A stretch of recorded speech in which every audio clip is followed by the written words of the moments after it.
Mic check, 1 2. Mic check, 1 2.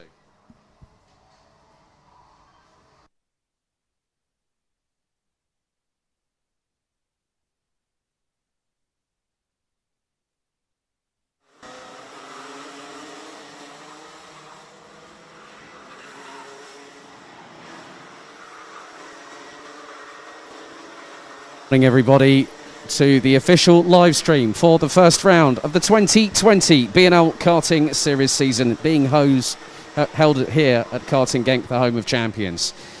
Firstly, we'd just like to say hello to everyone watching at home.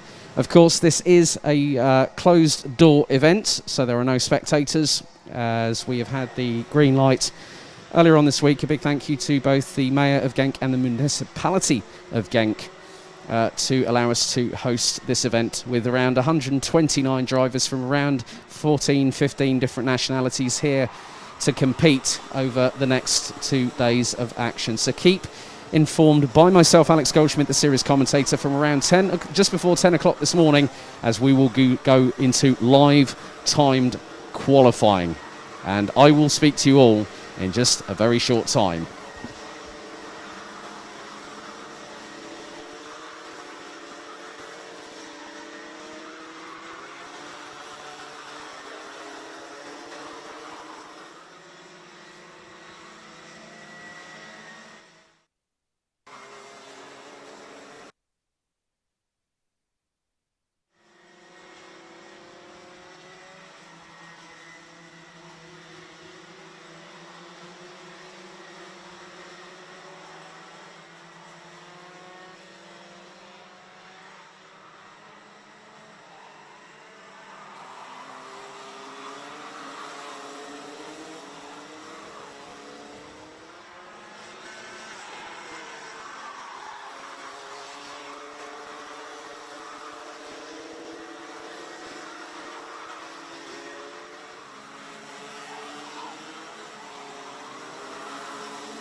Mandatorily wear your face mask at all times and make sure that you wear it properly across your mouth and your nose and also in your tents.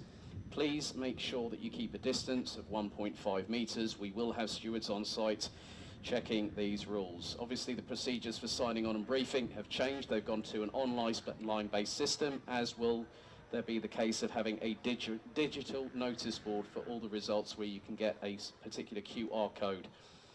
Please also that police authorities have already communicated that they will be checking us regularly on site and making sure that the behaviour that we are providing as professionals to serve as an example in respecting the rules will be being adhered to.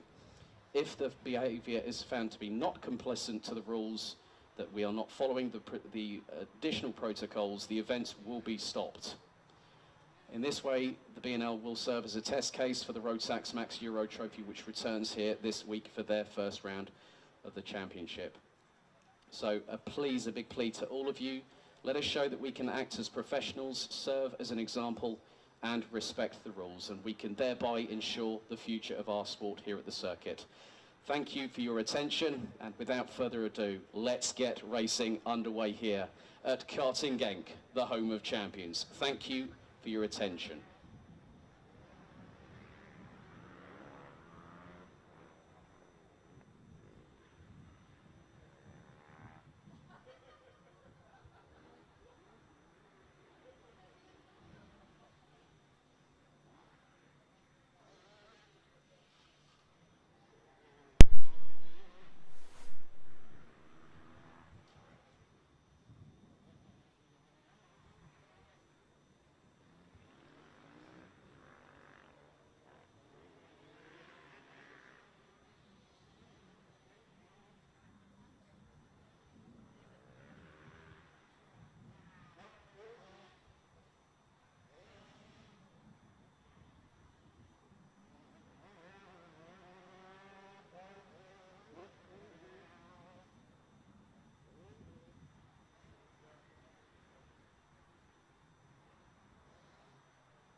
Good morning, everybody, and welcome to the Home of Champions for the official live stream for those watching across the globe via Facebook and YouTube. Welcome to the Home of Champions. 129 drivers comprising of 14 different nationalities over 6 classes will be in battle over the next 2 days. And after 147 days, I feel as if I'm back home. This is Alex Goldschmidt, the official B&L Karting Series commentator, up here in the commentary box just off of turn 10. And what an exciting time we have in store. 2 days of full throttle Rotax racing action here at the 1,360 metre circuit. We're about to get underway with timed qualifying for the first official round out of 3 this season. Of course, this event has been green-lighted, and a big thank you to the municipality and the Mayor of Genk for allowing us to get the green lights, but this has come with us having major restrictions enforced as a result. This is a closed-door event, and in many respects, everyone is having to mandatorily wear a face mask in all places, including the tents, as the green flag waves for the first time as we get our first of 2 senior Rotax qualification sessions here underway. So we have 46 senior Rotax drivers representing 10 different nationalities, with the biggest contingent of 16 coming from the Netherlands. And the sunshine welcomes us back here at the B&L Karting Series. A big thank you firstly to my good friend from Brussels, Guillaume Alvarez, for standing in for the kickoff reboot 2.0, which happened at the early part, or around about 4 weeks ago, as the drivers now start to get up to speed. And we will have around about, I think, 23 competitors in each of the group lotteries. So at the moment, we do have Group 1 out at the minute. So we'll have the likes of Alexander Bentley from Great Britain, Mario Sidler, Andreas Heber, Flint Schuring, Bart de Wit, Lewis Gilbert, the Dual-Ride Diamond, Bas Janssen, Manel Galoff-Retorno from Spain, Jeff Machiels, Vincent France, Yashram Jankan. Ilian Brunseels makes a surprising return after making an announcement on Instagram back in February. I'm glad to see that this young Belgian, who represented Team Belgium at the Grand Finals last year in October at Sarno, is back. Mike van Vugt makes his emphatic return, this time as a senior Rotax driver. And he'll be running the 376. Sam van Til, Vincent van Kerkhoffen, Anthony Boulou, Stom Brouw, Jordi van der Eyck, Hughes van der Candelera, Jules Castro, and Mads Rees. Jules Castro from GKS Lemons Power also moving up the class. And at the moment, Lewis Gilbert is leading the way by nearly 0.4 of a second ahead of Justin Polman. Storm Brouw, Flint Schuring, Mario Sidler, and Manel Galoff-Retorno round out the top 6. And we have Zem van Til, Van der Candelera, Van der Eyck, and Machiels rounding out the top 10. It's going to be fast-paced as we will head to the lunch break at around 11:45 local time here in Genk in the Limburg region in Belgium.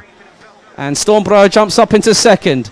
Sidler down to 5th behind Galoff-Retorno. Machiels jumps up to 6th ahead of Alexander Bentley. Yashram Jankan up to 11th ahead of Van der Eyck, Janssen, Bilou, France, Van Kerkhoffen, Castro, Heber, Van Vugt, de Wit. And now Mads Rees puts in a hot lap, and the Dane now in senior Rotax. He's also switched teams for this season up into 13th. Ilian Brunseels up into 15th in the 369. And of course, in this field, we do have the defending senior Rotax champion from last year, from GKS Lemons Power, Dylan LaHaye in the next group. 2 minutes and 9 seconds left on the clock. And a big thank you to all those watching on Facebook. So Jennifer Gilbert, Tom Kempink, Piotrek Sadurski, Katie Anderson, Camille Horsinger, Guten Morgen, mein Freund, amongst others. We've also got Aran Bloch, our good friend, who normally would be around here. He was with us back in March. He's back over in Malta. Hope the weather's good over there, my friend. And hopefully I will see you in the not too distant future. Just over 90 seconds in the session to go as Mads Rees is really putting the hammer down in the 399. He goes second ahead of Ilian Brunseels. And they've just put in a 54.648 and a 54.655 respectively. And Van Vugt, I had a little chat with him last night when I bumped into him. His younger brother is doing rallycross, and so they've sort of curtailed Mike's efforts into a new class. So he's come back to an engine provider that he knows very, very well. He's been a Rotax Euro 2-time champion. He's won the B&L Karting Series championship as a junior driver, and also the Chrono Karting Dutch Rotax Max Challenge as well. 60 seconds on the clock. Andreas Heber is fast approaching being dropped out of the top 10. Ramjankan and Boulou up into 15th and 16th respectively, and the field thus far is covered by just 9.5 of a second. But Lewis Gilbert with a 54.394 is leading the way. Justin Polman up to second. Ilian Brunseels now jumps up into second, a 54.575. And David Anderson on Facebook says, good luck, Lewis, from Uncle David and Auntie Claire over here in Melbourne. Good to see that we've got Australians, people over in Australia. So this is how far the net goes. 19 seconds on the clock. Vincent France goes behind Jules Castro as Gilbert again is doing well. He's basically the top of the tree at the minute, as we have just 6 seconds to go at the minute. And the aggregate will be based on, as the timer runs out here at our first frantic qualifying session of 5 minutes. And we have 7 sessions in total. Van Vugt will be on P5, 54.690 for the 376 from the Netherlands. Mads Rees takes 4th position, as some of the field are making their way still through to turn 7. Brunseels takes 3rd. Pretty respectable from the youngster. The 369, a 54.575 is best lap time at the moment. So we will just see if Lewis Gilbert can extend an advantage, which will give the Group 2 drivers for Senior Rotax something to think about. And he goes on his last lap of 54.419, which was just over 20 thousandths off his best lap time of a 54.394. So Lewis Gilbert from Potenza Racing Engines takes the top time here in Senior Rotax Qualification Group 1 on the lottery side of things. We will get the racing action underway with our first heat at 12:30 local time here in Belgium, and that will be groups A and B. So we have four. We will have four groups after this side of things, and in many respects we will have quite a lot of action over today and tomorrow. Today being Saturday, the 1st of August. So Lewis Gilbert is ahead of Justin Polman in this session. Ilian Brunsils, Mads Dies and Mike van Vugt round out the top 5 positions. And it's Stormbreur, Vincent France, Jules Castro, Andreas Hebert and Vincent van Kerkhoffen who round out the top 10, all covered by 0.449 of a second. Just a 100th behind is Spain's Manel Galofretona, and it's Janssen, Bilou, Machiels, Bentley, Sidler, Van Til, Ramjankan, and it's the 323 of Flint Schuring who will round out the top 19. Hughes van der Candelera in 20th ahead of Jordi van der Eyck, and Bart de Wit rounding out the 22 that competed in this session. Also good to see Jan Schwitter, who has decided to call a bit of a sort of a sabbatical this season. I hope you're keeping well, Mr. Schwitter. Looking forward to seeing you back in 2021. But if this session is anything to go by, very, very shortly we will have our second qualification session for Senior Rotax here. And it is actually quite an emotional moment. They're just handing out muffins here in the commentary box. I've got to keep. I've lost a bit of weight since over the last year and a bit. So I'm trying to keep the figure, but I might have to indulge myself a little bit later on when we do have a bit of a break. But from my side of things, being back here in Belgium when I flew over from Stansted to Eindhoven yesterday afternoon, it was the biggest sigh of relief I have felt in 146 days. And to be here in the Limburg region, I can't thank the team at the BNL Karting Series, especially Dave Ritson and Koen Lemmens, for their efforts over a period of just over 40 hours to try and get things sorted ahead of this weekend. And it is a true pleasure, it is a privilege, and it's an emotional time for me up here in the commentary box. Jan Svennen has joined us as well on Facebook, so please feel free to get interactive with us. Dennis Anderkirk says, good luck this weekend to everyone at Genk. We've even had Simon on Facebook saying, all the best to my team at GKS. Hopefully they score some podiums this weekend. And next week, of course, that is the opening round of the Rotax Max Euro Trophy, which will celebrate its 200th race early next Saturday. So what I've heard that there was a lot that I missed, and a good thank you to Guillaume Alvarez. I hope you're watching, my friend. I know he's busy doing a lot of things. There's a lot of motorsport happening at the moment. Of course, the British Grand Prix is happening this weekend with Nico Hülkenberg stepping in for Sergio Perez for Racing Point. The DTM is based at Spa-Francorchamps, about 93 kilometres south-southwest of our location, with their first event along with the DTM Trophy and the Boss GP, amongst other motorsports. And I know that there is some motorsport I'm keeping my eye on over in the United Kingdom.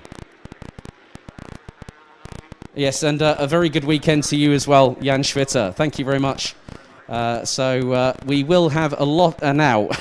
Now there's some faces I remember. Clayton Ravenscroft, who was runner-up in Senior Rotax last year for KR Sport. He's now with Birrell Art as a factory driver. So he, along with the likes of Joe Turney, have made their steps through this category and have gone on to bigger and better things. And my very best wishes to them both this weekend where they're competing. So we do have about just under 5 minutes, but I've done some statistics ahead of this weekend to give you all a bit of an insight. The youngest competitors, the Micromax class, will have 2 separate nationalities, the Netherlands and the Czech Republic, representing them. The Netherlands have 6 drivers, the Czech Republic has 1. Minimax, we have 13 drivers from 4 nationalities, with the biggest representation from Belgium of 6. Then the Netherlands take a strong hold of the most amount of drivers, a combined 31, on both junior and senior Rotax, with 25 drivers from 5 different nationalities in junior Rotax, 46 drivers in senior Rotax with 10 different nationalities. And when I tell you that the country with the most contingent here is the Netherlands, with a total of around 45 drivers, and they have got drivers in every single class here this weekend. We also have a good contingent of DD2 and DD2 Masters drivers, 21 in DD2 with 8 different nationalities represented. Good to see DJ Liveres from BAMS Racing this morning, amongst other people. Also had a chance to catch up with Konrad Bayer from RS Competition in the 508 for DD2 Masters. 17 drivers in that from 5 different nationalities. Germany having the biggest representation with 5 to their credit.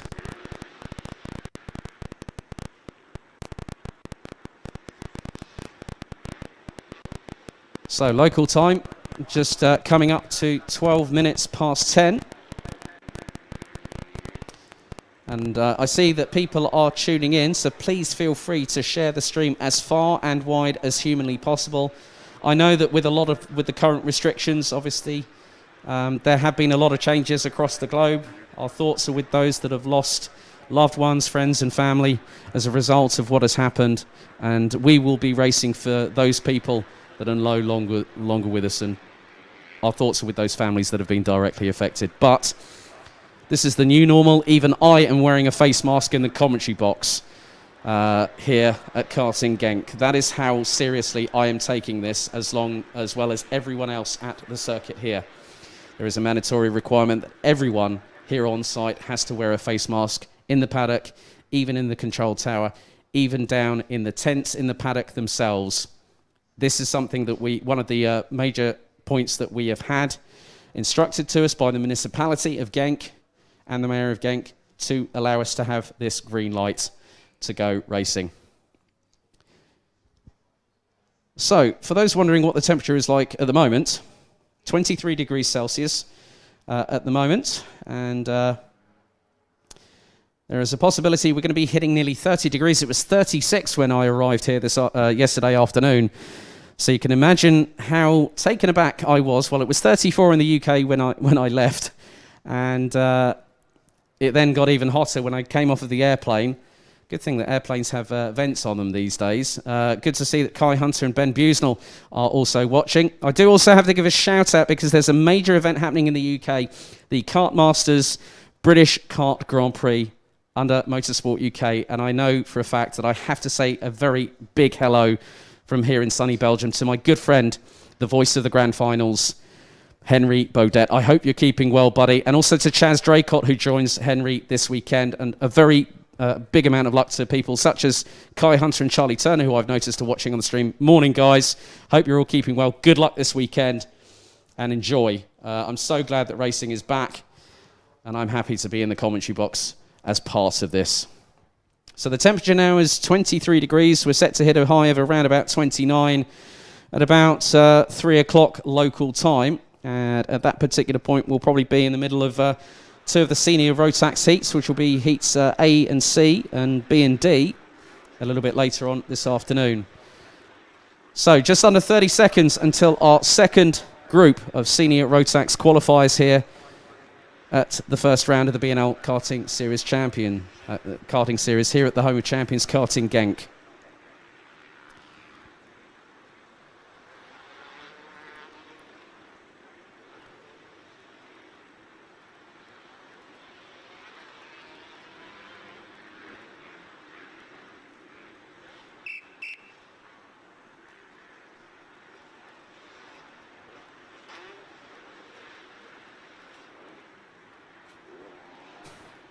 Thanks for Arjan from Malta saying it's about 40 degrees over here. I definitely know that, mate. I think you'll keep me apprised of the weather in Malta. But very shortly we will have the green flag for our second group of qualifiers. Next up, it is Group 2, a lottery-drawn group by random of senior Rotax, as the timer is starting to count down, and the first driver that will cross the line is Dylan LaHaye from GKS Lemons Power as they start making their way across the start-finish line.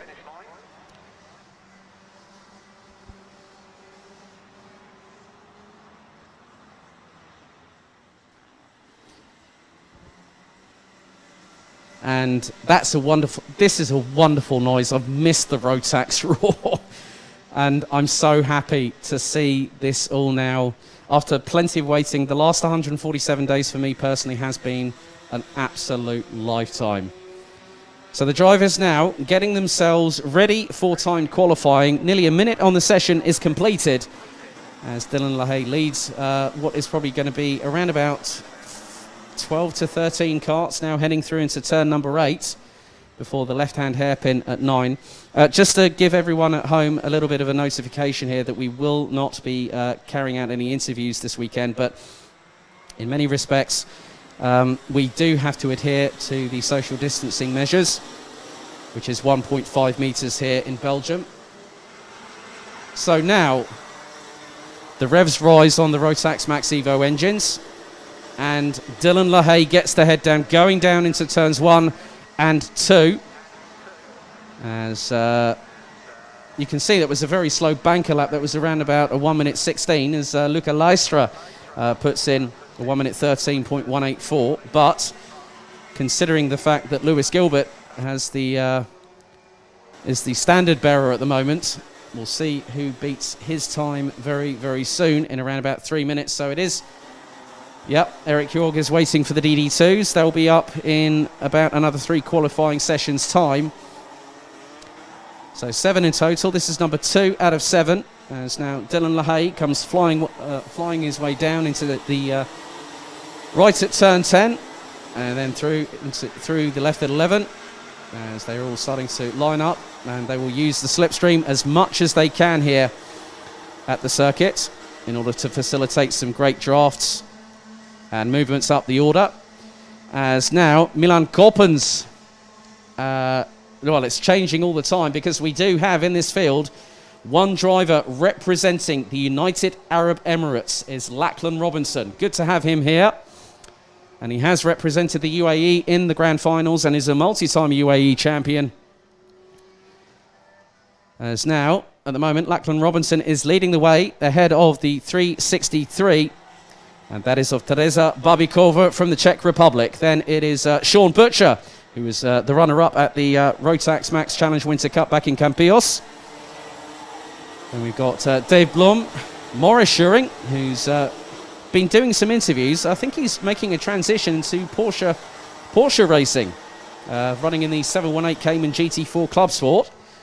Then we've got Harley Horton, Bradley Barrett in this field, Victor Plateau. We'll also have Emily de Hoys from the Netherlands. Sweden's Robin Knutsson is here with us too. So just over a minute remaining, and Robinson has got the leading time, but Butcher is getting faster. The KR Sport driver, who made his switch to Rotax this year, amongst another campaign that he's currently running on at the moment, is just 60 thousandths slower. So 54.714.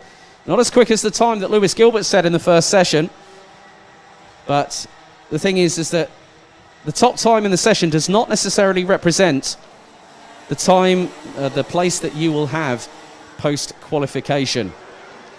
So 30 seconds on the clock. Robinson from Butcher, Blom, Babikova, Koppens, Leistra, Schuring, Horsch, Barrett up into 9th ahead of Emily de Hoys, who rounds out the top 10. And it changes very quickly because Dylan LaHaye goes P4.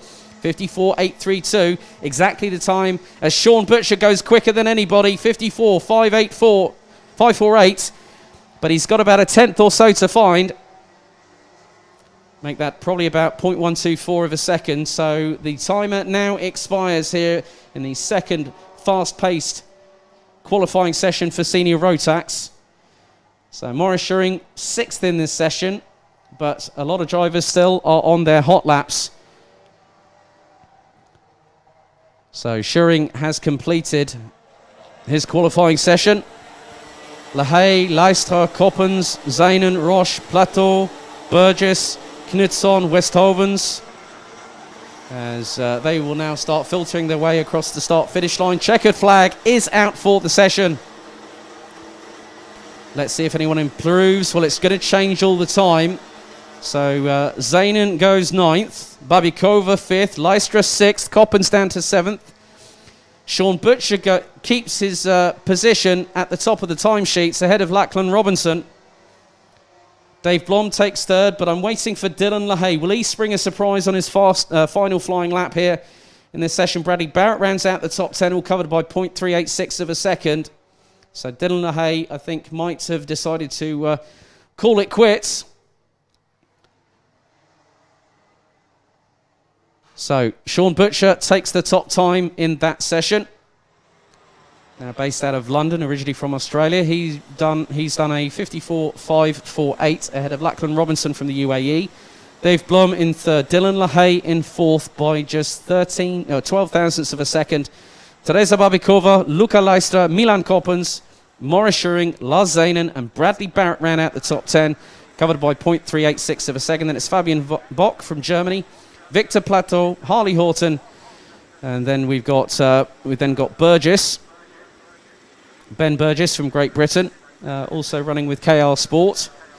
He rounds out the top 14 ahead of Emily de Huys from JJ Racing, representing the Netherlands. Then PKS Competitions Arthur Roche from France, Robin Knutsson from Sweden, Kian Sang from the UK in 18th ahead of Amadine Travadon, also from PKS Competition from France, Scott Westhovens from the Netherlands, Clementine Benoit from Belgium, and then Remco Baan and Drek Janssen rounding out the 23 strong, all covered by just 7 thousandths shy of 1 second. And good to see that Jennifer Gilbert giving a shout out to a young lad here. Yes, well done, Lewis. The Doroi Diamond shines in time qualifying here for Senior Rotax. Obviously, any result that you see on your screen at this particular moment is provisional, pending any sporting and technical checks post-session. So that concludes Senior Rotax qualification for today. And then we will go on to our youngest set of competitors very, very shortly, in around about 7 minutes' time, as our Micromax contingent, the youngest step on the Rotax racing ladder, will be in action.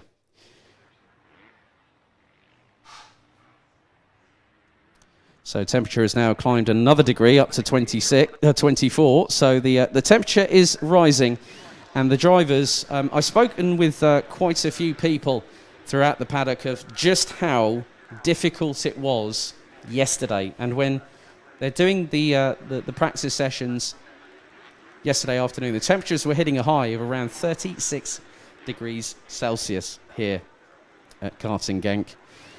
And with the way that temperatures are going to be rising over today and tomorrow, looks to be possibly a little bit cooler, probably a high of around about 24 degrees Celsius predictively. But as we know, the weather can change in a moment's notice, but we will see how things transpire. Many congratulations to everyone that took their season entries won their season entries by winning the B&L Kickoff 2.0 reboot in early July. And I know that quite a few of them are here.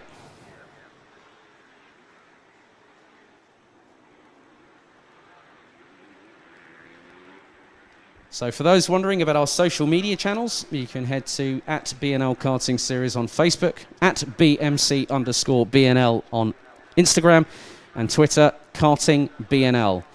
For all the other information about the championship, head to bnlkartingseries.com.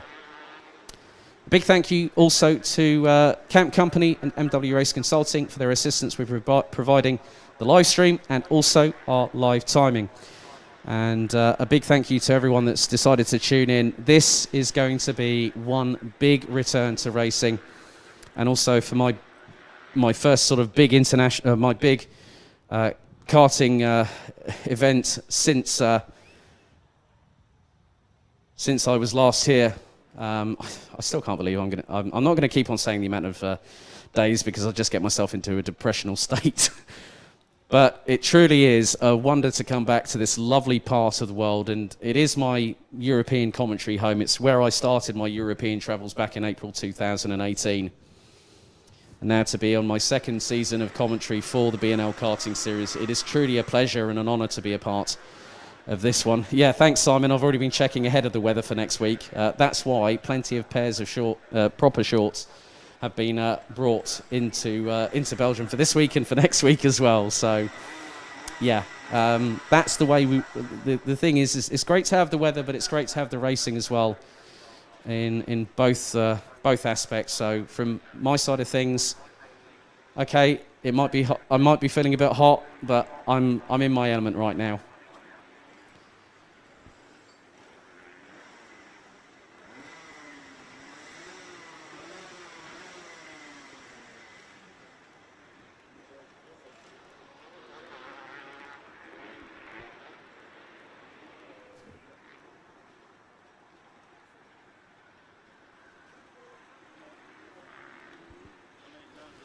So for those wondering about the racing action, we will start things underway with the first of multiple senior Rotax heats, and they will go into we will have a quite a lot of action. I'm just keeping my eyes on what's going on, that we will have a second chance heat here for senior Rotax, which will take place at 10:45 tomorrow morning. So, because of the amount of senior Rotax entrants that have joined us here at Karting Genk for the first round, they will have a slightly different format to the other 5 classes. We will have a pre-final and a final, and the day results will be based on the results thereof. And then we will have a pre-final and a final for all 6 classes tomorrow. The event result will be calculated as follows for senior Rotax. The ranking on Saturday after 2 heats. So every single driver will race in at least a couple. I'm just having a look here. They will race in what will be 3 heats today. And then Sunday, the result from that will be the pre-final and the final.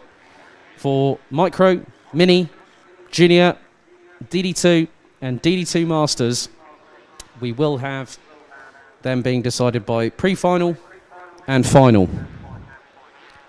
And that is over both days. So there will be a lot of action to keep you all entertained over the next 2 days.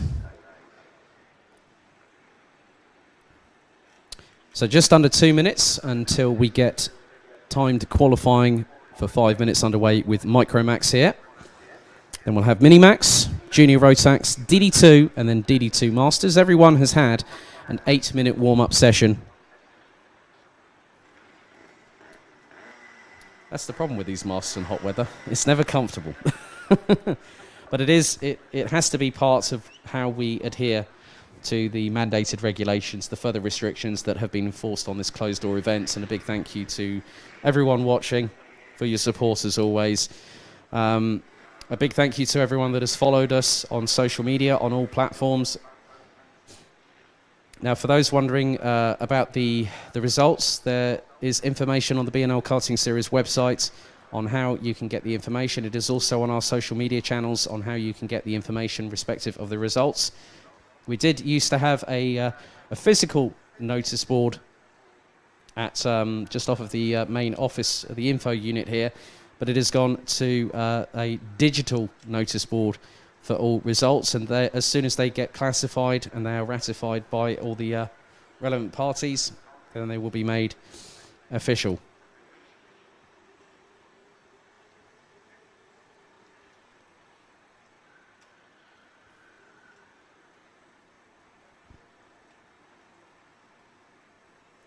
So we are seconds away from getting our 3rd qualifying session of the day, 3rd qualifying session of today going. As now the green flag waves. And this time it is our youngest drivers, and it is Micromax. Excuse me, the hay fever started kicking in. So now we have one of the drivers. Now this is the smallest field on the grid, but I will very much be certain of the fact that we will have great action from these youngsters as the timer now starts ticking away. And I'm just keeping an eye. That looks like the number 31 of, I think that is Jake Menton, if memory serves me correctly.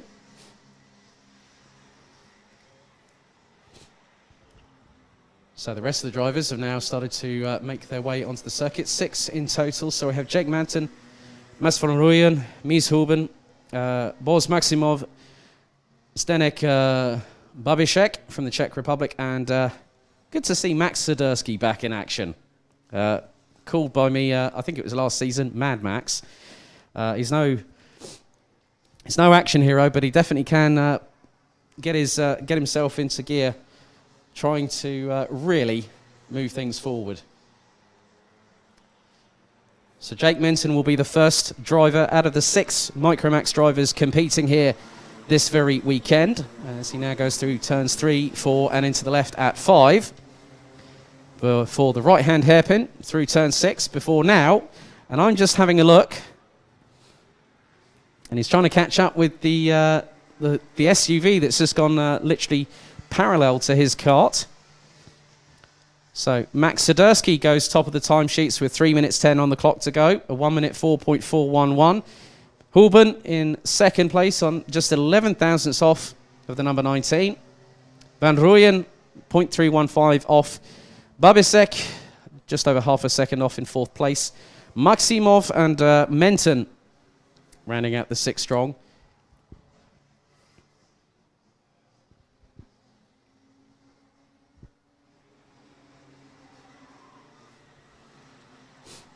Yeah, we miss you too, Aran. Thank goodness for live stream. Yeah, this is how things are going to be for a little while, in all honesty. And we've all had to adjust. Everyone in the paddock is having to wear their face masks at all times. So we go into the second half of the session, 2 minutes and 19 on the clock remaining. Jake Menton leading the timesheets by a whopping 0.532 of a second as Van Rooyen goes quicker. And then, well, Van Rooyen has just put in the first sub 63 second lap time of this session, 1 minute 2.856. And he's 0.215 ahead of Max Swiderski. Mies Huben, Zdeněk Babishek, and then Jake Menton and Boz Maximov rounding out the 6 strong. And they are covered by just over a second.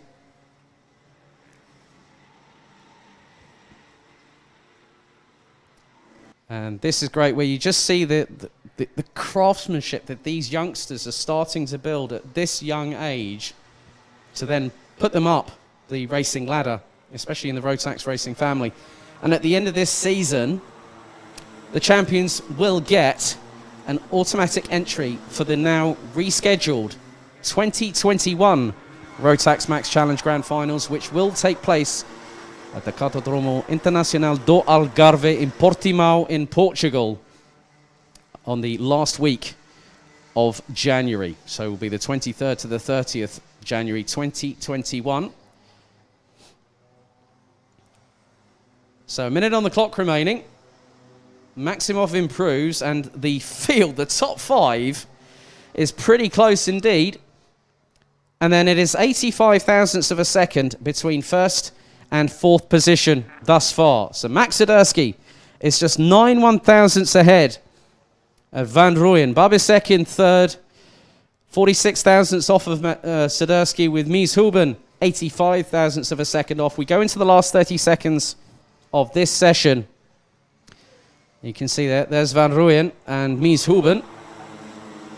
As Huben gets a bit of, the kart gets a bit unsettled going through the right at turn 10, and he's going to get a bit of a slipstream coming through turn 12, and that will help no end in terms of getting the tow going down the main straightaway heading into turns 1 and 2. Let's see if there's any improvement. Huben goes top by 0.135 of a second, and that was literally a few seconds on the clock remaining. Time is out. That is it for the qualification session, as Maximov P5, Jake Menton will round out the 6 strong drivers.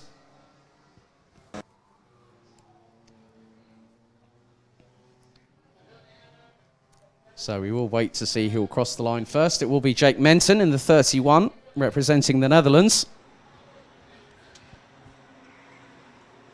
So let's see if the number 31 from the Netherlands improves.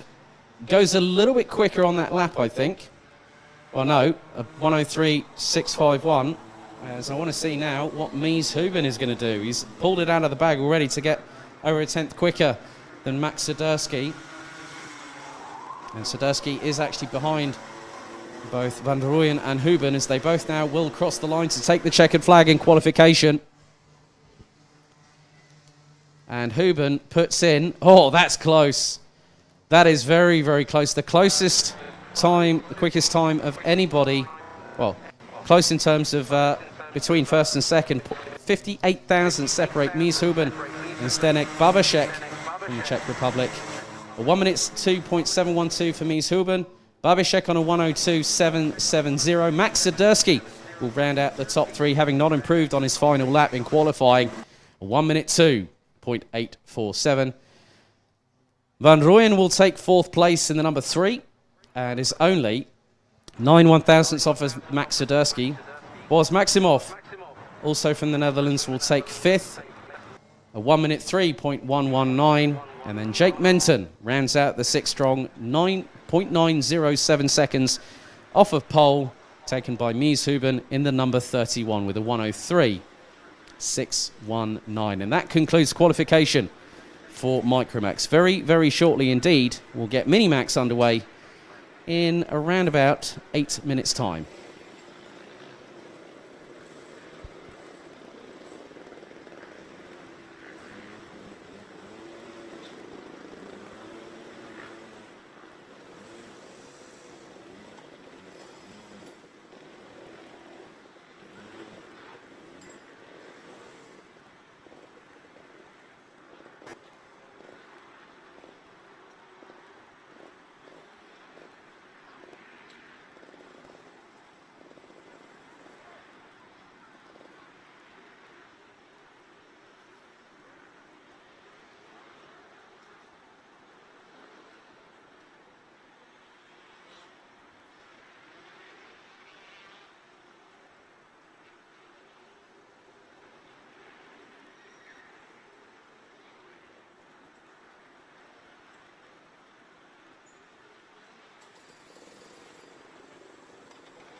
So now we return to qualification action here at the home of champions Karting Genk in Belgium, as we now are awaiting our next qualification session, which will take place over the next 5 minutes, and this time it will be Minimax, our second youngest set of competitors here at the home of champions.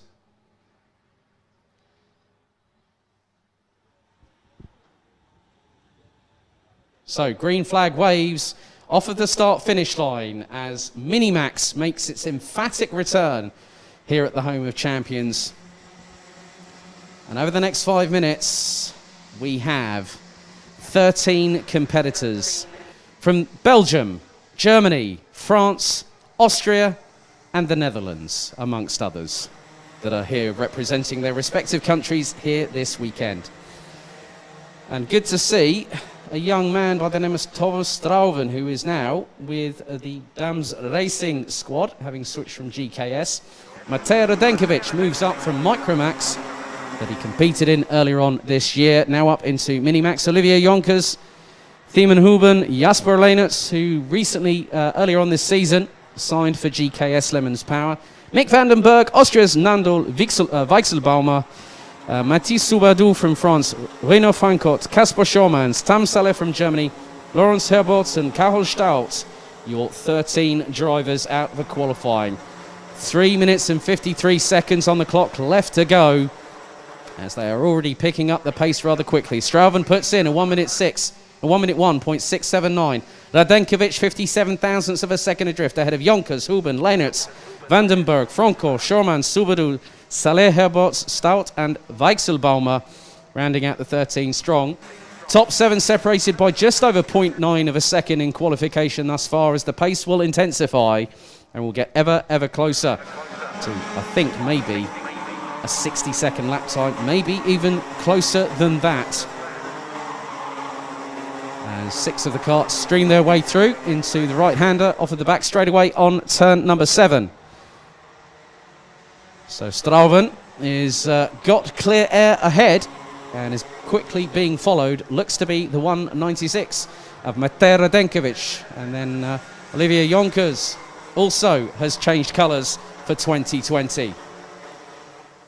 And these two now making a change for the 2020 season. Strauven goes to within 2.5 tenths of a second of a sub 60-second lap time. But Renaud Francot now goes up into provisional pole position with a 1 minute, 0.199. Strauven 27 thousandths of a second adrift. Radenkovic 75 thousandths of a second adrift. Schormans 81 thousandths of a second adrift. And this is the gap between these respective drivers and provisional pole position. We're into the second half of this session. So it's Franco, Strauven, Radenkovic, Schormans, Jonkers, Huben, Saleh, Leenerts up to 8th place for 0.448 of a second adrift. And the field is tightly packed. 13 drivers covered by just 0.969 of a second. Now it is between, I think really, I can't count any one of the top 6, let alone the top 8 out of this session in the hunt for a provisional pole as we go sub 60, as Strauven takes it initially, but then Radenkovic fires a warning shot over the 199's bow with a 59.907. Strauven and Schormans, the other two that have got into the sub 60-second bracket.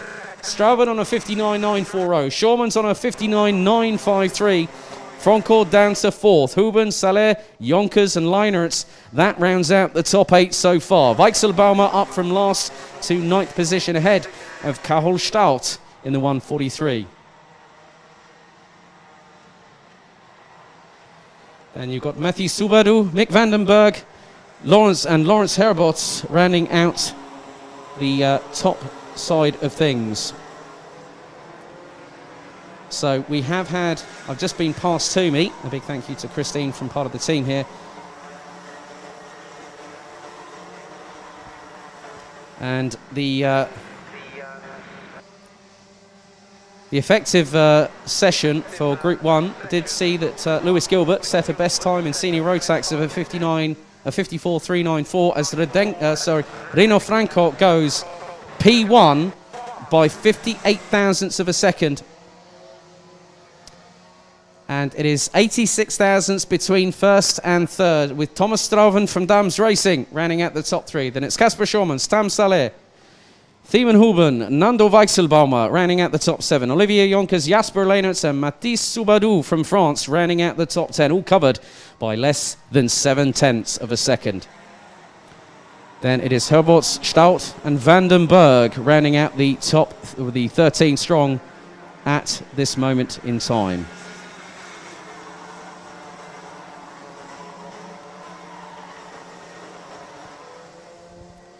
Checkered flag is out. Let's see, are there any improvements? Strauven and Radenkovic do not improve on that particular occasion.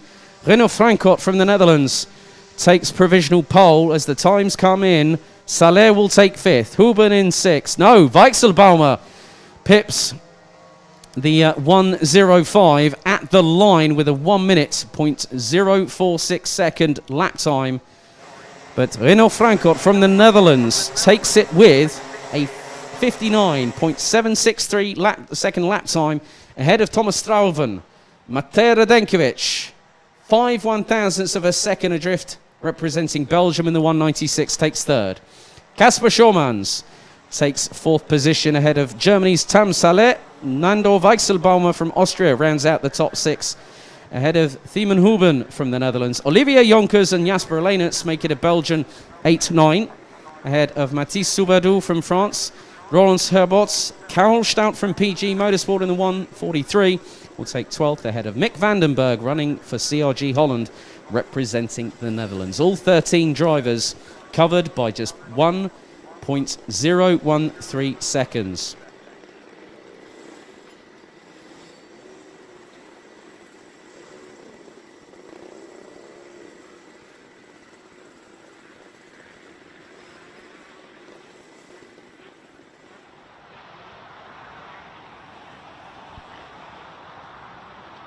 So now that we are now past the halfway point in terms of qualifying here. So we've had both senior Rotax groups, so groups 1 and 2. Micromax and also now Minimax has been completed. 3 more sessions to go before we have the lunch break at 11:45 local time, which will be over a 45-minute period, before we get the action back underway at 12:30 local time, and we will be running until about 5:45 this very evening.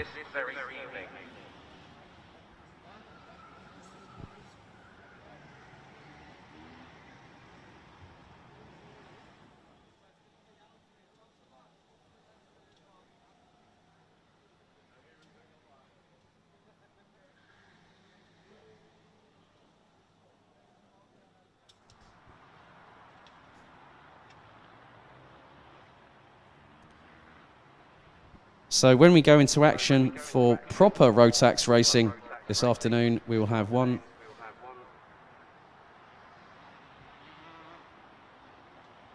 about 16 races over this coming afternoon. And in many respects, that is what it is all about. It is about who will have the most amount of pressure on their shoulders, and particularly ones that did take the kickoff 2.0 reboot titles, earning themselves a place in this championship for the season. It literally guaranteed their spot, and it was so great that we had 160 different drivers from multiple different nationalities here just 4 weeks ago. Of course, the event was still under heavy restrictions, but obviously we had no live stream capabilities, but we are so glad that we can provide you all with a real return to racing, even though we can't have all of you with us. And I know it is not the best of circumstances, but it is what we have right now. Motorsport is trying to come back in a big way, and by us being able to provide a live stream for you watching, not just on the Facebook page for the B&L Karting Series, but also on the Camp Company GmbH YouTube channel, we are broadcasting all the way through this weekend to ensure that you get to cheer on your favourites. So please, for those on Facebook, we effectively We effectively want to make sure that you people out there get the opportunity to support your favourites out there across the globe. I know there are people watching over in Australia. There are people watching from across the globe, and we thank you for your support as always. It has kept us strong in the downtime, the enforced downtime that we have had until racing was allowed to return. And the sunshine is very, very welcoming roundabout now, because it just shows how much the B&L Karting Series as an international competition is respected. And we have had so many great people make their way through this championship. Some people who are up into the higher echelons of top-tier motorsport competition.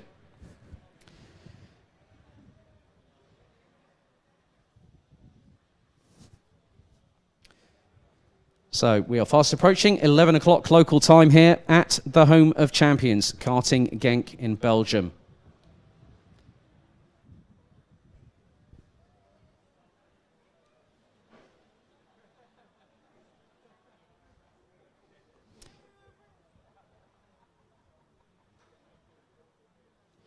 Yeah, Simon, there is 129 different drivers and also 14 different nationalities. For those wondering about the cumulative totals, I do have them to hand. The Netherlands have the highest representation. They also are the only nationality that has drivers in all 6 classes, a total of 45. The Czech Republic has 4. Belgium have 31. France have 8. Austria have 2 drivers, one in Minimax with Nando Weichselbaumer just being out in Minimax just a moment ago. And I think we've got Daniel Machacek in DD2 Masters, DD2 Max.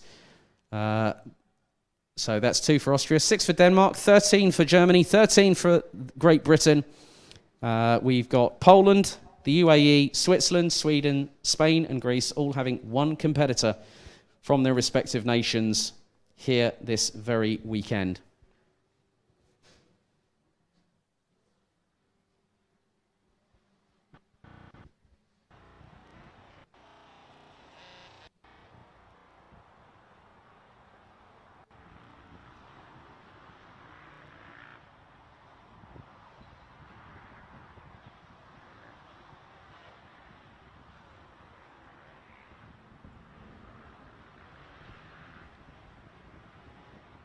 So just under 3 minutes to go.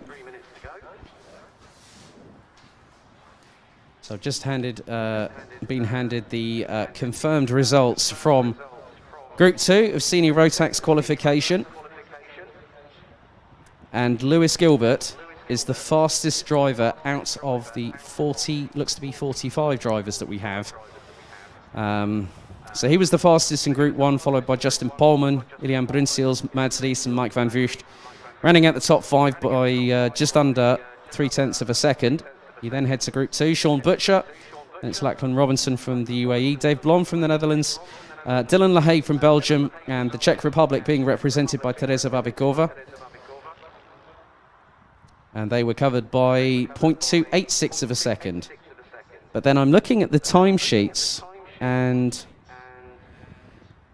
the spread of how much the drivers are separated by was quite a telling point, because they do say that times are for show, points are to go, and that is what we're going to have after at 12:30. This is when the real racing is going to start, and people are going to start looking towards their championship campaigns for this year in the respective classes.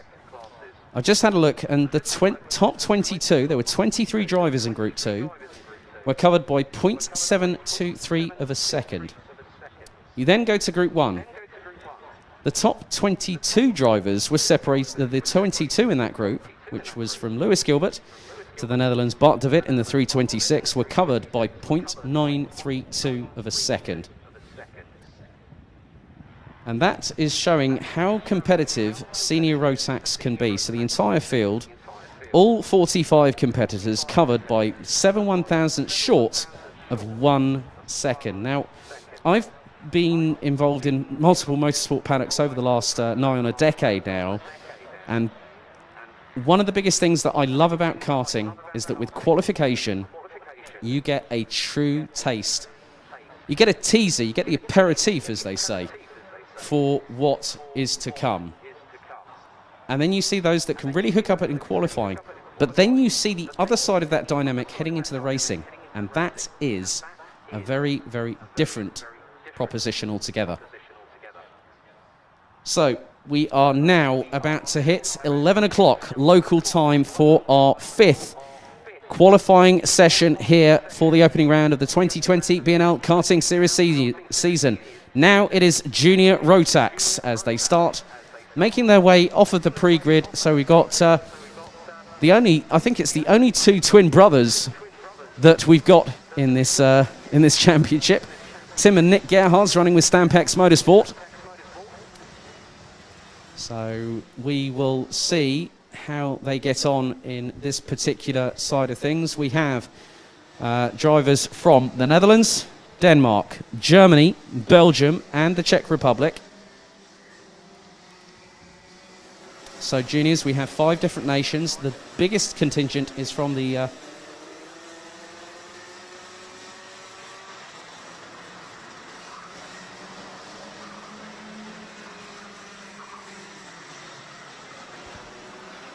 So we get underway with our first glimpse of what Junior Rotax is going to bring to us. Mike van Vugt is the outgoing champion, having made the move up to seniors for this year, and he is with the new team along with that too.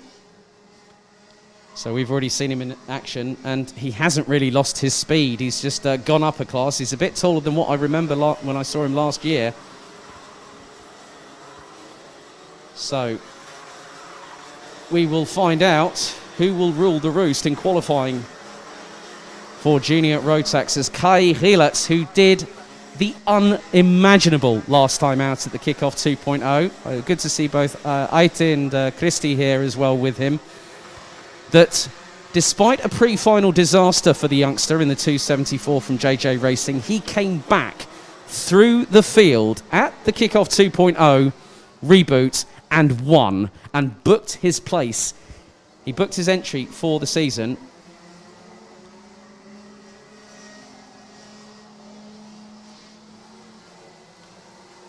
So at the moment, Luc Nielsen from the Netherlands is leading Teun Schmidt. Well, it was before Mikkel Pedersen jumped up into second, as Magnus Pedersen goes up into first place. Ralf van der Pevert up into P7, as Luc Visser in the 216 from the Netherlands now goes up into 6th position. Gielert, Sean Makers, Christian de Klein, Bruno Mulders, as Kai Gielert jumps to the top of the timesheets on a 56.172. But then Eliska Babikova and Bruno Mulders quickly jump their way to the top of the field. Then Christian de Klein in the 299 up into 56.086. So we're close to getting a sub 56 second lap time, I think, in the next 2 or so minutes. As now it will be very much a case of who is going to get up the order as quickly as possible. So it is de Klein. Well, Luc Nielsen now retakes provisional pole. Teun Schmidt down into 14th ahead of Mathis Terlo.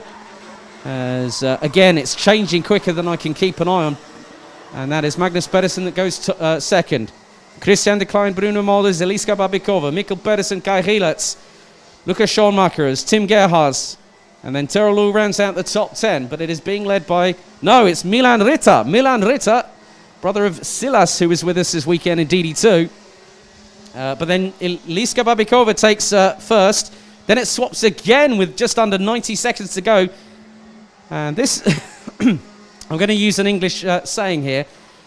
This fight for top, and as I say that again, I'm about to say that, Tim Gerhards and Tom Braken now go into the top 10. So it's the Stampex Motorsport 1-2 at the moment, but we've got just over a minute to go on the clock. This fight for provisional pole position has changed more times than I've possibly had hot dinners in my lifetime. And that's saying something. 55 seconds on the clock to go. Gerhards has done a 55.597. Braken de Klein.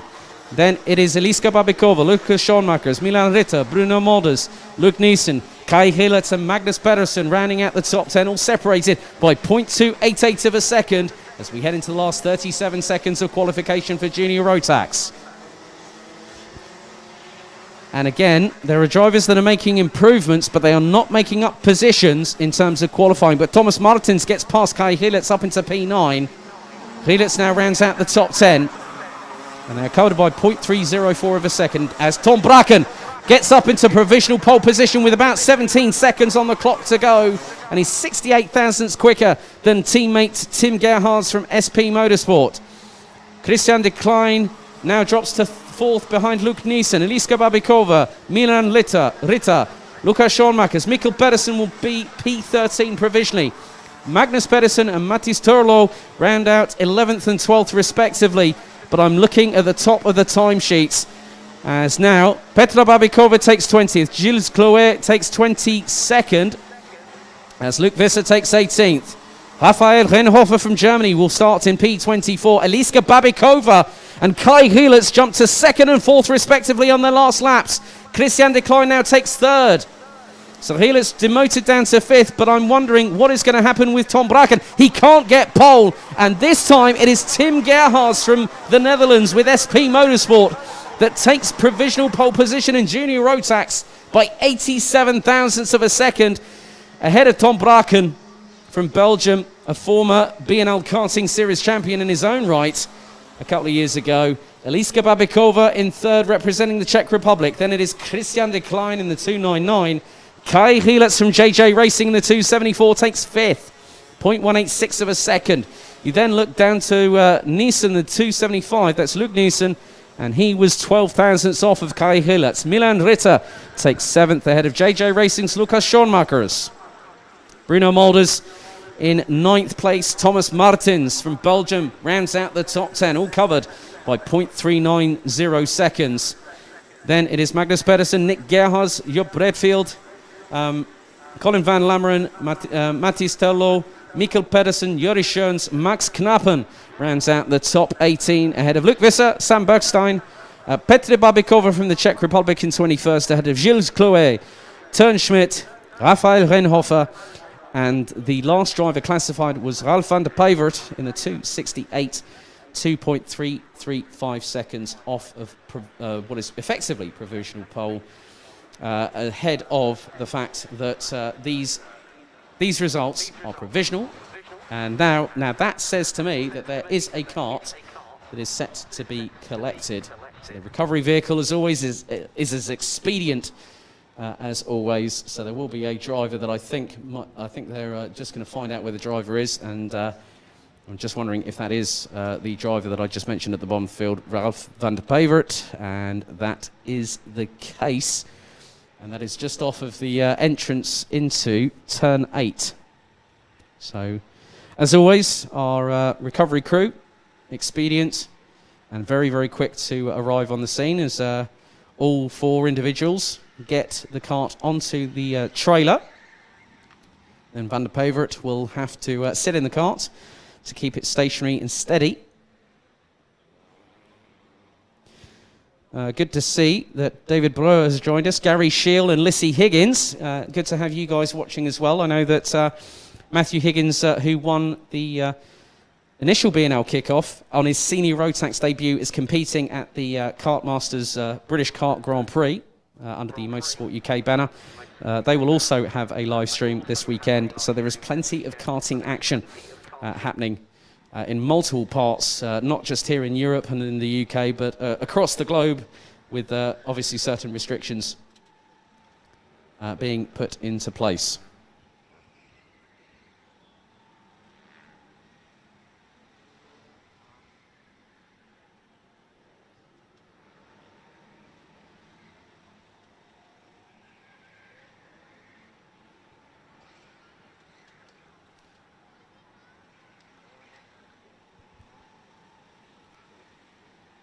So we have just around 6 minutes until we get qualifying underway for our penultimate time here.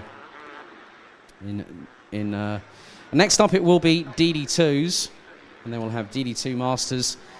Closing out the action, their qualifying session will take place at 11:30 local time, so all drivers have a 5-minute opportunity to put their best lap forward and get themselves into the best possible position ahead of racing this afternoon. We will start things off at 12:30 local time with a...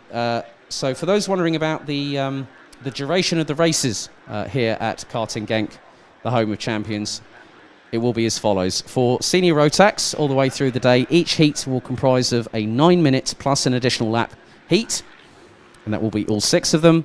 The other competitors, so Micro, Mini, Junior, DD2 and DD2 Masters, their races will be 13 minutes plus an additional lap, and then it will change for tomorrow. We will again have timed qualifying, not for senior Rotax, because we will have the second chance heat that will then determine the 36 that will go into battle tomorrow afternoon for the for the pre-final and the final.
5 sessions down, 2 to go in timed qualifying for day 1 of the first official round of the B&L Karting Series for 2020. And now it is time for DD2, a 21-strong field. And when you mention the name Bas Lammers, you know you're in for something special, because we haven't just got him amongst other people. Looks like we've got Glenn van Parijs returning. He's been racing in Porsches over the past couple of seasons, but he has been racing in the B&L Karting Series over previous years, especially in Senior Rotax from my memory. So 5 minutes have started ticking away. We've already got 4 minutes, well, just over 4 minutes to go. And this is where it's an ultra competitive field. I mean, let's not forget, every single class in this is competitive. And this is where you really see a lot of great action. And I've seen a lot of great DD2 action over the past couple of seasons. And by seeing it firsthand, when nation goes against nation at the grand finals, it is a completely fascinating and captivating class. So 3 minutes and 48 on the clock. As we've then got, I think that is Jordi Kleboort in the 410, son of De Backer, our current reigning DD2 Masters champion, Carl Kleboort, who'll be out in qualifying a little bit later on. So we have we have Sebastian Janczewski from Poland, the sole Polish driver that has made it here this weekend to the B&L Karting Series. Brittany Kinch in the 457, Jordi Kleboort, Antonissen in the 433, as Mick Knowlton, who every time I see him, he has more. He's got more tattoos added to the sleeves on his tattoo sleeves on both arms. And then he told me, "Well, my other half is a tattoo artist." Oh well, okay, fair enough, mate. You know, but it's great because it's great to catch up with people. As Silas Ritter, who took 3rd place earlier on this year at the Rotax Max Challenge Winter Cup in Karting Campillos in late February, as we have the defending 2-time champion in successive seasons back with us, Zandop Schublak from Buvin Power, back in the saddle once again in 2020.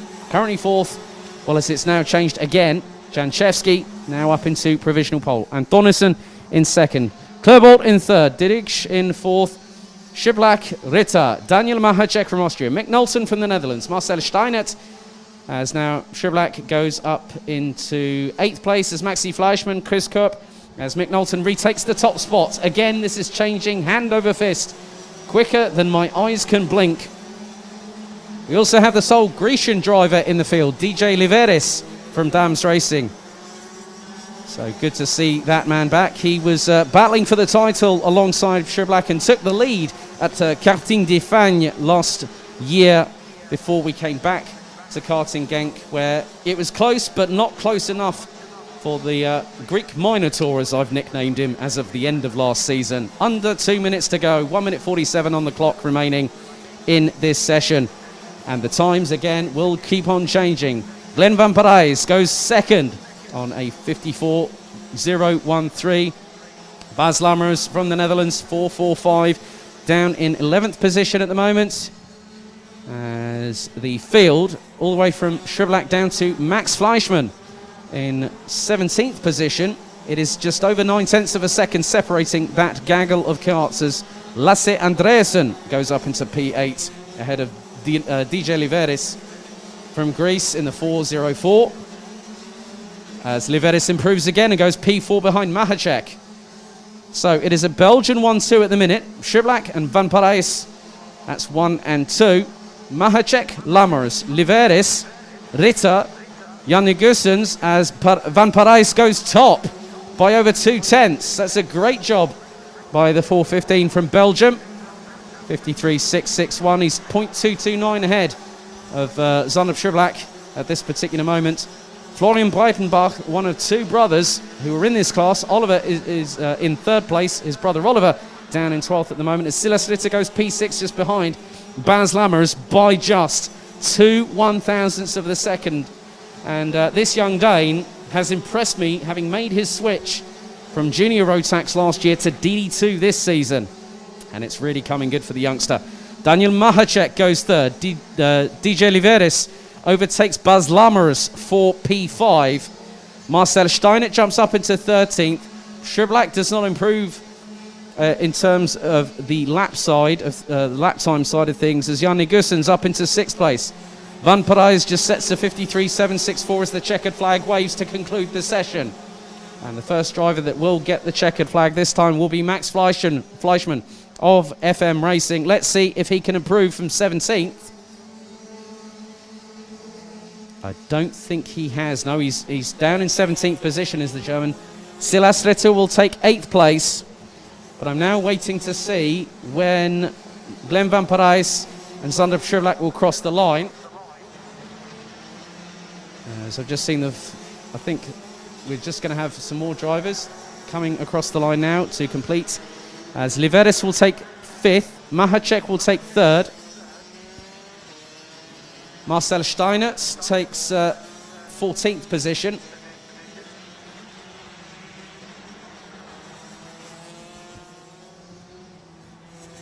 So Sander Schirblack will have to settle for 2nd, because taking provisional pole as the drivers now filter their way into the pit lane, the returning Glenn Van Parijs from Belgium on a 53.661, and that is ahead of Sander Schirblack from, so it's a Belgian front row, provisionally speaking, pending any sporting and technical checks on the front row. Daniel Mahacek and Florian Breitenbach from Austria and Germany respectively are 3rd and 4th, ahead of Greece's DJ Liveris from Dams Racing. Jan Negussens in 6th, Bas Lammers from the Netherlands in 7th. Silas Ritter, Mick Knowlton and Lasse Andresen representing Denmark, the Netherlands and Denmark round out the top 10, all covered by 0.543 of a second. Then it is the sole Polish driver here this weekend, Sebastian Janczewski, in 11th position ahead of Wout Antonissen, Oliver Breitenbach, Marcel Steinert, Luc Schepers, Jordi Klerbot, Max Fleischmann all the way down in 17th position ahead of Chris Kopp from Germany, with Maxim Dirich. I'm going to try and get that surname right, come hell or high water this weekend, with Jamie Billings and Brittany Kinch from the United Kingdom rounding out the 21 strong, all covered by just under 1.5 seconds. And in a short few moments, we will get things underway with our 7th and final time qualifying session for the opening day of action for the first round of the 2020 B&L Karting Series season, being broadcasted live from the home of champions, Karting Genk.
So we are just over a minute away from our final qualifying session here at Karting Genk, the home of champions, for the first day of competition for the B&L Karting Series.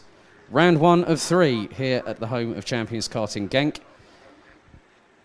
As the sunshine continues to beat down on us from above, and the temperature now has risen to 25 degrees Celsius here and looks to be hitting a high of around 29 degrees Celsius later on this afternoon. Our final qualifying session for Saturday, the 1st of August, will be DD2 Masters.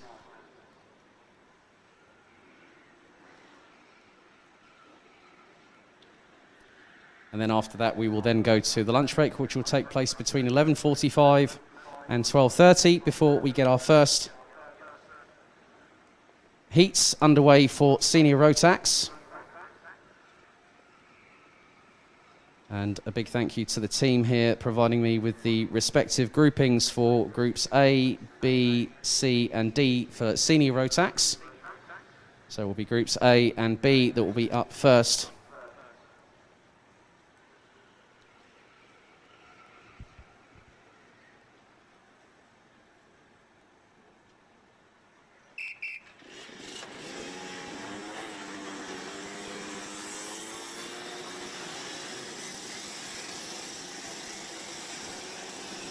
Thank you very much to a good friend from SimSport Racing, Dave Hedges, who's saying, missing me already. Well, I'm sure you guys will be in fine hands this coming Sunday for your next round of the championship. So, DD2 Masters out on circuit here at the home of champions Karting Genk. 1,360 metres, 12 turns in all. And it is one that I truly have come to love over the past couple of seasons. And it's always a pleasure to come back. So the timer is ticking away here in DD2, and we have a few drivers out on the circuit, as I did see that Tamsin Germain in the 5:25, she was fastest in the warm-up this morning. So Jim Ringelberg, Tamsin Germain, James Beecroft, then we've got Bruno Dos Santos and Christoph Adams. Christoph Adams has the dubious honour of being the having served the most amount of appearances at the Rotax Max Challenge Grand Finals, with last year at Sarno being his 14th appearance.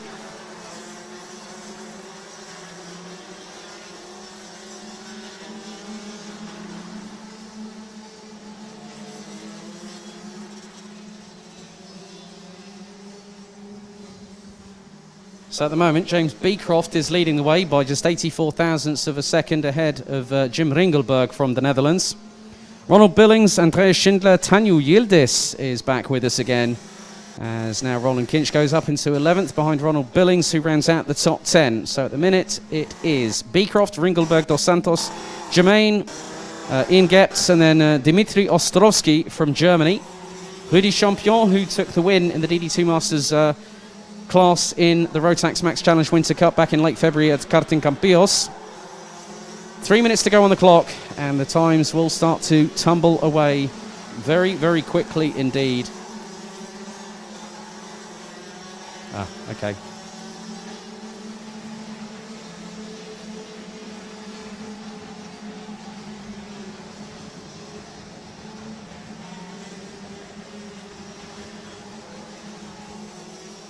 So we've had another change. Bart Koolman from Belgium goes up into P8 on a 55.488. 2.5 minutes to go as drivers jockeying for position through turn 6. So go down the back straight away, and it nearly ends up being 3 abreast heading to turn 7. But that will be more indicative of what could be coming in the racing a little bit later on, as drivers will... Now there is one driver coming down towards turn 10. And that looks to be, that is the 5:17, I believe, and that's James Beecroft. We'll just keep an eye as they come round through. Yep, that is. Trying to, there seems to be an issue with the engine on the kart. So Beecroft trying to get back up to speed, but at the moment, as now Christoph Adams takes provisional pole in the 555. Rudy Champion in second. Tom Dessert, who won the B&L Karting Series original kickoff and booked his place to the International Trophy, which will take place also at Portimao between the 8th and the 13th of December. That has been rescheduled and repositioned due to 3MK events, the promoters of the event having taken due diligence in light of the current situation. So Adams, and then defending B&L Karting Series champion Carl Klebort is in second. They're separated by just under a tenth. Rudy Champion, Tom Dessert, Ian Gepps, Tamsin Germain round out the top six. Well, as Bruno dos Santos goes up into sixth place, Jim Ringelberg from the Netherlands goes up into P1 on a 54.603 as we've got less than 60 seconds in this qualification session still to go. So at the moment is Ringelberg, Adams, Klebort, Champion, Dessert, dos Santos, Gepps, Germain, Koeman, Kinch, Conrad Bayer down in 11th position as Roland Kinch actually goes up into P9 on a 54.951. So that is the top 9 drivers, sub 55 seconds in this particular session. Conrad Bayer is ahead of James Beecroft by 35 thousandths of a second, with Ostrovsky, Schindler, Yildiz, Billings and Becker rounding out the 17 strong. But Schindler and Billings, for some reason, are showing up as they've been duplicated on the timing screens.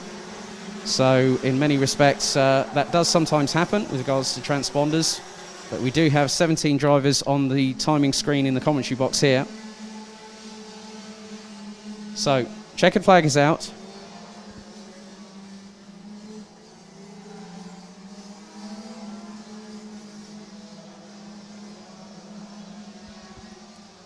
So Bart Koeman will be in 10th ahead of Conrad Bayer. James Beecroft takes 12th. Carl Klebort, P3.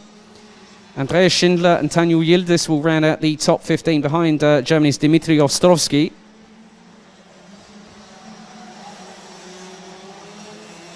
So we now wait to see who will take provisional polls. So look out for the likes of Ringelberg, Adams, Champion, Dessert, dos Santos.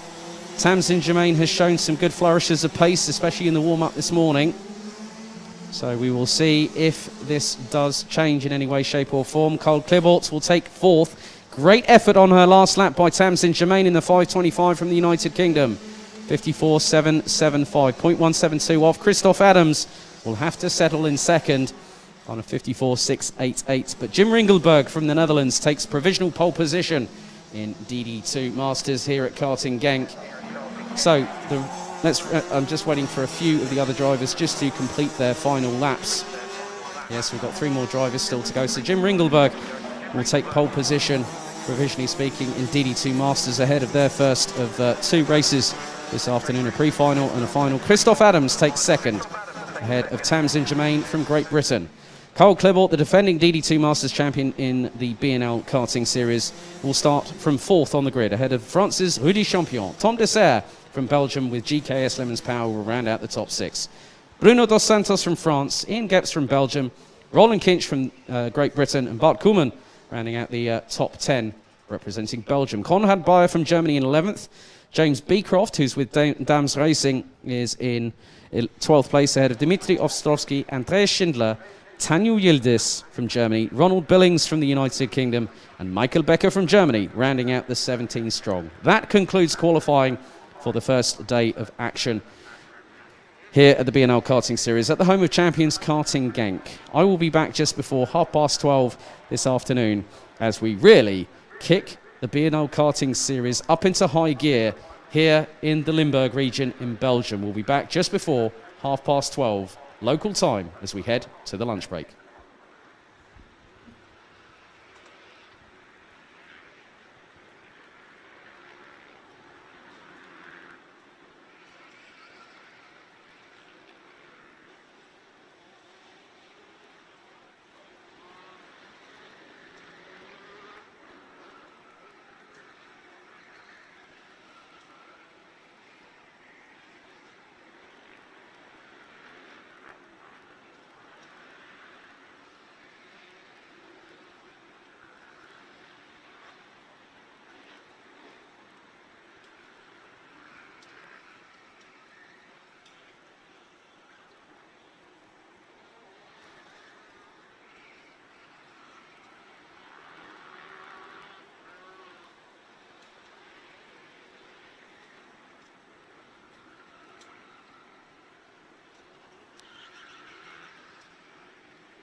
Good afternoon, ladies and gentlemen, and welcome back to resumption of the first day of action for the opening round of the 2020 B&L Karting Series season.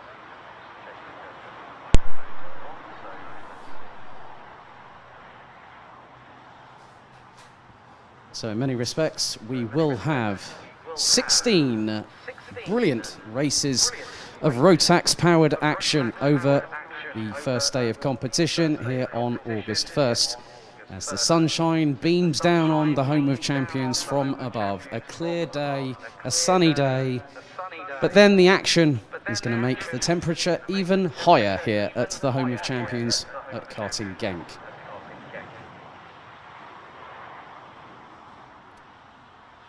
So momentarily we'll be underway with our first of 6 heats for Senior Rotax, starting off with Senior Rotax heat number 1, which will be groups A and B, and after the amalgamated qualifying results, they've been split into 4 groups. So we have A, B, C and D.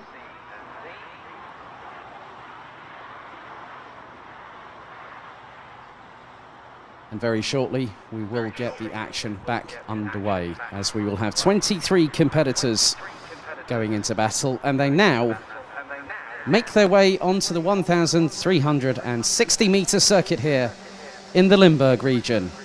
So it will be a sighting and then a formation lap. Your starting order for the first race of the weekend is as follows. Senior Rotax, Groups A and B, Heat 1.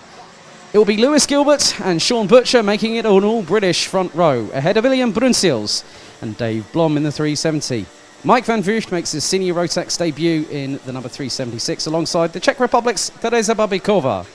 Vincent France in the 360 from Germany and the 344 of Belgium's Milan Koppens will round out the top 4 rows, and completing the top 10, it's Andreas Heber from France, Lars Zanen from Belgium, followed by Spain's Manel Galofretona, Fabian Bock, Anthony Boulou, Ben Burgess, Alexander Bentley, Arthur Horsch, Zem Van Thiel, Robin Knutsson, Flint Schuring and Amandine Travadon rounding out the top 20.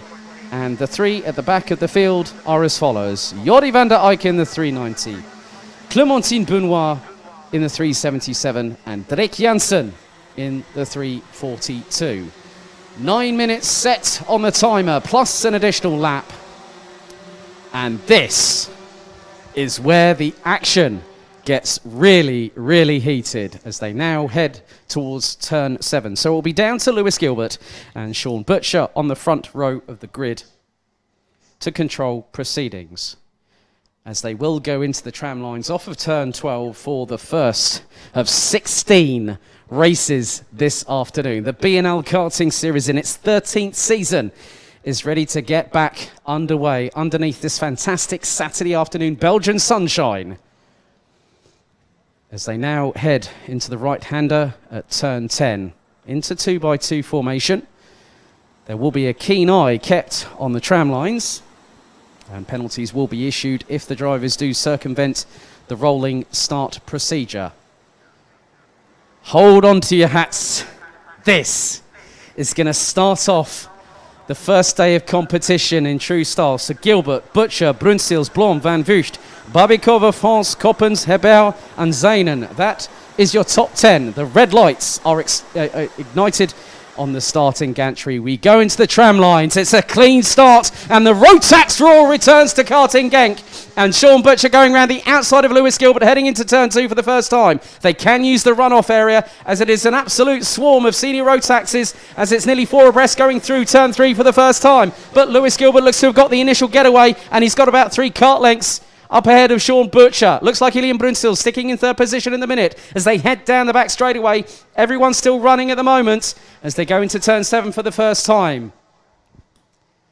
And it is pretty much 2 abreast at the back part of the field, all the way down to 23rd position.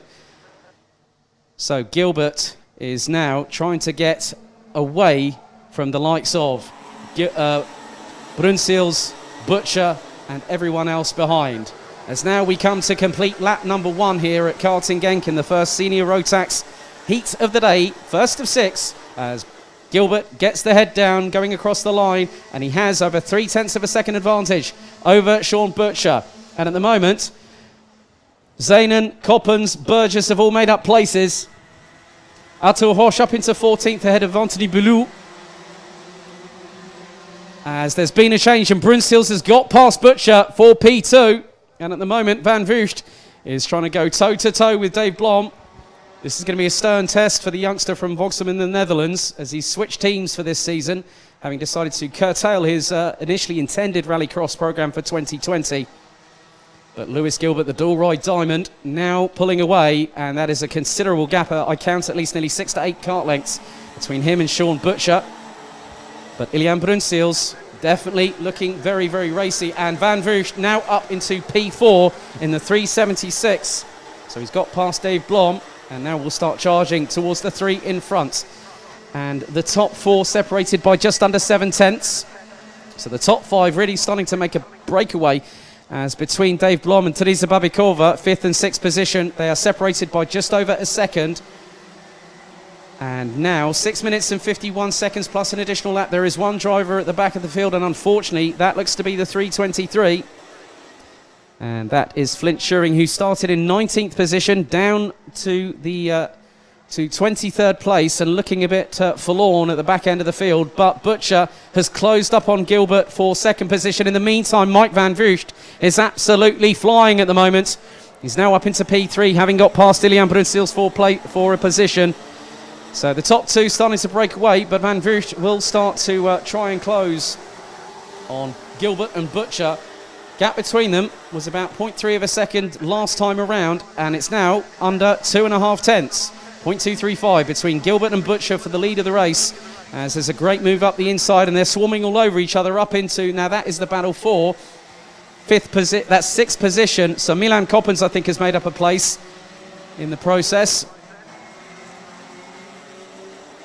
But everyone still, out of the 23 strong, are running at the minute. And now, you can see from what is 6 positions, that's Babikova, Coppens and Vincent France, as there's a nice move up the inside into turn 7, a little bit further down the order. But Lewis Gilbert still commanding proceedings. The gap between him and Sean Butcher was around just under 2.5 tenths of a second, as they now flood their way into turn 10 once again.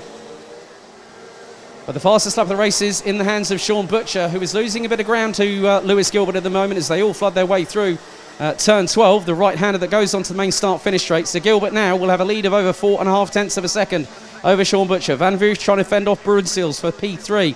Dave Blom just waiting in the wings, as there's an almighty scrap between Vincent France, who I think has just got past Teresa Babikova, I think. But I will just wait for the timing screens to confirm that very, very shortly. So at the moment, the running order is as thus. Lewis Gilbert leads, Sean Butcher in 2nd, Mike Van Vugt in 3rd, Ilian Brunsils, Dave Blom, Milan Coppens, Teresa Babikova, Vincent France, Andres Hebert, Ben Burgess rounding out the top 10, all covered by about 3.8 seconds. As now, coming down towards turn 10 and through into the left at 11. So Gilbert leads, has a gap over him, over Butcher. Van Vugt still rounding out the top 3, but is being handed by Ilian Brunsils. Dave Blom rounds out the top 5. So looks like all 23 drivers are now actually circulating. We've got 4 minutes and 15 plus an additional lap left to go. And now Brunsils looks to have the bullseye set on the back bumper, as we do have one retiree. And that is unfortunately the 397 of Lars Zaynen, just on the outside, the exit of turn 3, which goes into the triple left-hander at 3, 4 and 5.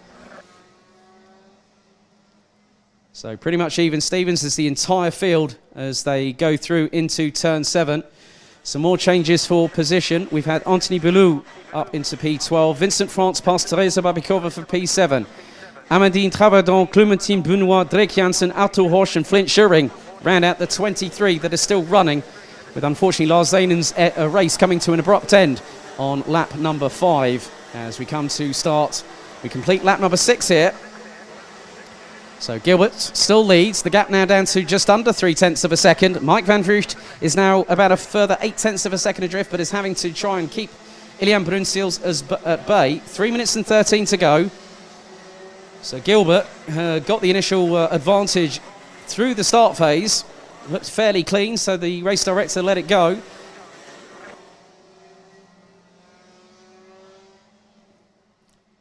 A couple of other positional changes. Andrés Hebert and Manel Galofre-Torner from France and Spain respectively have now gone up into 8th and 9th ahead of Ben Burgess from Great Britain. Two leaders now really starting to pull away, and I'm looking at the lap times of the top three. The best lap time of Lewis Gilbert was set last time around at 55.158, but Sean Butcher has put in the fastest lap of the race at 55.015 on lap number 6. 2.5 minutes to go, as everyone trying to get their head down, as that is a great move up the inside into turns 1 and 2. And I think that might have been that Vincent France was up a further position, but in many respects a lot of drivers still trying to there are battles up and down the order here, but Lewis Gilbert still streaking away from Sean Butcher as Mike Van Vleuten keeps P3, Ilian Brunsils P4. So it started to get into a sort of a more spread out affair rather than being concertinaed like I've seen previously in senior Rotax encounters. So the leaders now are making their way through. So Gilbert and Butcher locked in battle over P1. It's a little bit further back down the order. I've just picked up the 3:43 of Ben Burgess, who's battling away with Anthony Boulou for P10. Vincent France has got past Dave Blom for P5. 90 seconds on the clock, or just under, plus an additional lap remaining. Gilbert still has a healthy lead of around 0.4 of a second, but we have seen it before where the driver behind gets the second wind in their sails and then will start catching. And in terms of lap times, Gilbert was over 1/10 of a second quicker than Butcher on that particular lap alone, as the field still keeps on making its way around the 1,360 metre circuit. And now the gap between Sean Butcher and Mike Van Vleuten is over 1.1 seconds, as unfortunately we've had Teresa Babikova from the Czech Republic retire on lap number 6 of this race. So it looks like there might have been technical dramas for both her and Lara Zanen, as we're into the last 45 seconds. So next time around will be the final lap for Lewis Gilbert, as he now powers away. The gap now just over 0.5 of a second between first and second position here in the first of 6 senior Rotax heats here at the Home of Champions karting Genk. Mike Van Vleuten doing a steady job in third position and has managed to break away from Ilian Brunsils, who's got Vincent France trying to close him down at the moment. And if I look at the times, last time around it was a 55.221 from Brunsils and a 54.876 by Vincent France, which also gives the German driver the fastest lap of the race. Good to see Colin Kerzani racing, a former JJ Racing alumni, and has also been in the B&L karting series in previous years. So this is the penultimate lap of the race, as Lewis Gilbert will now come through turn 11 into the right-hand sweeper that opens up through turn 12 ahead of Sean Butcher. And the gap last time around was half a second. The final lap board has been shown to the Dual-Ride Diamond from Ayrshire. And he now goes into turns 2 and 3.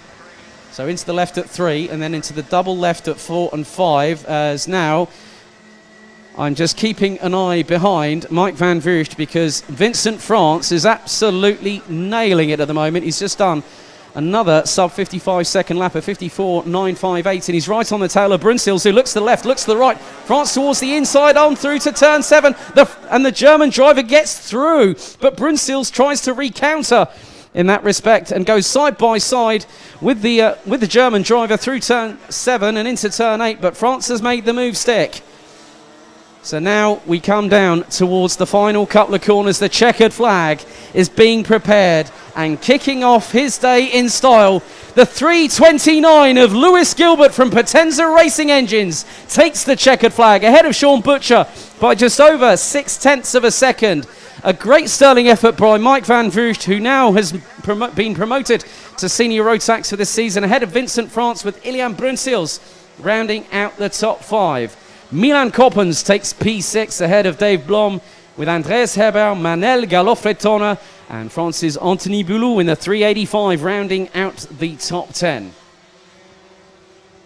So it's a win in the books for Lewis Gilbert after a lights out to checkered flag run.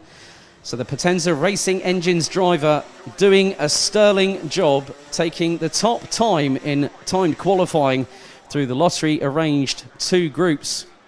And after aggregate qualifying, he was put on pole. So Lewis Gilbert takes it by 0.611 of a second ahead of Sean Butcher, Mike Van Vugt, Vincent France, Ilian Brunsils, Milan Coppens, Dave Blom, Andreas Heber, Manel Garlofretona, and Anthony Boulou running out the top 10. Then it's Alexander Bentley, Ben Burgess, Fabian Bock, Jordi van der Eyck, Robin Knutsson, Sem van Til, Clementine Benoit, Amadine Travadon, ahead of Drake Janssen, Flint Schuring, with Artur Hosch being the last of the 21 drivers that made it to the checkered flag, with both Teresa Babikova and Lars Zanen not finishing the race.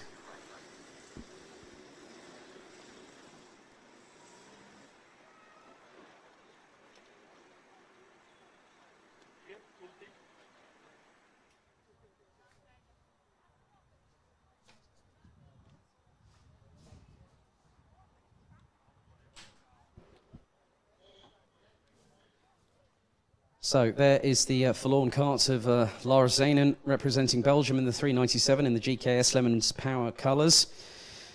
So the recovery vehicle, as always, is expedient as usual. So good to see that they are doing everything that they can in order to make sure that things stay on schedule. We have a very tight schedule all the way through this afternoon, and we have another 15 races still to go here at Karting Genk.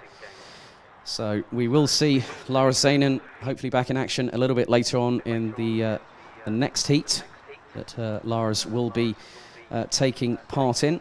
And very, very shortly indeed, we will be going to our next heat in around about 4.5 minutes' time with Senior Rotax Heat 2, and it will be groups C and D in action. And in this one, we will have 22 competitors.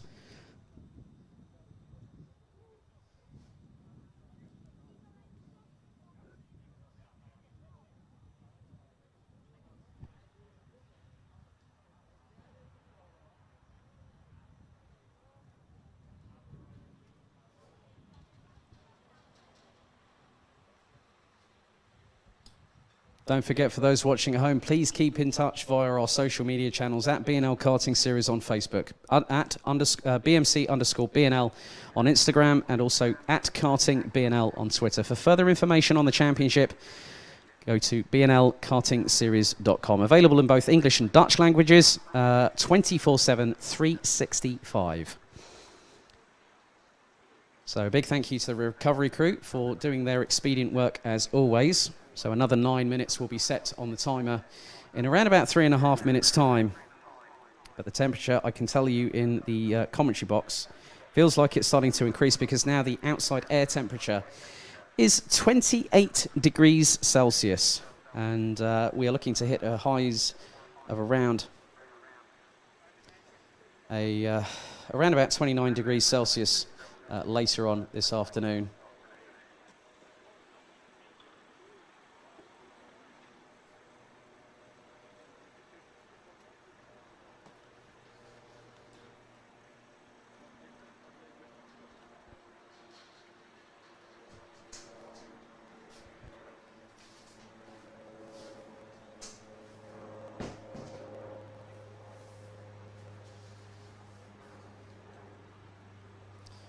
So just getting a few more of the grids brought into my into the commentary box here, which will include Junior Rotax, DD2, and DD2 Masters, and they will be in action a little bit later on this afternoon, as we will head to Micro and Minimax after we have completed our first 2 of the Senior Rotax heats. We'll have a total of 6 over the course of the day.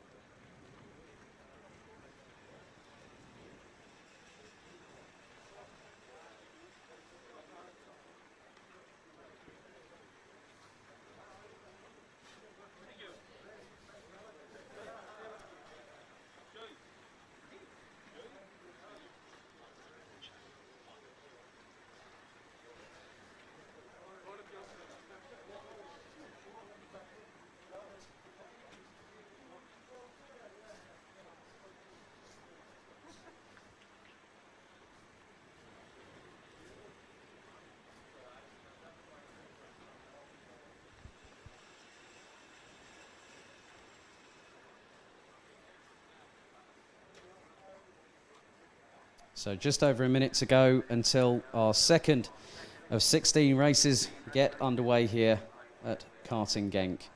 A fantastic circuit. It has brought so many big name motorsport talents through their ranks over the past few years, including the likes of Jenson Button, 2009 Formula One champion, and also 2018 Super GT champion. Andre Lotterer, multi-time WEC race winner, and also currently with with Porsche in Formula E as they start their last 6 races of the season next week at the Berlin Tempelhof Airport circuit, which will have 3 different circuits, 6 different races, and over 9 days. And that is going to be a tall order for everybody competing there in Germany that particular week and a half. But also for those that might have seen over, so we've had the likes of Beitzke-Visser, Max Verstappen, amongst other names. Robin Freins, who's racing at the DTM with Audi Sport this weekend at the DTM. I have to give a shout out to Chris Hartley, who's now commentating for the DTM. Many congratulations to him. So hope you're doing well down there. 93 kilometres southwest of us. As now, here comes the second of 6 heats. Here is your lineup. On the front row, it is Justin Pohlmann with Lachlan Robinson alongside. And then we've got Mads Ries from Denmark and the reigning and defending Senior Rotax BNL Karting Series champion Dylan Lahaye. Storm Brouwer and Luca Leistra from the Netherlands and Belgium round out the top 3 rows. Ahead of Belgium's Jules Castro, who goes up to Senior Rotax this year. Ahead of Maurice Schuring. Then it is Vincent van Kerkhoven and Bradley Barrett's completing the top 10. Bas Janssen and Victor Plateau round out row 6 ahead of Jeff Machiels and Emily de Hoys. Mario Sidler from Switzerland and Harley Horton from Great Britain round out to the top 8 rows. Ahead of Yashram Jankan, Kian Sang. Then we've got Jules van der Candelera, the longest surname on the grid this weekend, I believe. Scott Westhovens, Bart de Wit and Remco Baan rounding out the 22 strong.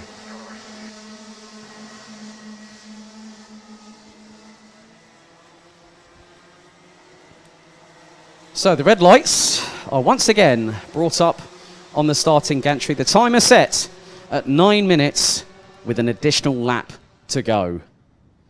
So we got a clean start on our first Senior Rotax heat of the day. And this time we will see if it is 2 in a row, because we have seen it before where full starts do occur. And if that does happen for those watching at home, there will normally be a flashing amber light on the starting gantry saying that it is an additional formation lap. Until the race director is happy for the drivers to start racing, he will let them go.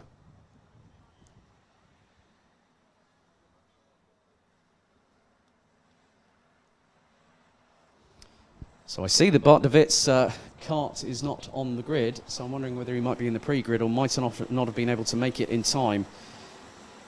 So your top 10 is as follows. It's Pohlmann from Robinson, Ries, Lahaye, Brouwer, Leistra, Castro, Schuring, Van Kerkhoven and Barrett. They are now getting themselves ready. Yes, it looks like we've got 21 karts ready to go, with unfortunately Bart de Wit looking to not be taking part in this particular race. The red lights are awaiting to be extinguished as the Rotax Max Evo engines go up the rev range. We are lights out and off and away, heading down into turns 1 and 2 for the first time, and it's a steely defence there from Justin Pohlmann as up the inside they are trying to go nearly 3 abreast. As been a little bit of a contact around about 6th or 7th position as they are all trying to hustle their way through, and it was nearly 3 abreast coming through turn 4 at the back part of the field. But at the moment, Lachlan Robinson has got the whole shot and is starting to lead away. Pohlmann in second, Ries, Lahaye and Brouwer rounding out the top 5. Luca Leistra in 6th ahead of Jules Castro, with Vincent van Kerkhoven making it a clean sweep for the Belgians. Between 6th to 8th position, Maurice Schuring and Bradley Barrett round out the top 10 as the leaders make their way through into the left-hander at turn 11. And at the moment, there's Justin Pohlmann that's leading as Mads Ries now up into 2nd place.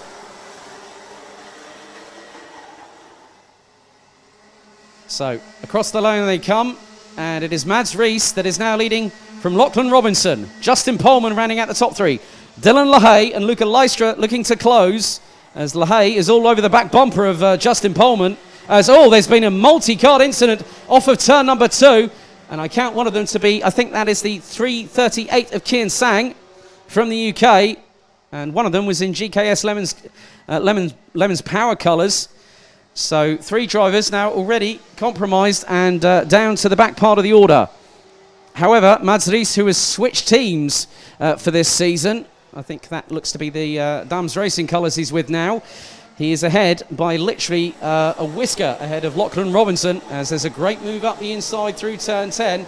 As that was the 372 of Luca Lystra, sending it up the inside of the defending champion Dylan LaHaye, who's been swamped by a couple of other drivers as they come across the line. So Storm Brouwer and Justin Pohlman. Now Dylan LaHaye's actually up into P3 now. So that would have been up the inside of Jules Castro. So Castro now drops a couple of positions. He's just ahead of Yashram Jankan and Emily de Hoy. So it is an inter-Dutch battle for 8th and 9th position. Bradley Barrett still sitting in 10th place at the minute. Followed by Van Kerkhoven, Schuring, Plateau, Horton, Janssen, Remco Baan, Jeff Mahiel, Scott Westhovens, Hugo Candelera, Van der Candelera, and it was Mario Sidler. It looks like Van der Candelera, Sidler and Sang were involved in that 3-kart skirmish off of turn number 2, about a lap and a bit ago, as the leaders now will start surging their way through. As we got just under, as the lead has changed and it's gone to Lachlan Robinson in the 316, representing the UAE, and he will now take the lead on lap number 3 as we start lap 4. So a good move by the UAE-based driver, as Mads Ries and Dylan LaHaye will keep with the 316 in the battle for the lead of the race, as Luca Lystra looks to be very, very racy, and I must be honest, Mads Ries has just done a 56.227. So the Dane, a little bit on the back foot by about nearly 0.4 of a second off of the rest of the top 4. And then you look at Storm Brouwer, who is about 0.7 of a second behind Luca Lystra for P4. So the top 5 starting to concertina a little bit. And then you look at where Jules Castro is, and Emily de Hoy's is now up into P7 and is chasing the young Belgian down for P6. So de Hoy's is about 0.4 of a second off and was quicker by half a second, so Jules Castro could quickly be overtaken by Emily de Hoy's, depending on how quickly de Hoy's actually catches up to the GKS Lemons Power driver. And the gap now between them has been truncated slightly, so Jules Castro has responded and has gone just under a tenth of a second slower than de Hoy's on that particular lap. And also I see that both Hughes van der Candelera and Mario Sidler are still running, but unfortunately Kian Sang is the first retiree of this race, as we are fast approaching the halfway point. 4 minutes and 43 seconds on the clock, plus an additional lap still to go. So Lachlan Robinson leads, Mads Ries in second, Dylan LaHaye in third position as they come through into turn 12, and Robinson has pulled out an absolutely humongous lead. The fastest lap in the meantime is for Harley Horton, who's currently down in P13 and is ahead of Bas Janssen and Victor Plateau at the moment. As here is the battle for P2, as Dylan LaHaye swarming all over the back bumper. Oh, he's going to send it up the inside of turn 3. That's a great move from the defending champion on Mads Ries into turn 3 and makes it quickly stick before he even gets to the apex of turn 4. Great work by the 328 from GKS Lemons Power, representing Belgium. Jeff Mahiels and Scott Westhovens have got past Remco Baan for 16th and 17th. Morris Schuring now goes into the top 10. Bradley Barrett is just behind Yashram Jankan by about 3.5 of a second in the battle for P8. But now that LaHaye has got past Mads Ries, who was effectively the cork in the bottle, he now has an opportunity to close in on Lachlan Robinson for the lead, as we are fast running out of time. Just under 3.5 minutes to go, and the gap between Robinson and LaHaye is 0.8 of a second. So Robinson has in the process gotten the closest to a sub 55 second lap time. That was an absolutely blistering lap, a 55.086 from the 316, representing the United Arab Emirates. So LaHaye in second, Rees in third. Luca Leistra is about just under 3.5 tenths of a second off of the Dane, and he's getting closer coming through the right-hander at turn 8 as the field now starts to make their way, well, the rest of it, through into turn number 7 off of the back straightaway. And I sense something brewing behind Mads Rees, and that is the Rotax engine of Luca Leistra. It seems like that Leistra's got some real pace. Now, he has raced in the B&L karting series before in the younger classes. We saw him earlier on this season, as now he is about 3 kart lengths behind Mads Rees. The gap between them now is 0.228 of a second. And Robinson's lead hasn't really been decimated in any way, in any sort of real way, by Dylan LaHaye, who I think will want to get the points on the board, because the aggregate classification, the intermediate classification, will be decided on their heats over the course of the day.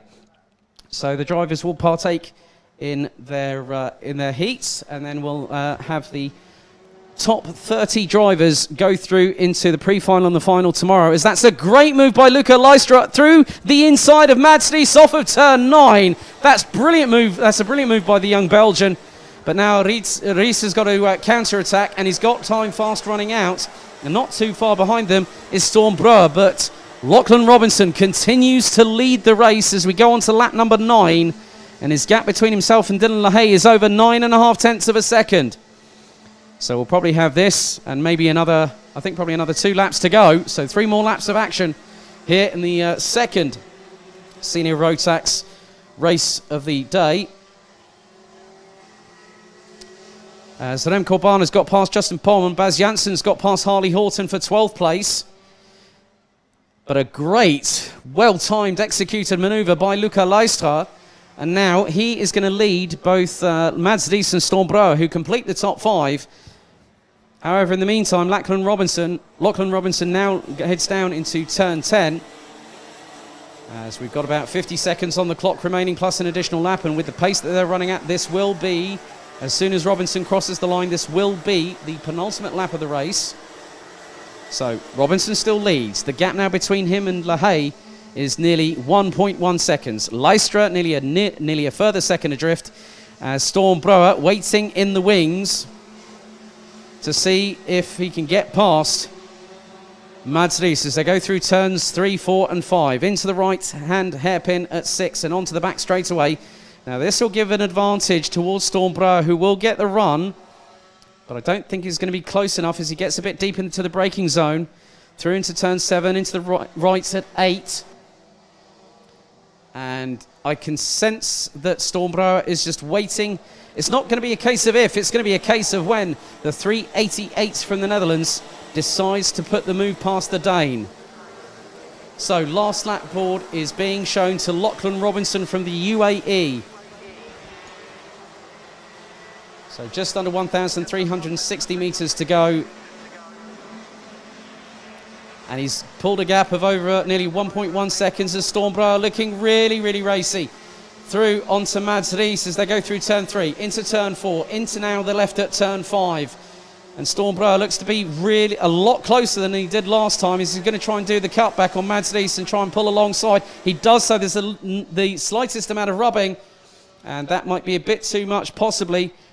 But that was the main opportunity that he can do. But I have seen people send it from absolutely nowhere coming down into the right at turn 10 as Lachlan Robinson makes his way there now. But this battle between Rees and Brouwer, and look, Jules Castro waiting in the wings. A switchback attempt there by Storm Brouwer as Castro really closes up. The checker flag being prepared, and it is going to wave for Lachlan Robinson from the UAE. Dylan LaHaye will take second.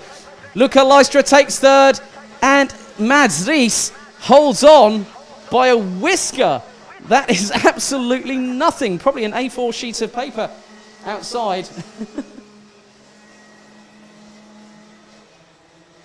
I've just been given away by Dave Ritson, who's just on the infield off of turns 11 and 12. But Lachlan Robinson completes. So it's 2 different drivers from 2 different nationalities. So Lewis Gilbert takes the win provisionally in the first heat, and Lachlan Robinson from the UAE in Heat 2, Groups C and D. Luca Leistra takes third place ahead of Mads Rees, with Storm Brouwer rounding out the top 5. Following that, it was the 396 of Belgium's Jules Castro in P6, ahead of Emily de Hoys, who took 7th, ahead of Maurice Schuring. Then it was Yashram Jankan. Bradley Barrett, who I spoke with earlier on, I think this is his first race weekend back, so he's kept it consistent and kept it in 10th place. Vincent van Kerkhoffen, Bas Janssen, Harley Horton, Jeff Machiels and Scott Westhovens from the Netherlands rounds out the top 15 ahead of Victor Plateau, Remco Baan, Mario Sidler from Switzerland, with Hughes van der Candelera from Belgium rounding out the 19 drivers that finished. And unfortunately, Justin Pohlman retired on lap number 8, with Kian Sang retiring on the second lap, with Bart de Wit being a non-starter in that race.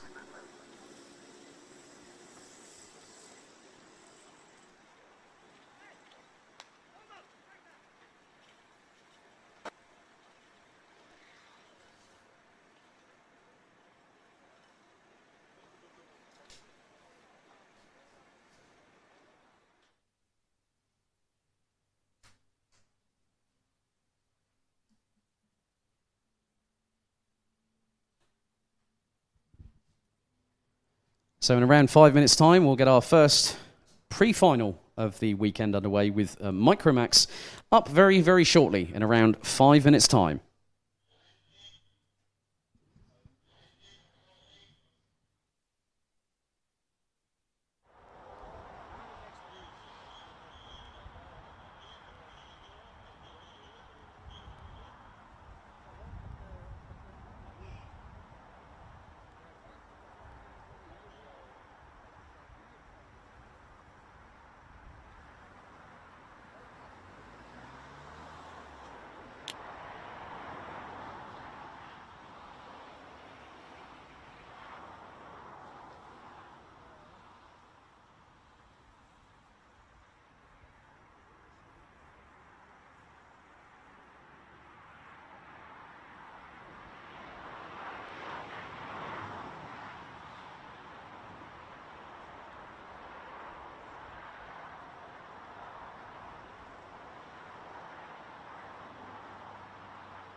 We now continue the action here at the home of champions, Karting Genk in Belgium, for our first of our pre-final stage here for the first day of action for the B&L Karting Series.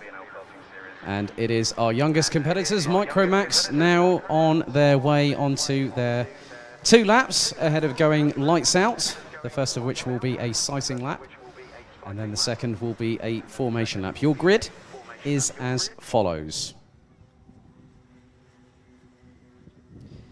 So it's Mies Huben on pole position, and alongside will be Zdeněk Babíšek from the Czech Republic. Max Sadursky from the Netherlands will be in P3 in the number 19, ahead of Mats van Rooyen in the number 3. Boris Maximov and Jake Menton will complete the 6-strong grid, both representing the Netherlands in the 30 and the 31 numbered karts respectively.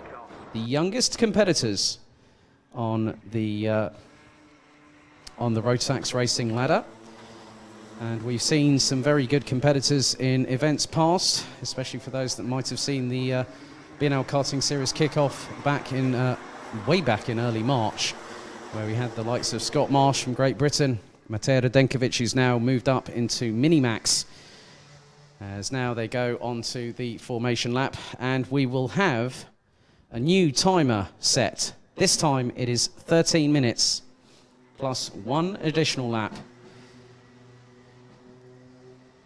So they now make their way through into turns 3, 4 and then 5, and then into the right-hander at 6 before Mies Huben and Zdeněk Babíšek will then have to get everyone settled and ready in the formation ahead of 13 minutes plus an additional lap. The red lights are ignited on the starting gantry, awaiting our 6 young competitors to go racing as they now make their way through the exit of turn number 9, coming down the short blast towards the right-hand sweeper at turn 10. So it's Huben from Babíšek, Sadursky, Van Rooyen, Maximov and Menton. That is your 6-strong grid for Micromax here at the home of champions, Karting Genk. These youngsters will get their respective campaigns up and underway very, very shortly as they go literally. They want to see who blinks first. So now they come through the right-hander at turn 10, and turn 12. They will now come through into the tram lines. They're told to split apart and go into the tram lines. So the red lights on the starting gantry, or we are on starters' orders. We are off and away. There was a little bit of a move out of the tram lines from, I think that was Jake Menton, as they head into turns 1 and 2 for the first time. Looks like Mies Huben gets the run on everyone, and up towards turns 4 and 5 they go. So Huben looks to be leading. I'm wondering who that is in second position at the moment. I think that is Max Sadursky that has made the move up into P2. And Mats van Rooyen, I think, has also now moved up into P3. So where is Babíšek? As that's a move up for the lead. Mies Huben has already been overtaken in the first lap alone, and that was through turn 7, and that was Max Sadursky. And now here comes Van Rooyen up the inside of Huben into turn 9. Again, now, it doesn't matter how young these drivers are. This great racecraft is up the inside through turn 10 goes Mies Huben to retake second position. And just behind is I think that's Boris Maximov. And so Babíšek now down in P5, having to battle away with Jake Menton as we go across the line to complete lap number 1. It's Max Sadursky from the Netherlands leading the way with Mats van Rooyen hot on the heels and up the inside, or nigh on, trying to go through turn 2 on second place driver Mies Huben, who won the kickoff 2.0 reboot just a few weeks ago. So a great flurry of exchanges, very clean and concise by these 3 drivers at the front of the field. And at the moment, Boris Maximov in the number 30 is trying to hunt them down, so he wants to get in on this action. So a 3-way scrap for the lead could very quickly escalate into a 4-way scrap. But now Mies Huben looking to get past Max Sadursky. Now Sadursky started in P3. Huben started on pole as they go through the right-hander at turn 9. They now come down towards turn 10. And Max Sadursky has got to defend like crazy for the next 11 or so minutes, plus an additional lap if he wants to keep a hold of that lead as they come through the left at turn 11. Into the right at 12. And we come to complete lap number 2 of this race. as the timer now will go underneath 11 minutes. And Max Swiderski is only a tenth and a half ahead of Mies Huben, who's trying to force the issue up towards turn 2. Up the inside he tries to go, but can't make it through. And there is Mats van Rooyen trying to throw his right-hand haymaker into the party. Is the trio, a line astern going into turn 6. And up the inside nearly goes Mats van Rooyen, but Mies Huben trying to keep it defensive. So the thing is that Huben's got to make a decision now. Do I go and try and attack Swiderski, or do I actually leave myself open for Mats van Rooyen to get past? So one move could end up whether Mies Huben ends up in the lead, or whether he gets demoted down to third as a direct result. But it is pretty much a stalemate in terms of a chess positioning side of things. Oh, that's a great move, Van Rooyen, up the inside of Huben, through the right-hand sweeper at turn 10 to take P2. Great moving there. So we've got 3 minutes completed. We've got another 10 to go, plus an additional lap in the top 3. As Swiderski's now got a bit of daylight coming across the line to start what will be lap number 5. Oh, that is going to be pretty impressive with the way things are. That's lap 3 completed. My apologies there. So Swiderski really trying to, as he's lost out to the lead. Mats van Rooyen through turns 2 and 3 managed to make the move up the inside of the Dutch drivers. So these drivers, as up the inside goes Swiderski. Oh no, Mies Huben rose over the back bumper of Mats van Rooyen through turn 6. And that has completely compromised his race, and that is going to throw him into the clutches of Bols Maximov from the Netherlands in the number 30 behind. But there is still over 9 minutes of this race remaining, plus an additional lap. So what Mies Huben needs to do right now is to just compose, just try and get a bit calmer, because we know that when a driver sees the lights going out on a racetrack, the first thing they're going to do is effectively go for it. They'll throw any sort of strategy out the window, and it will be a case of whether they can get the position. So Swiderski still leading the way. We're on to lap number 5 of this pre-final for Micromax.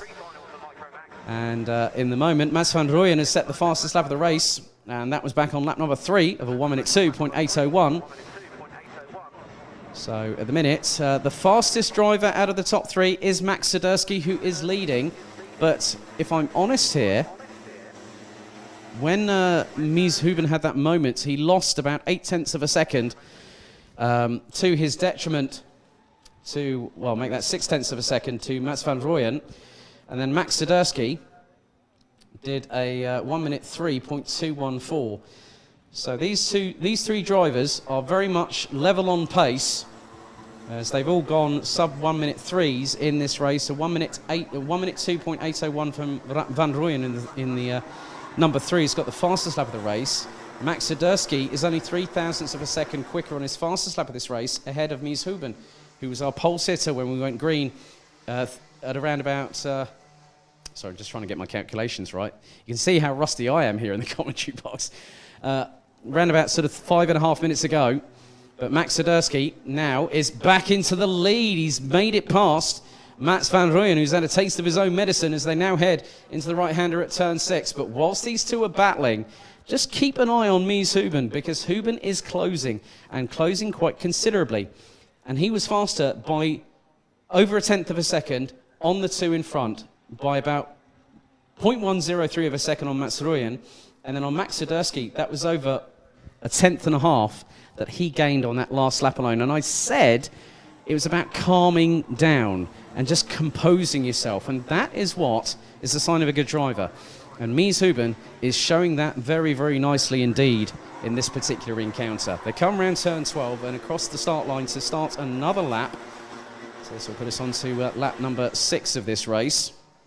So Swiderski still leads. Van Rooyen about 0.2 adrift. Or is he? No, he's going up the inside into turn 2. Up the inside of the number 19, Max Swiderski. And then Mies Huben is waiting in the wings, ready to strike at a moment's notice. And it's a case of when, not if, Mies Huben is going to get that opportunity, as Max Swiderski goes up the inside of Van Rooyen. And here comes Mies Huben, who gets out-dragged by the number 3, going down the back straightaway as they come through into turn 7, into the right at 8. So this is an absolutely brilliant tight battle here between the top 3 here in Micromax for the pre-final. Swiderski still leading. as it has changed quite a few times as Mies Huben is looking a bit menacing on the back bumper of Van Rooyen heading into the right-hander at turn 10. If you remember when Van Rooyen did the move up the inside of Mies Huben through there a few laps ago, Mies Huben is looking to return the favour. Around the final corner, we are now at 5 minutes and 42 seconds plus an additional lap remaining. And they are line astern again. Van Rooyen comes out of the tow very, very early and slingshots past Max Swiderski through turn 1 into turn 2. Mies Huben looking to try and get up into second now as they are back line astern, the top three. As Swiderski looks up the inside of Van Rooyen heading into turn 5 but can't get through. And a little bit further down the order, up the inside of Boz Maximov goes Jake Menton for... Could we also have the driver, Victor Plateau, 350 to the stewards, please. That's 350 to the stewards, please. Senior Rotax to the stewards immediately, please. Thank you.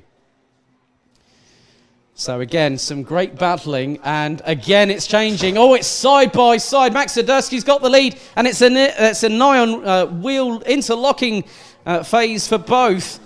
Mies Huben as Mats van Rooyen, as again Jake Menton is trying to fend off the approach of Boz Maximov for what is P4 at the minute, but the top three as Van Rooyen not really close enough to get past Swiderski, but has got Mies Huben in the tow, heading into turns 1 and 2. No one making a move, no one blinking quite yet, but Mies Huben is absolutely swarming over the back bumper of the number 3 from the Netherlands. This battle looks like it's going to wage all the way through to the checkered flag, and the good thing is that every single one of the 6 drivers is up the inside. That is Van Rooyen up the inside of Swiderski through turn 6. Onto the back straight they go.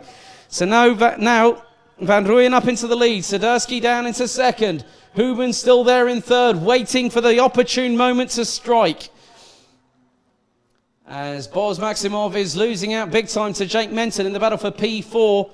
As Zdenek Babashek from the Czech Republic still circulating down in 6th position. As up the inside goes Max Swiderski up the inside of Van Rooyen into turn 10. And you can just see how much Mies Huben is holding back. I can just tell by the way he's just calmly watching what's going on out in front. And in many respects, that's a great drive as we go into the last 3.5 minutes, plus an additional lap. Even though, oh, Mies Huben's up the inside of Van Rooyen into turn 2. Great move there by the GKS driver. But up the inside of turn 3, Van Rooyen returns the favour and retakes P2. That's a great exchange, a great little scrap between these three. There's now Max Swiderski is going to try and hold on, but it depends on who's going to win this race because it could come down to the wire. I've seen it before in the V&L karting series, and believe you me, ladies and gentlemen, that might be the very much case here. As through into the right-hander at turn 8 is Max Swiderski in the lead in the number 19 from the Netherlands, and it is an inter-Dutch World War III out on the circuit at Karting between Max Swiderski, Mats van Rooyen and Mies Huben for the lead and hopefully the potential victory of this race. As they now come through out of turn 11 into the right-hander at turn 12. They'll come out of the corner, and I think Mies Huben has a real good chance to strike whilst the iron is hot. But now Van Rooyen closing on the back bumper of Swiderski, going across the start-finish line. As they're now into double figures on the lap times. Huben up the inside once again on Van Rooyen. Makes the move stick, and this time Van Rooyen again does the same thing, but it's nearly 2 abreast coming through turn 3. Oh, through turn 4, they're still side by side. Round the outside goes Mies Huben to keep the position. Nicely done by about 3 corners after turn number 2. Mies Huben makes the opportunity and gets up for P2. Meantime, Jake Menton and Boz Maximov battling away, and there's a bit of gesticulation there for Jake Menton, who's meant to keep both hands on the wheel. Come on, man, get it together and just race. But they were side by side as Boz Maximov tries to go up the inside of Jake Menton into turn 9. But Max Swiderski has got a bit of breathing room now, and the top 3 were separated by 0.2 of a second over the start-finish line last time around, but they come through turn 12. We still have a 1.5 minutes plus an additional lap as it's side by side between Van Rooyen and Huben going over the start-finish line. Who's going to get the run towards turns 1 and 2? Mies Huben does it, but then Van Rooyen does a late brake manoeuvre like Daniel Ricciardo. A little bit of contact sends Mies Huben a little bit wide. But Van Rooyen keeps the place for the moment as Menton and Maximov still battling away tooth and nail. A great scrap between these two through for P4 and P5. But now Max Siderski has a colossal lead. He had about 0.6 of a second last time around, as we now are on lap number 12 of this exchange here. But that is absolutely brilliant work by... oh no! Now was there a tussle? The two! Oh, Van Rooyen and Hooben get collected, and through comes Boz Maximov and Jake Menton.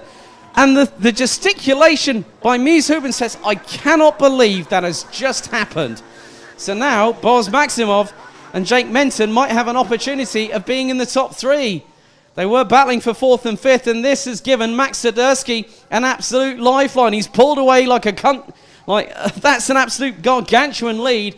5.571 seconds as Maximov and Menton have an opportunity to go for P2. And it could be that time might quickly run out. And in many respects, that is it. Time has expired. Penultimate lap we are on now. And Menton could have an opportunity to try and seize the day and try and get past Boz Maximov for P2. But looks like Mats van Rooyen trying to close up, as is Mies Hooben. Zdeněk Babishek still rounding out the 6 strong. All drivers will make it to the flag. But Menton really now, when he saw that accident unfold, he thought, hang on a minute, I've got a chance for 2nd place here. Well, all I need to do is get past Boz Maximov in front of me in the number 30. So, last lap board being shown to the number 19 of Max Siderski from the Netherlands. And Menton in the slipstream of Boz Maximov going down, and he's going to come out of the tow, or is he? That was close because Maximov tried to close the door very, very quickly, heading into turn 1. Makes it close still for turn 2, into the left at 3. Now into 4, then into 5. And whilst these two are battling, Mats van Rooyen could actually pounce on the pair of them and get up into the runner-up spot on this race if those two in front aren't careful. As now the leader, Max Siderski, makes his way through into turn 8 for the final time. As again, now Menton seizes the opportunity. He pulls up right behind Boz Maximov through, and he's gone for the move. He's gone up the inside. He runs a bit wide. It's 3 abreast. Oh, Mats van Rooyen definitely getting stuck into this one. They're heading into turn 10. The leader's about to come across the line in just a moment, but Jake Menton now keeps P2, and this could be absolutely a grandstand finale as Max Siderski wins the pre-final. Who's going to get P2? Jake Menton's got the run on the rest. Boz Maximov is ahead of Mats van Rooyen, and it's his synchronized finish between. Look at the celebration from Jake Menton. Oh my goodness me, he was last on the grid and he's finished P2. Boz Maximov, Mats van Rooyen and Mies Hooben were separated by 0.094 of a second. They were literally in a diagonal formation coming across the start-finish line. But Max Siderski from the Netherlands, after 14 laps of action here in the Micromax pre-final, takes the win. Jake Menton absolutely beside himself with 2nd place after a contretemps between Mats van Rooyen and Mies Hooben with a few laps to go, which then also helped Boz Maximov to... and look, he's still celebrating. That is absolute emotion. Pure 100% emotion and just sheer relief as Max Siderski wins. Jake Menton taking 2nd position ahead of Boz Maximov, with Mats van Rooyen and Mies Hooben rounding out the top 5, with Van Rooyen and Hooben coming together on the exit of turn 9 a little bit earlier on, with Zdeněk Babishek rounding out the 6 strong here in what was a great Micromax pre-final.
Well, after one incredible Micromax pre-final, we head to Minimax for our second pre-final of the day. Your grid is as follows. So on pole position, representing the Netherlands, will be Renaud Francot ahead of Thomas Strauven from Belgium. Following that up, it's Matej Radenkovic from Belgium and Kasper Schormans from the Netherlands. Tam Saleh from Germany and Nando Weichselbaumer from Austria ran at the top 6 positions, ahead of Thiemen Huben and Olivier Jonkers from the Netherlands and Belgium, respectively. Rounding out the top 10 is Belgium's Jasper Leynerts and France's Mathis Soubadou from France. Laurence Herbaut and then Karel Stout round out the 12 top 6 rows, with Mick Vandenberg starting from 13th position. And in qualifying earlier on this morning, the top 4 were all under 60 seconds in qualifying trim. So as they say, times are for show, and it is points to go. And that is what they're going to start here, because the event result for both Max, Minimax, Junior Rotax, DD2 and DD2 Masters is based on the results of the pre-final and the final. So for the next few races, so it'll be this and another 3, because we'll have Junior Rotax up next, we will have a pre-final. And as you can see, Renaud Francot and Thomas Strauven. Thomas Strauven now in with the Dams racing team outfit this season, having made the change. He was originally with GKS Lemons Power last year, but has decided a change is as good as a rest. So they are very, very nicely positioned in the rolling formation lap here. And it is down to Francot and Strauven to control the pace. They will come through the right-hand sweeper at turn 10. 13 minutes on the clock, plus an additional lap set in stone on the gantry above the start-finish line. So top 10 is Francot, Strauven, Radenkovic, Schormans, Saleh, Weichselbaumer, Huben, Jonkers, Leynerts and Soubadou. That is your top 10 here for the first pre-final for Minimax here at the B&L Karting Series. And they are keeping us waiting, these young chargers. Let's see what happens over the next 13 minutes plus an additional lap. And your guess is as good as mine. So they get guided into the tram lines. The Rotax engines roar into life. We are lights out. We are heading down to turns 1 and 2 for the first time. And at the moment, Francot gets the lead, and Strauven round to the outside. A bit of a move between Radenkovic and Schormans as they try and filter their way through. As there's a move and there's a bit of argy-bargy. That must have been Radenkovic forcing his way through into P3 through the exit of turns 3 and 4. As the two leaders starting to pull away, as Strauven's trying to get on terms with Renaud Francot and goes into the slipstream, heading into turn 7 for the first time. As all the field making their way through into turn 7, as there's one driver making a heck of a lot of places up at the minute. And I'm just trying to keep an eye out for that particular driver as they now make their way down through into turn 10. Strauven trying to go towards the inside of Renaud Francot, and oh, the two leaders clash! The two leaders clash, and that brings Matej Radenkovic, Nando Weichselbaumer, Tam Saleh and Olivier Jonkers into this. This is really heated up, and now that means that Strauven, I think, has got the lead, and side by side between Francot and Radenkovic as they storm their way down into turns 1 and 2. And at the moment, Francot hung out to dry a little bit by Radenkovic, who slightly taps the rear bumper of Strauven going into turn 2, through into 3, now into 4, now into the left at 5, and there is a train of 6 karts battling over the lead in just the first minute and 20 seconds, but now Strauven looks to start pulling away from Radenkovic, who's now in second. Francot now trying to go up the inside of the Belgian, through into turn 7. The GKS driver makes the move through nicely and cleanly, and with a little bit of room to spare. And Weichselbaumer now in P4. Tam Saleh from Germany now up into now in P5, and then just behind is Olivier Jonkers. So great moves up the inside. Oh, Francot gets muscled out by Radenkovic for P2, and up the inside is going to come Nando Weichselbaumer. No, he can't get through because Francot shuts the door. This is allowing Olivier Jonkers, who I think has just got past Tam Saleh. That is the case. So Jonkers up into P5. He's also in new colours this year. As little bit of a tussle between Weichselbaumer and Franco there. So Weichselbaumer went in a bit too hefty going into turn 2, but managed to keep it clean and get out of trouble. As they say, discretion is the better part of valor. But now Strauven is pulling away. And if you look behind, you've got 2nd, 3rd, 4th, 5th, 6th, 7th, and 8th. And Karel Stout has moved up the order, and we've had one driver not complete more than well, there is one driver that is languishing a little bit further at the back, and that is Jasper Leenerts. Now I think has Jasper actually retired, and Leenerts actually started P9. So up the inside comes one of the other drivers, and that was a move by the 150. So Tam Saleh making another move up the order, and double the numbers, double the fun, as they say here in the BNL karting series, and wait until you see Junior Rotax in just a few minutes' time. Franco sends it up the inside of Radenkovic, heading into turn 2. So the Dutch driver makes it up the inside of the Belgium, but Radenkovic tries to counter-attack, can't get through on turn 3. As Nando Weichselbaumer from Austria, now in the GKS Lemons Power Colours, is being chased by the Dams Racing Team driver of Olivier Jonkers. What a great race this is as well. I think Aran, who said on Facebook, yeah, great race.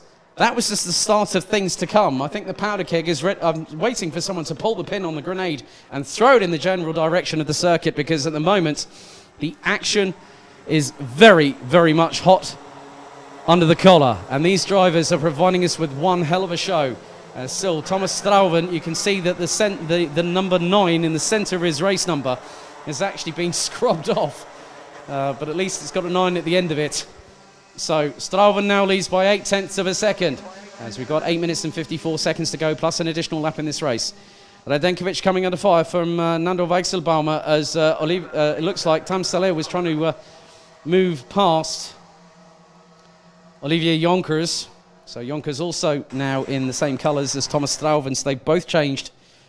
As, no, that's a bit of a mistake there from Jonkers, and that allows Tam Saleh to get through. And here comes Casper Schormans. So Schormans trying to get past, but then a good recovery there around the outside of Tam Saleh goes Olivier Jonkers.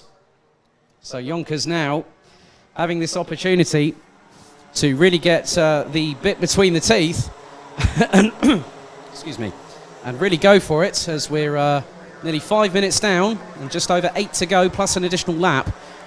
These drivers are really, really testing each other, and this is where they put the feelers out. This is where the strategy comes in, the mind games, because, okay, it's all, you want to be quick, you want to be fast, you want to be strong, you want to be able to have that stamina, that cardiovascular fitness. But another part of racing is the mind games, and especially when you do your talking out on the circuit, because let's not forget, these are young drivers. And one of the biggest things is that one thing that I love about the karting fraternity is that everyone is out for each other. They're out to get one another in terms of racecraft and positioning out on the circuit. But behind closed doors, some of these drivers are the best of friends. And that is, there's always, it's both sides of the double-edged sword. So at the moment, Thomas Strauven, so Jasper Leenerts on lap 2 has unfortunately retired from the first pre-final of the weekend. So 7 minutes and 5 seconds still to go, plus an additional lap, and Thomas Strauven continues to lead.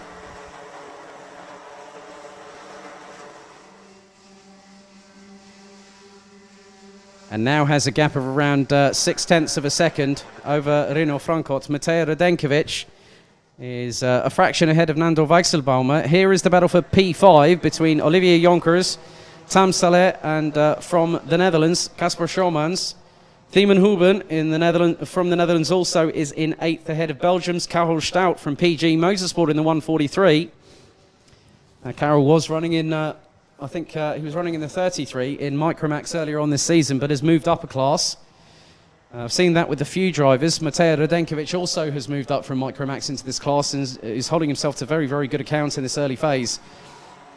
As we have just over 6 minutes and 10 seconds, plus an additional lap still to go. Here in Minimax pre-final 1 on day 1. And it's starting to get a little bit closer at the front of the field. I mean, last time out, the top 4 were separated by just under 1.4 seconds. The gap now is 1.3.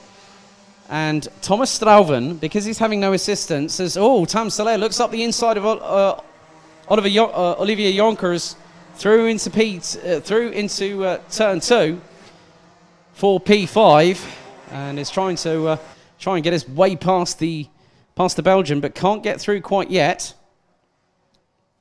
As they go down the back straightaway, and it looks to be even closer between the top 4 now. So I'm looking to see who's the fastest out of the quartet. And at the moment, it is Matej Radenkovic running in P3 at the moment, as the leaders now make their way down to turn number 10. So Strauven being hounded by Frankot from the Netherlands in the 111 as they come through into turn 12. We're now going to complete lap number 8 of this race. Just 5 minutes plus an additional lap left to go here in the Minimax pre-final for the first day of competition.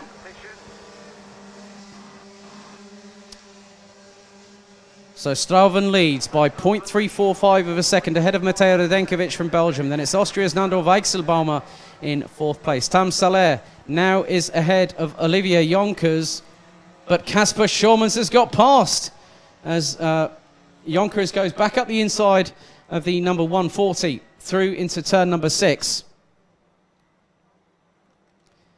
So these two as, oh no, Jonkers off of turn 7, disaster for the 116.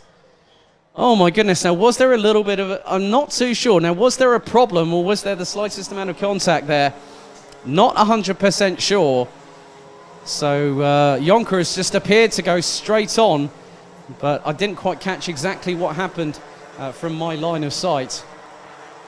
So Olivier Jonkers now drops out of the what will be, I think, at least the top 7, maybe even make that the top 8. So Strauven is being closed in on, hand over fist. 59.848 for him, 59.737 for Renaud Frankot. So Frankot, oh now, who is that up the inside of the 143? That is Karel Stout, and that was, I think, Thiemen Huben has just gone up the inside. That was a great move by the 105 from GKS Lemons Power, but Karel Stout from PG Motorsport trying to come back at the 105 for what is 7th on the road. Or maybe 7th on the road. So good move by, Huben to get past. Coming to the last 180 seconds as the pair are side by side, as Huben ran wide, and he's hanging Karel Stout out to dry. But in many respects, he gave Karel Stout enough room to do so to get through turn 10. Oh my goodness. You know when you try and look somewhere and then something else happens in the corner, out of the corner of your eye, as I see that the leaders are pretty much together. So Renaud Frankot, that started on pole position, is now trying to battle back at Thomas Strauven, but time is fast running out. These drivers, the top 4 drivers, are running in the sub 59 second bracket, and they have kept this pace up, and incredibly enough, in this heat, this is what is even more impressive, as the weather is now, it's 28 degrees Celsius at the moment, and yeah, I don't know how, I hope that all these drivers are hydrating, because that's what they're going to need to do over the course of this weekend. So it's never, ever easy as we go into the last couple of minutes, as Renaud Frankot still trying to close up on Thomas Strauven for the lead of this race, which could decide who our winner will be for the pre-final in Minimax.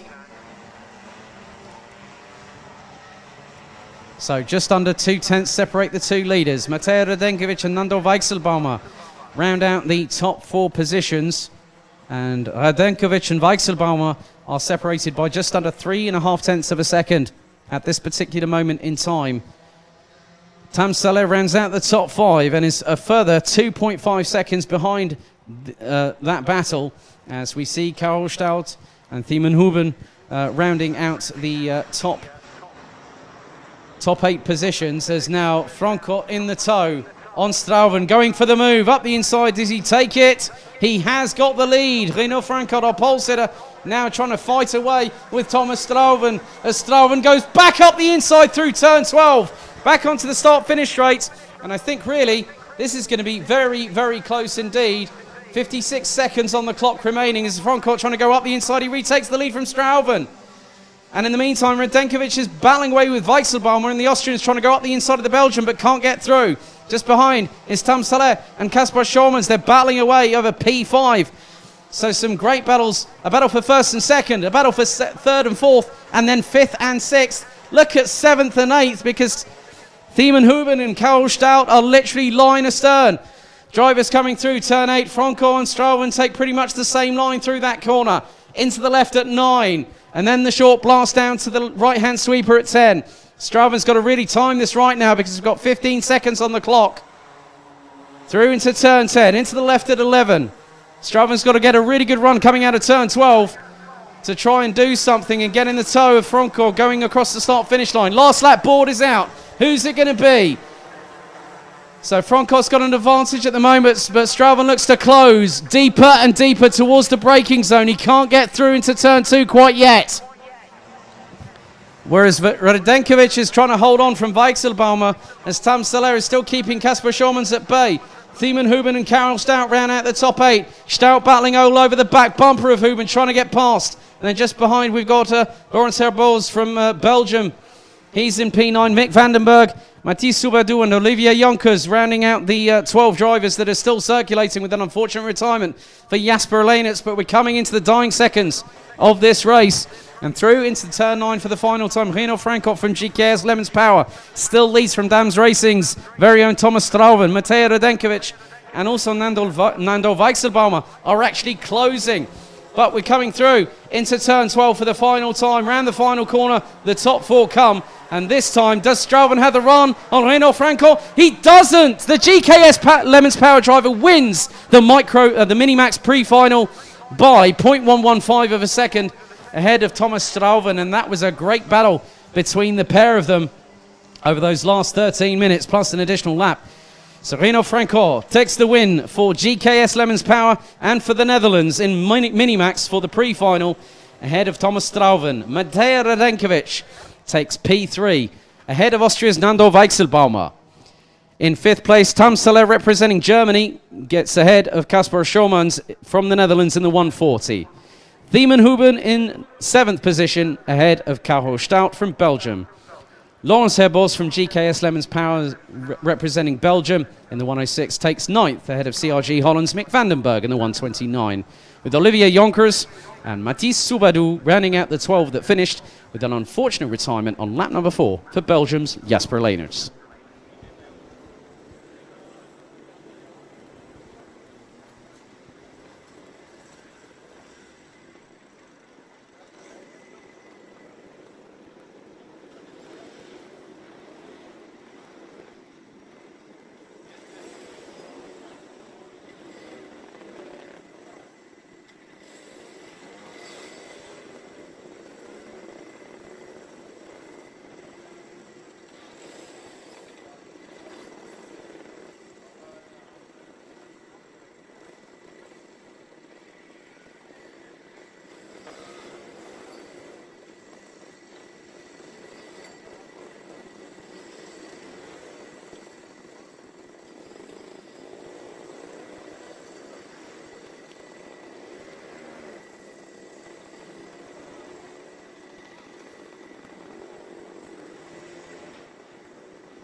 Could driver number 350, Senior Rotax, please report to the stewards immediately. Driver number 350, Senior Rotax, report to the stewards immediately. Now let's get underway with our first pre-final for Junior Rotax here at Karting Genk, the home of champions. And your grid is as follows. So it is Tom Gerhards and Tom Braken from the Netherlands and Belgium respectively that line up on the front row. Eliska Babikova and Christian de Klein, that is row number 2. Kai Gielats and Luc Nielsen round out the top 6 positions ahead of Milan Ritter and Lucas Schoenmakers. Bruno Mulders and Thomas Martins round out the top 10 positions. Magnus Pedersen and Nick Gerhards round out the top 12 ahead of Job Breedveld and Colin van Lammeren. Then you've got Matthijs Terlu and Mikkel Pedersen rounding out the top 16. Completing the top 20, it's Joris Schoens, Max Knappern, Luc Visser and Sam Bergstein. Then we got Petra Babikova, Gilles Chloé, Teun Schmidt, Raphael Henhofer and Ralph van der Pijvert rounding out the 25 junior Rotax drivers. 13 minutes plus an additional lap set on the clock, ready for us to get underway for what looks to be a fantastic race. We've had 2 great ones thanks to Micro and Minimax, and we'll see them at 3:30 and 3:50 p.m. local time later on this afternoon. But this is going to be an absolutely brilliant race once again. Let's see who gets the whole shot going into turn 1. Will it be? Because let's look at it this way. It's an SP Motorsport front row.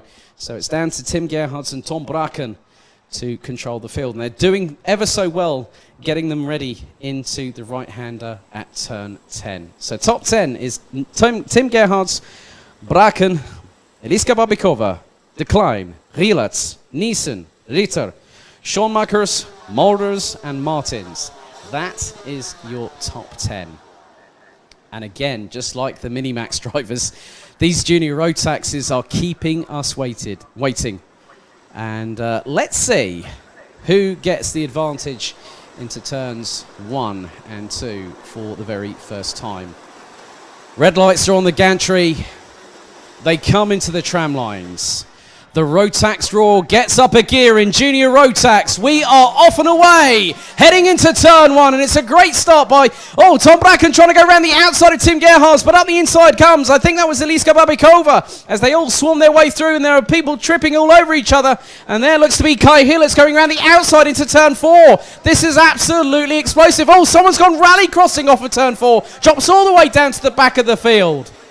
Oh my goodness, and it's 9 on 3 abreast at points down the first half of the field, ran to about the bottom part of the top 15 as the leaders now come through the right-hander at turn 8. And we'll see very, very shortly who's got the advantage coming down through into turns 10 and 11. And it's not, the thing is that we've got 2 SP Motorsport karts in second and third, but who is leading the way? It is the 2:33 of Eliska Babikova from the Czech Republic, who's done an absolutely great job to get past the 2 SP Motorsport karts, and that looks to be, I think that is, let's see as they come across the line. No, well, I've had a bit of a change because Eliska Babikova was showing at the front of the field. I'm not too sure what's happened there because there's a couple of karts out of the ordinary there, as it is a 4-way scrap, and at the back of it is 210, which is Lucas Schoenmakers. So This has just really decided to kick off. So Babikova got the initial lead going into the first lap. And then all of a sudden the timing it is now changed a little bit. So we've got, it looks to be that it is, I think that is Tim Gerhards that might be leading, or is that Babikova as they head down into turn number 10. They'll get a gauge when they come through turn 11. So it is the 205 of Tim Gerhards in first position as they come across the line. Babikova down in third place as we've got Lucas Schoenmakers and Christian de Klein. They ran out the top 5, so Tom Braken in second position, but is battling away with his SP Motorsport teammate. But one of the key rules in motorsport is you can race your teammate, but don't never take out your teammate. We've seen it before in multiple categories. As up the inside of Babikova goes Lucas Schoenmakers. That's a great move by the JJ Racing driver, who gets past the Czech racer as they head down into turn 7 as Babikova retakes the position through turn 3. That's a great move from the Czech driver, and round the outside. How is that possible? How is that humanly possible? Christian Decline, who sent it round the outside of turn 8 past Lukas Schoenmakers, my godfathers. Oh my goodness, and Milan Ritter's coming into this.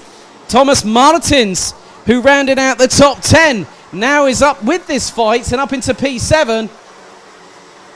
So this is all kicking off in a matter of laps, and the SP Motorsport duo of Gerhards and Braken have gotten away. They've gotten away by over 1.3 seconds as Babikova is now provisionally the cork in the bottle. Christian Decline with that humongously impressive outside overtake round the outside of Lukas Schoenmakers through turn 8 last lap is now into P4. Schoenmakers in P5. Babikova goes ultra defensive through turn 6.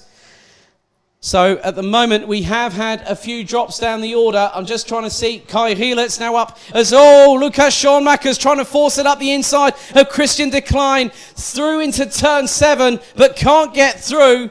And Decline nearly lost the back end of the card in the process, but Babikova is doing a great job in front of these two whilst they're battling away. This is allowing both Tim Gerhards and Tom Braken to pull a gap, and a consistent gap, so they can battle between themselves over the lead and eventually the victory. 9 minutes and 13 seconds plus an additional lap to go.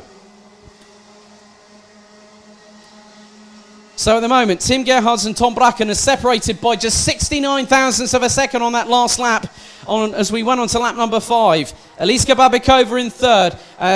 Now, is that Schoenmakers past Decline? It is! Up into P4 goes the Dutch driver. So he's retaken the position. Now we'll try and hunt Babikova down for P3. And just behind them will be the 274 of JJ Racing's Kai Rielitz as, oh my goodness me, more overtakes around the outside of turn 8. And I think that might have been, was that Milan Ritter that took a page out of Christian Decline's book? It was, but Decline got up the inside of the Danish driver through into turn 9. My goodness, this is absolutely explosive. As now Kai Rielitz senses something. Thomas Martins. Then you've also got Magnus Pedersen, Luke Nielsen and Colin van Lammeren getting in on the action. Oh, we're in for a perler here, aren't we? But the lead is still getting away, and there's a squabble, an absolute squabble over P6. And up the inside, I think that was Magnus Pedersen up the inside of Milan Ritter. Through into turn 3. They're absolutely nigh on tripping over each other. Through turns 3, through turns 4 and 5. Oh my God, how have I missed this for the last 147 days? I'll never know. But it's good to be back. But the leaders still are pulling away. This is allowing it to be an inter-SP motorsport battle between Gerhards and Braken. I did say that we were in for some great action. I think I was underestimating what I said. Under promise and over deliver. So we have 7.5 minutes to go, plus an additional lap. And Gerhards and Braken have been pretty much inseparable. They are working with each other to pull away from the rest of the field, and leading the rest of the field is the Czech Republic's very own Eliska Babikova in the 233. Then it's Lukas Schoenmakers, Christian Decline, Kai Rielitz, Milan Ritter, Thomas Martins, Magnus Pedersen and Colin van Lammeren rounding out the top 10. Luke Nielsen, Luke Visser, Joris Jones, Nick Gerhards up to P14. Rafael Renhofer completes the top 15.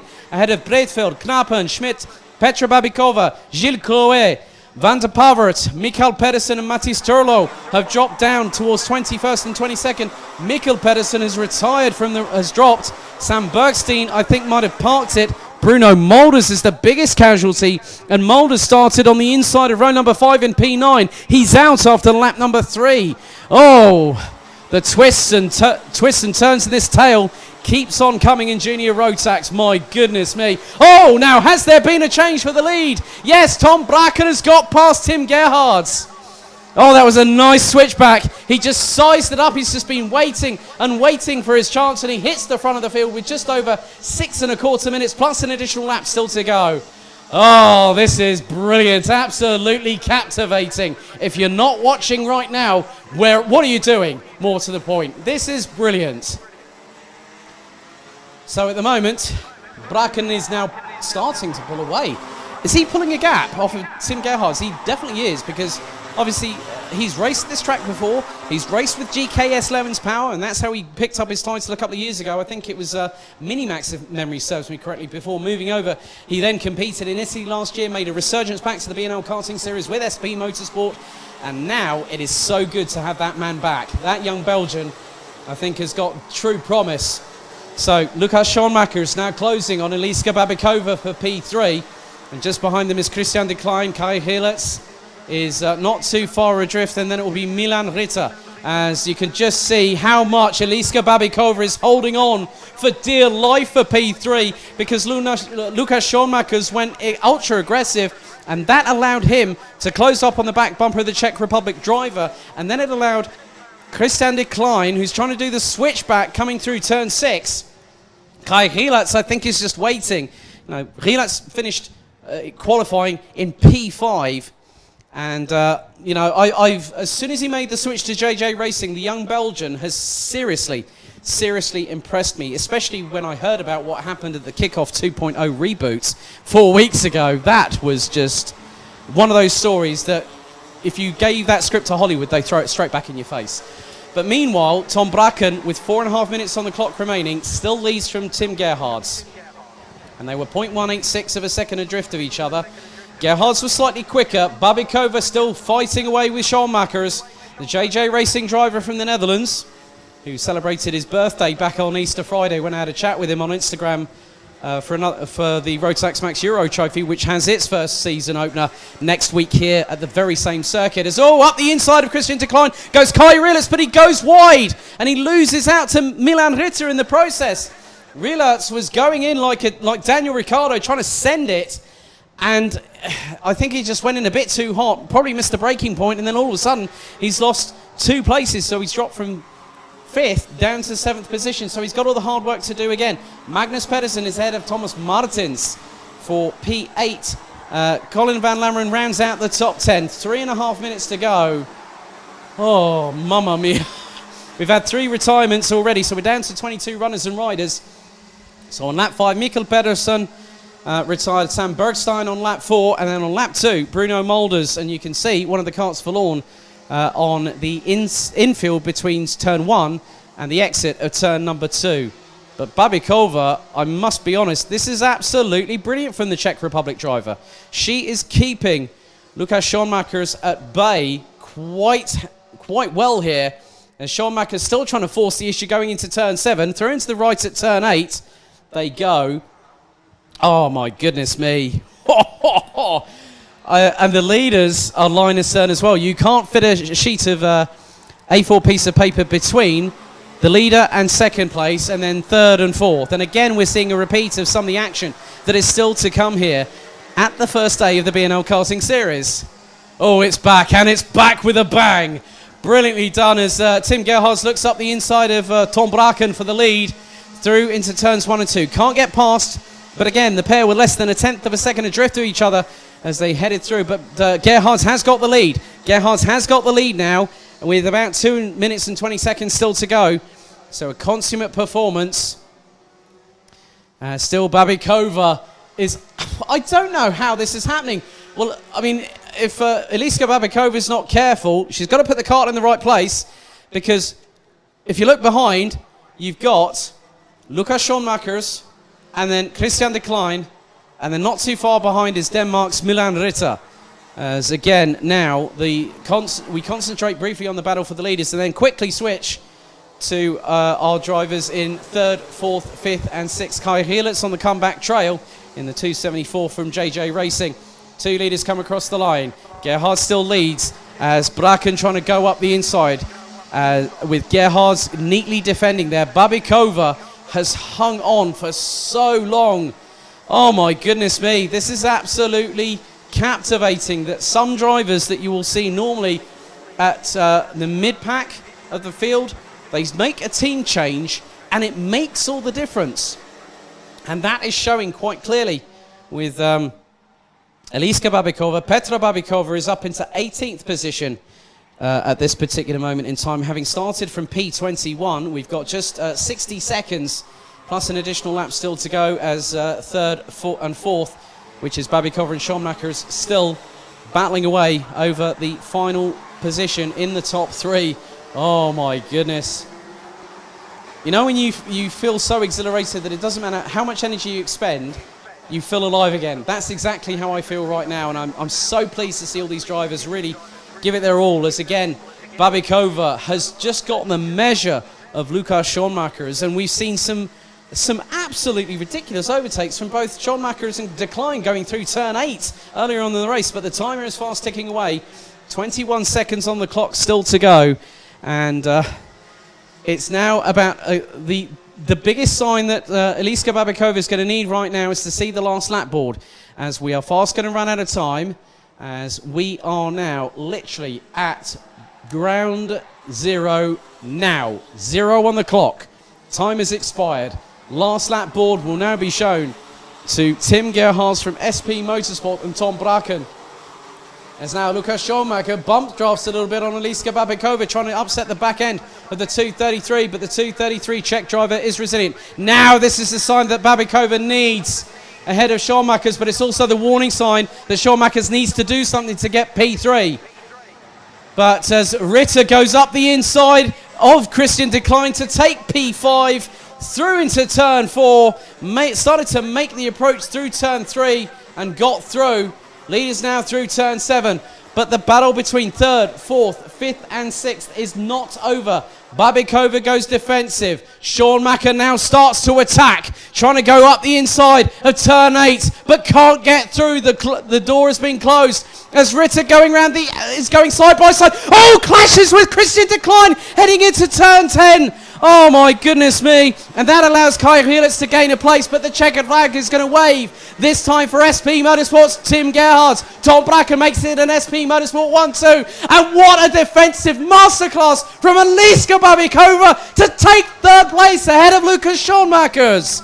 That is one of the most incredible defensive drives I have ever seen in the B&L karting series, let alone European commentating for me under the Rotax Racing banner. Oh my goodness, I am absolutely drained. But I have to say, well done to Tim Gerhards and Tom Braken, our 1st and 2nd place drivers. And for those, I mean, Eliska Babikova is probably going to be absolutely smiling like a good one under that race helmet. Lukas Schoenmakers takes P4. Obviously, there was the clash between Christian Decline and Milan Ritter that might have some repercussions for one of the drivers after this race, but obviously that's provisional. So at the moment, your winner is Tim Gerhards from SP Motorsport by 0.6 of a second from Tom Braken. Eliska Babikova in 3rd from Tebs Racing Team. JJ Racing's Lukas Schoenmakers ahead of CRG Holland's Christian Decline. Then it's another JJ Racing driver in the form of Kai Helitz ahead of Milan Ritter, Magnus Pedersen, Thomas Martins and Nick Gerhards makes it 3 SP Motorsport drivers in the top 10. Then it's Luke Neeson, Colin van Lammeren, Rafael Renhofer, Luc Visser, Max Rappen, Job Breedfield, Joris Schoens, Petra Babikova, Gilles Clouet, Rolf van der Pevert, Teun Schmidt, and Mathis Turlo running out the 22 that finished, with Michael Pedersen, Sam Bergstein, and Bruno Molders retiring from the race.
next pre-final, and this time it is DD2. Your grid for the pre-final for day 1 here at the B&L Karting Series Round 1 is as follows.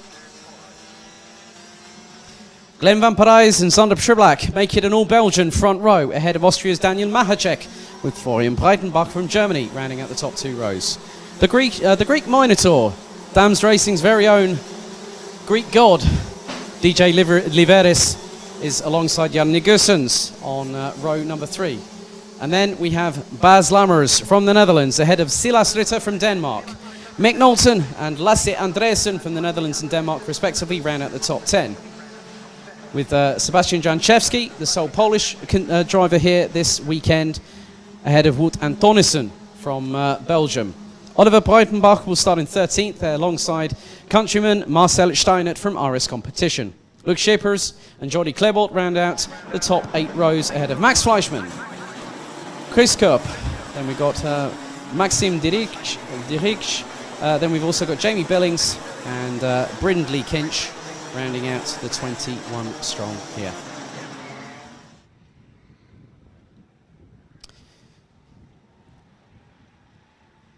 And, oh, I've seen a familiar name pop up on the Facebook stream. Well, welcome Tom Reinertz, formerly now, now is a CRG factory driver, racing elsewhere this weekend. I understand it's Kerpen, so good luck this weekend, Tom. So have a good one out there. Right, let's get things underway with DD2, a class that if I was actually, no, the thing is that if someone said to me, Alex, if you were going to compete in Rotax, what class would you be? Well, I'd actually be in DD2 Masters, because I'm over the minimum age for that one. Now, let's see. Do we go lights out? We go off and away, and Van Parijs gets Przyblak around the outside of him as Przyblak uses the runoff area very, very neatly there to go up the inside of the 415, through into turn number 3, and gets the lead. So at the moment, just behind looks to be, I think that's Florian Breitenbach, running on the Maranello chassis, if memory serves me correctly, as again, oh, this is getting even closer now. DD2 really is going to start heating up, because now we have 6 drivers battling away for the lead of the race. And I think Jan Negusens is in that squabble, and at the back end of it looks to be DJ Liveris, the sole Greek driver in this field, out of 129 drivers. As now Przyblak will be leading the way through after lap number 1. Van Parijs is a little bit further behind, but looks like there's a great battle between Jan Negusens and DJ Liveris.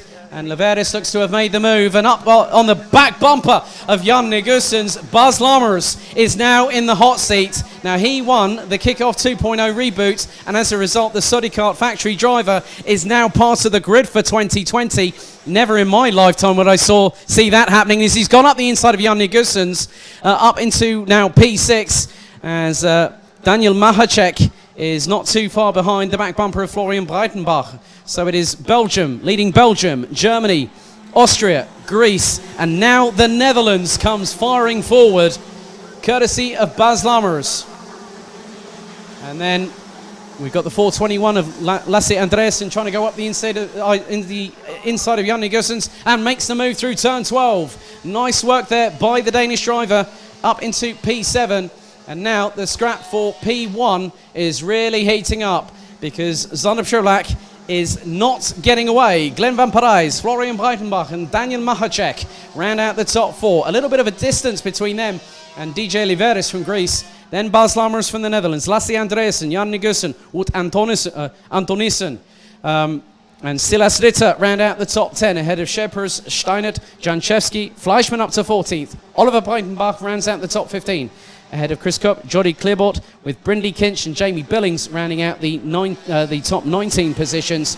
Ahead of Mick Knowlton and Maxim Dirich. So Knowlton started P9. So Knowlton not having the greatest start to his race weekend here. But now Liveris is closing, as is Lammers.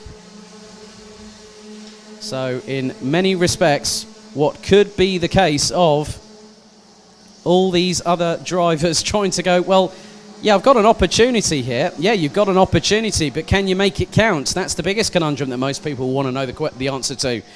But Schublak, also with Van Parijs just behind Florian Breitenbach, Daniel Mahacek, as Schublak goes defensive on Glenn Van Parijs, and Van Parijs can't make it through. Breitenbach just waiting in the wings. Liveris is now in the battle, and here comes Bas Lammers. Lammers has been closing, and Lammers has just been, I've just checked the times, Liveris was on a 55.105 and Lammers was second quickest out of the top 6, as here comes the move. Van Parijs goes up the inside of Schublak, and Schublak forces him wide. A little bit of contact between side pod.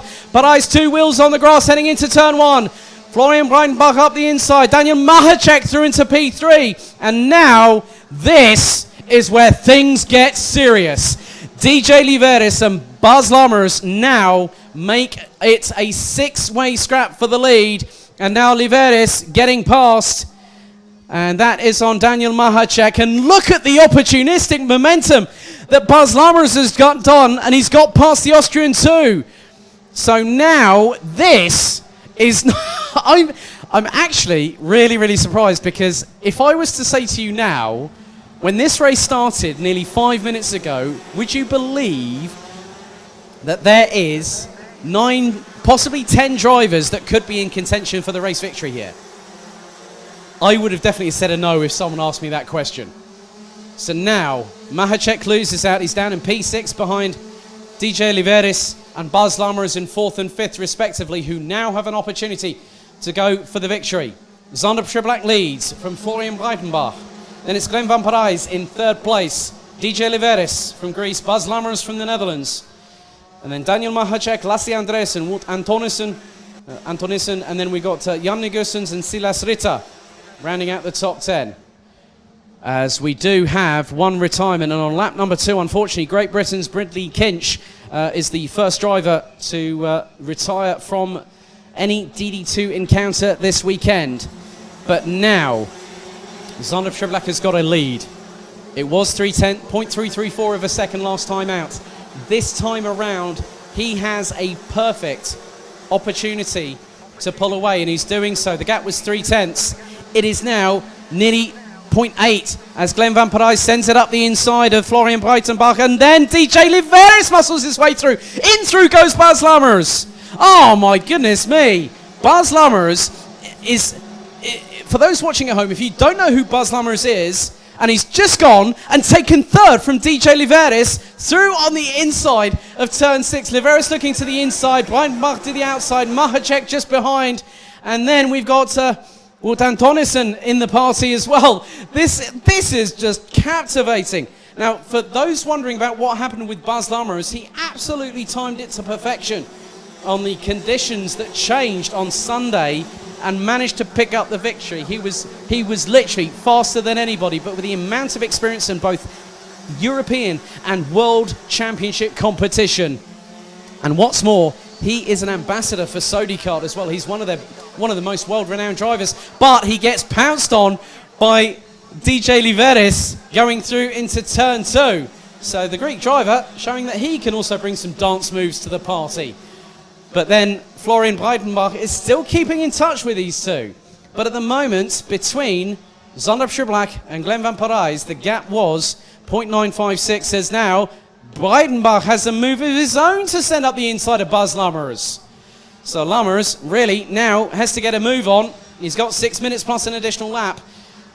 And I'm hoping that there are some people from Sodicard cheering him on both our official Facebook and YouTube live streams, direct from the circuit. Wow, now this is what you call a fully charged encounter, and I don't mean from an electrical perspective, I'm talking from pure action out on the circuit. As now there's going to be a move up the inside of that wall. Well, there was a move coming, as there is I think that was Wout Antonissen. Oh, Breitenbach's gone off. Breitenbach has gone off the 431 off the circuit and has literally dropped like a proverbial stone in the pond. So there was a battle going on, and that was for around about fourth or fifth place, I think. And then he's just he's either run wide or he's had a little bit of forced action as a result of that. So a real shame for Florian Breidenbach in the pre-final. But this now changes everything, because this story still has plenty of chapters left to play out over the next 4 minutes and 45 seconds. Wow. So Schirblack now has the lead of 1.1 seconds ahead of Glenn van Parijs, with DJ Liveris has just put in an absolute barnstorm of a lap. He's the quickest out of the top three. He's just put in a 54.530. Schirblack of 54.663, and then Glenn van Parijs a 54.727. So as a result of that, Florian Breitenbach has now dropped to 17th position. So that promotes Bas Lammers up to 4th, Wout Antonissen down up into 5th ahead of Daniel Mahacek, Lasse Andresen, Jan Negusens, Silas Ritter and Sebastian Janczewski from Poland rounding out the top 10. Then it's Steinert, Schippers, Knowlton recovering up to P13. Fleischmann, Oliver Breitenbach, Chris Koop, and then Florian Breitenbach rounding out the top 17 ahead of Jordi Klibold, Jamie Billings and Maxim Dirks, who rounds out the top 20. Mick Knowlton gets past Luke Schippers for position as there's more argy-bargy. I think, was that Janczewski trying to get past Silas Ritter for position? That might have been the case. So just under 3.5 minutes remaining. So much action once again happening at this particular race. But Zonov Schirblack still keeping himself in contention for the victory.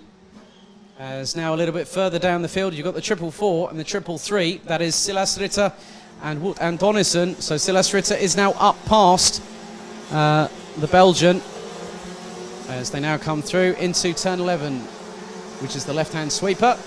As Schirblack, Van Parijs, Liveris, Lammers, Antonissen, Mahacek, Andresen, Gussens, Ritter, Janczewski make their way through turn 12. And now we are on to lap number 12 with 2 minutes and 45 seconds still to go, plus an additional lap.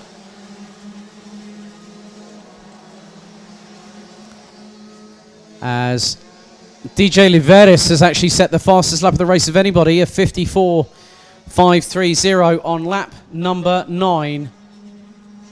As again, the two RS competition drivers really muscling their way up the order.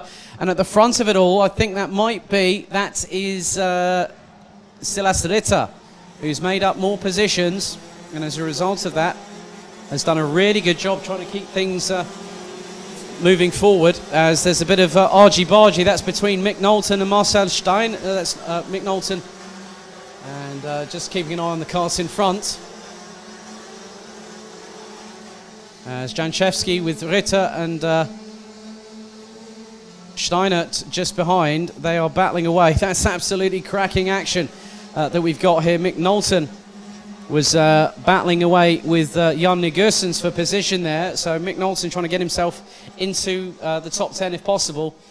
As we are coming to the last minute and a half, plus an additional lap here in the DD2 pre-final here on the first day of competition for the B&L Karting Series.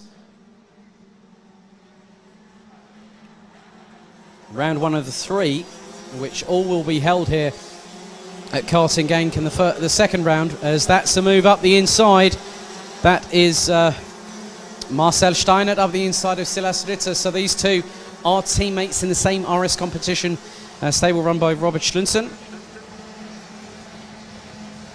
And Liveris looks to be trying to close on Glenn van Parijs, as Bas Lammers sets a personal best on lap number 13 of this race. As we now have this battle here, which is Wout Antonissen and Daniel Mahacek from Austria. So Belgium versus Austria as they come through turn 6, heading down the back straight away into turn 7. Mahacek trying to close up in the braking zone, can't get past just yet.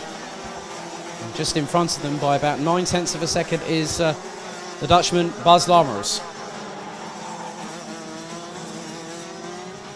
So leaders at the moment, we'll see Schirblack coming out of turn 11, as do Glenn van Parijs and DJ Liveris. Then Bas Lammers, Wout Antonissen, Daniel Mahacek, Lasse Andresen, Sebastian Janczewski, Marcel Steinert, Silas Ritter, Jan Gussens, Mick Knowlton. Luke Schapers, Oliver Breitenbach, Florian Breitenbach, Max Fleischmann, Chris Kopp, Jordi Klebold, and Jamie Billingson, Maxim Dirich, rounding out the 20 that are still running. So, timer has expired, 13 minutes are done and dusted in DD2. So next time around, when he comes across the start-finish line, Zandvoort Schiblak will have the last lap board being shown, which is now being prepared.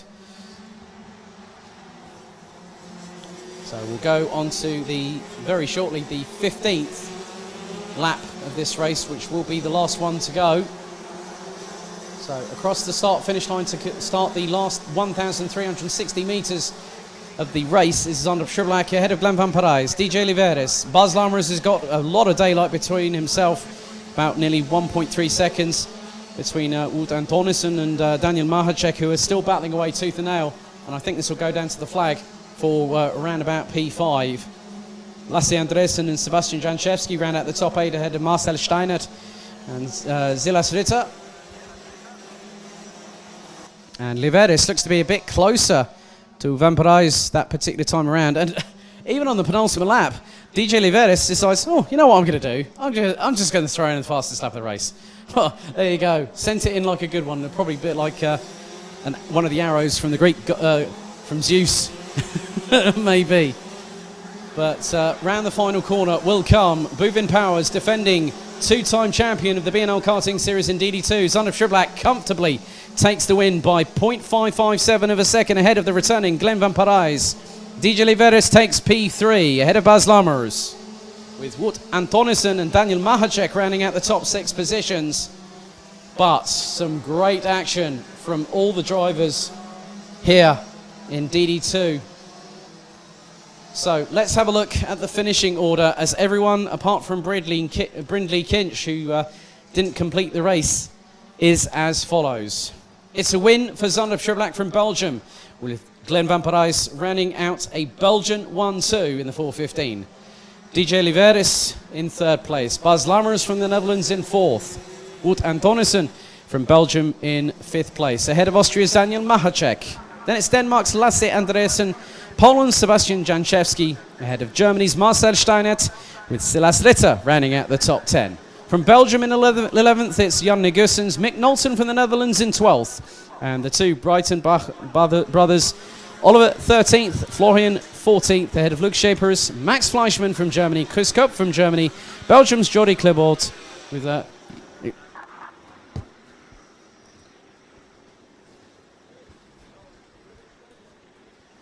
Jordi Klebold, Jamie Billings and Maxim Dirich, with Brindley Kinch not finishing the race.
So now we go back to Senior Rotax racing action. Here, well, no, actually, my apologies there. I got so confused there. I thought, oh, hang on, it's Senior Rotax. No, it's DD2 Masters.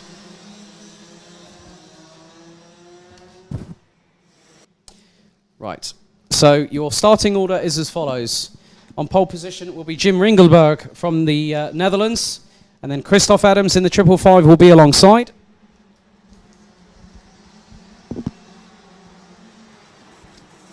Then it is Tamsin Germain from Great Britain and defending B&L Karting Series champion Carlo Klibort rounding out the top 4 positions. Tom de Serre and Bruno dos Santos ran out the top 6. Tom de Serre was our inaugural, our first kickoff winner earlier on this season, taking a ticket for the International Trophy at Portimao for this year. Then we got Ian Getz and Rudy Champion rounding out the top 8. Then we got Roland Kinch and Bart Kuhlmann rounding out the top 10, ahead of Konrad Bayer from Germany, James Beecroft from Great Britain, Dimitri Ostrovsky from Germany, and alongside him will be countryman Andreas Schindler. Tanju Yildiz makes it another German in the top 15, ahead of Ronald Billings, with Germany's Michael Becker rounding out the 17 strong. 13 minutes plus an additional lap on the clock, and the red lights are on the gantry.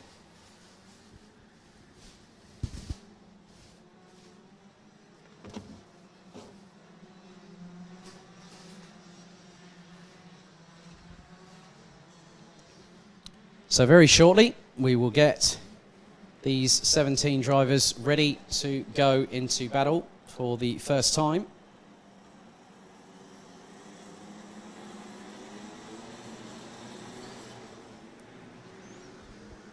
So the red lights are ignited on the starting gantry. We are ready to go racing here in DD2 Masters for the first of 4 races here this weekend.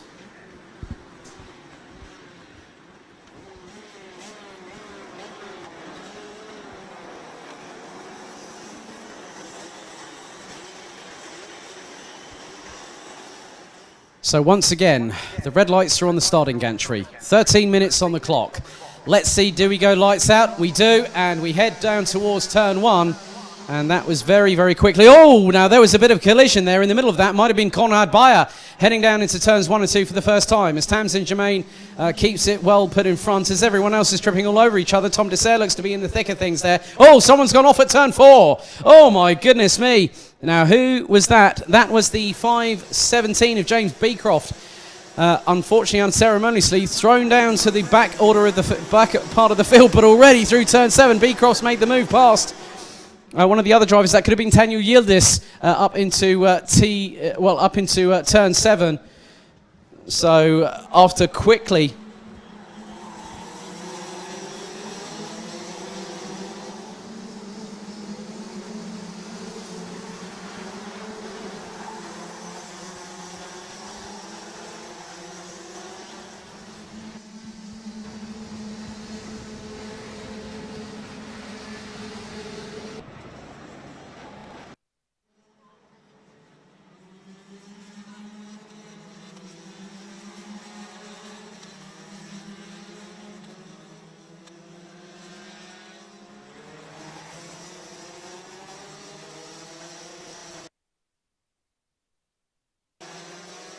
we've just seen a major incident on the screens. Bruno dos Santos and Bart Kuhlmann have just come together, and they were battling for 5th position. So that is really, really many a case of so many things happening out on circuit. As now I see that Christoph Adams is currently leading the way in the 555. So the driver who occasionally will change between nationalities, between Belgian and French. He's running under Belgian at the moment, but it is quickly immersing itself into a top 3 scrap for the lead of this race. And in the middle of it looks to be Jim Ringelberg. And then you've also got Tamsin Germain still keeping in touch. The trio were about 0.3 of a second adrift last time out as they came across the line, as Tamsin Germain sends it up the inside of Jim Ringelberg there. That was a great move by the British driver, up the inside, through turn 6, made it through into turn 7 now. So realistically, the biggest thing is that Tamsin Germain was quickest in morning warm-up and has now just put in a 56.795, but the driver that's put in the fastest lap of the race is Michael Becker, who started stone dead last, now up into P9, past James Beecroft, who's also recovering. And a little bit further down the old order, Carl Clebort and Rudy Champion battling away over P5.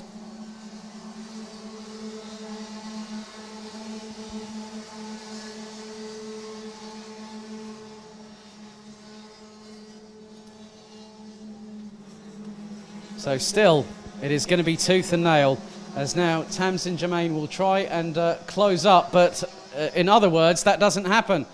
because Jim Ringelberg... Oh, there's been a tussle! Carl Clipboard has been involved there, and that is with Rudy Champion. Oh my goodness me, drama off of turn number 6. The pair of them coming together, and that was battling over P5. So the scrap for 5th position twice in this race has come to blows and compromised races for 4 drivers. The first 2, as Bart Koeman has pulled it into the pits. Bruno Dos Santos is apparently still circulating in 16th position. And now we've seen that Carl Clipboard and Rudy Champion have very, very quickly ended up being on the back foot. As now that means that Tom Dessert, our kickoff champion 1.0, is now into P5. But he is ahead of James Beecroft, as Ian Gepps on lap number 4 now posts the fastest lap of the race of 55.524. So still many, many things still to happen in the next 8 minutes and 42 seconds. Oh my goodness me. We've had drama in Micro, we've had drama in Mini, we've had it in Junior Rotax. And then we see DD2, and now DD2 Masters, I think just takes the cake a little bit there. So we've had Bruno Dos Santos has pulled it into the pits. Carl Clipboard has dropped like a stone. He's pitted as well. I think that Sodi kart has got a bit too much damage for the defending B&L Karting Series DD2 champion, DD2 Masters champion thereof, to continue with the race. And I won't be at all surprised if we end up down to 13 drivers with regards to Rudy Champion. But Champion looks to be circulating, so still might have an opportunity to move up the field.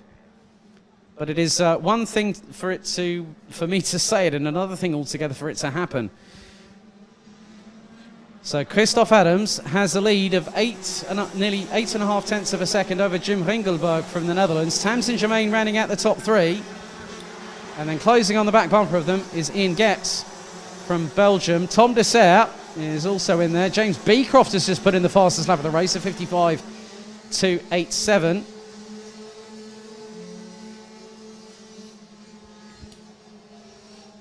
As Tanu Yildiz has got past, well, now Roland Kinch, the 557, has just dropped all the way down to 14th position. So has Kinch had a problem? Is my biggest concern here, because that is not what you want to see. Roland Kinch was running in the top 10. So now Tanu Yildiz and Ronald Billings now complete the top 10 at the moment. We've had Christoph Adams still continuing to lead, but look at Jim Ringelberg and Tamsin Germain. These two, I think what they want to do is they want to close up on Christoph Adams.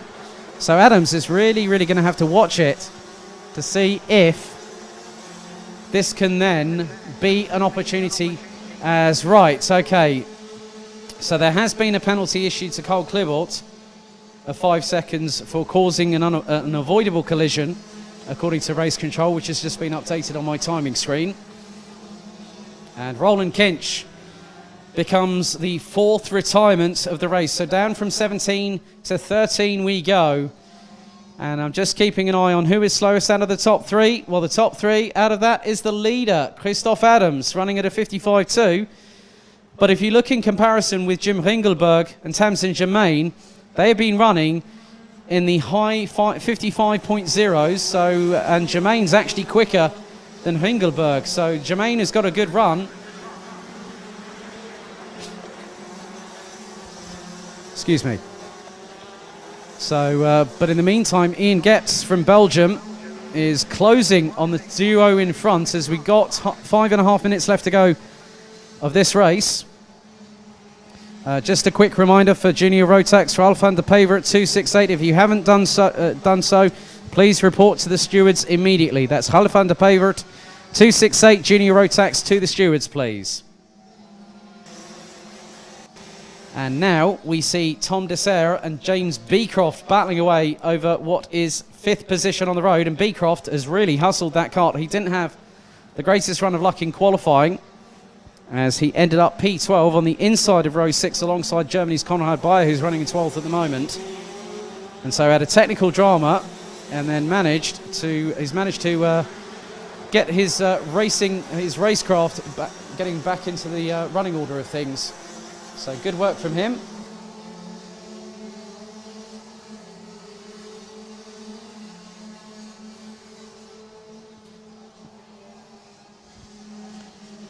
So Ringelberg closing on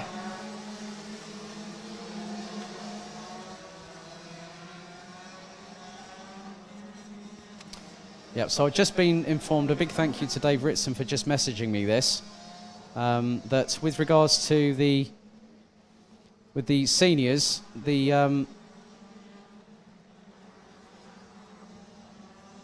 so effectively that the pre-final and the finals for Micro Mini Junior DD2 and DD2 Masters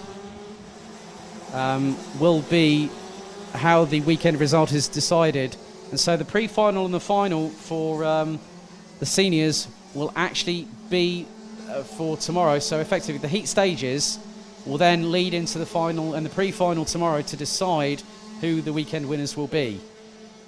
So in many respects that will be how the results are going to be decided.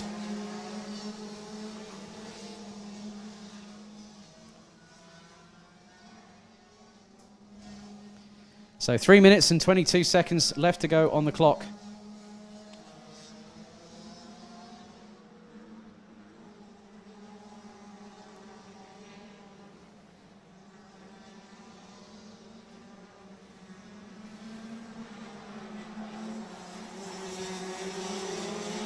So I have been informed that also the heats will be counting for the championship in the process.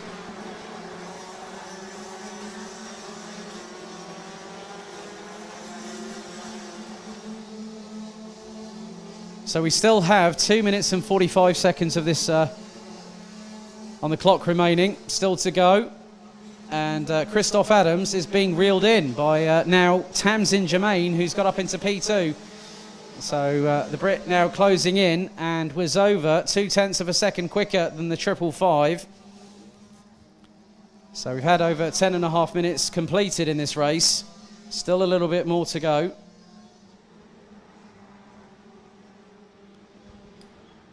And there is the duo of Tom Dessert and James Beecroft representing Belgium and Great Britain. And not too far behind them looks to be, that's Michael Becker. Started from stone dead last in 17. He's now made up 10 positions over the last 11 minutes as we're under 2 minutes to go. Tamsin Germain now has an opportunity to try and catch up to Christoph Adams in the 555. And with 0.3 of a second adrift, looked to be a bit closer in the braking zone through turn 2. And now into the left at 4. Into the left at 5.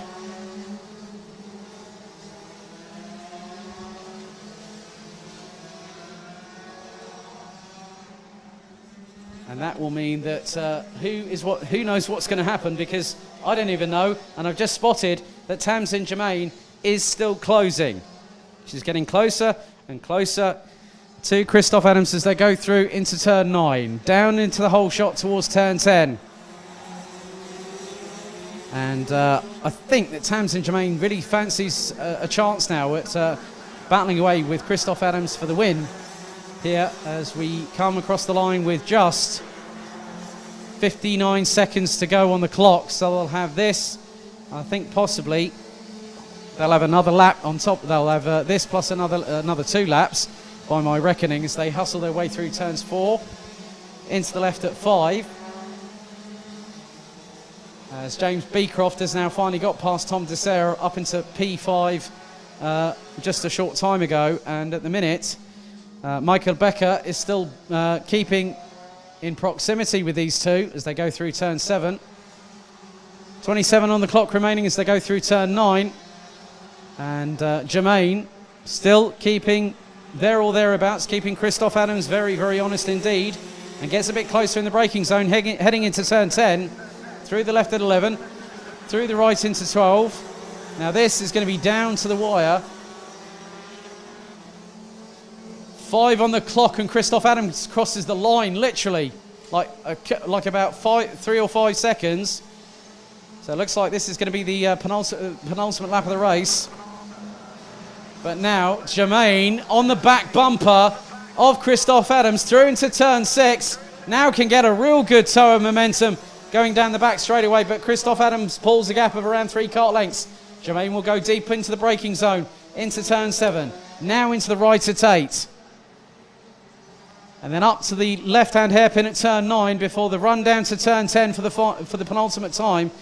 So Tamsin Jermaine has got just under a lap and a quarter, a lap and a third still to go in this race to see, as now the last lap board is shown, Christoph Adams in the 555 will see it first.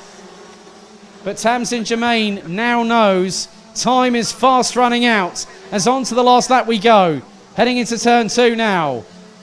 Tamsin Jermaine, Jim Ringelberg, and now Ian Gepps make it a 4-kart train from first to fourth. And then just behind it is James Beecroft and Tom Dessert. And Michael Becker rounding out the top 7. We've had 4 retirements: Roland Kinch, Cole Klebold, Bruno Dos Santos and Bart Koeman. So at the moment, Konrad Bayer is the last of the 13 drivers still running.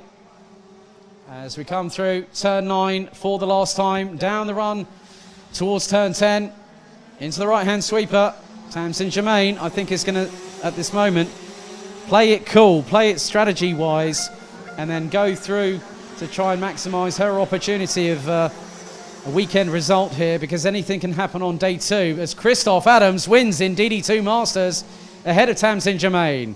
Jim Ringelberg and Ian Getz round out the top 4 positions. James Beecroft from P12 to P5, having been dropped down to the back part of the order earlier on, made a great resurgence. Tom Dessert in P6 ahead of a quartet of Germans in the form of Michael Becker, followed by Andreas Schindler, Dimitri Ostrovsky and Tanju Yildiz. Rudi Champion, after his collision with Cole Klebold, who was given a posthumous 5-second time penalty for causing an avoidable collision, ended up in P11 ahead of Ronald Billings, with Konrad Bayer rounding out the 13 strong that finished with retirements from the 557 of Roland Kinch, the 510 of Cole Klebold, the 503 of Francis Bruno Dos Santos, and the 516 of Belgium's Bart Koeman.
So we now get things underway for our next two senior Rotax heats. This time it's heat 3, groups A and C, and your lineup for heat number 3 is as follows. On pole position, our earlier first heat winner, Lewis Gilbert, will have Justin Polman alongside. Then it's Ilian Bruinseels from Belgium and Mads Ries, followed by Mike van Vugt and Storm Brouwer, who make it an all-Dutch row number 3. Vincent France from Germany and Jules Castro will be on row 4, ahead of France's Andreas Hebel and Belgium's Vincent van Kerkhoven, with them completing the top 10. Manel Galofritona and Bas Janssen round out the top 12, ahead of Anthony Boulou and also Jeff Machiels. Then it's Alexander Bentley that completes the top 15, ahead of Switzerland's Mario Sidler, the Netherlands' Sim van Til, Yash Ramjankan, also from the Netherlands, Flint Schuring, Hughes van de Candelera from Belgium, Jordi van der Eyck, Bart de Wit and Drek Janssen. That is the 23 that will be competing in this third out of 6 senior Rotax heats.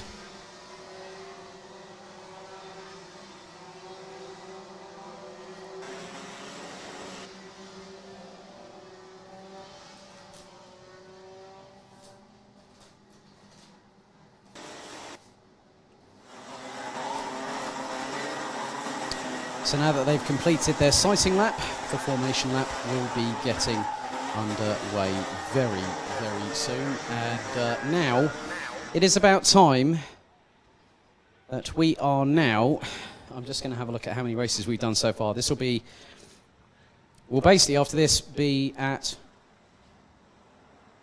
the halfway point. So 8 out of 16 races completed by my reckoning.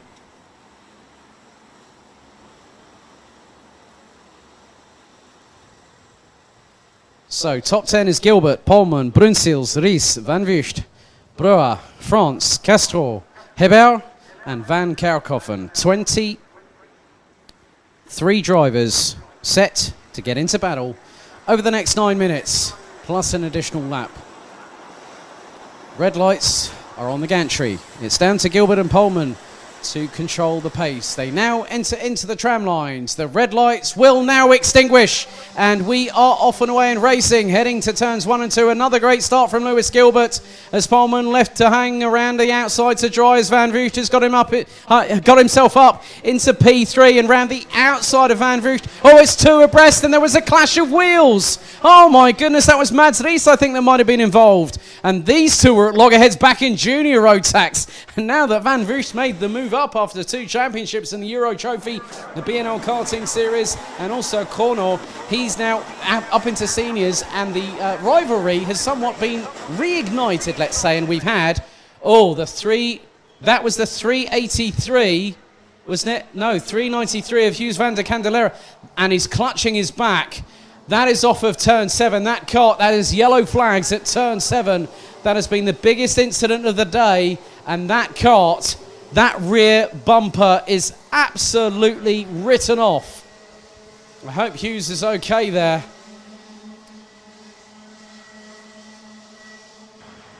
So we are still under green flag conditions as yellow flags are being waved. Driver is out of the way. Marshall's doing a great job of getting the cart off of the racing line. But yellow flags will still be waving at turn 7. No, they're back in. Looks like they're back in. So I think we're back underway and full course green flag racing as Bruinseels now coming under fire from Mike van Vugt. So Van Vugt again showing prowess. He was P3 earlier on in the first race, I think he was. Was it P5? I'm trying to remember now. There's so many races going on at the minute.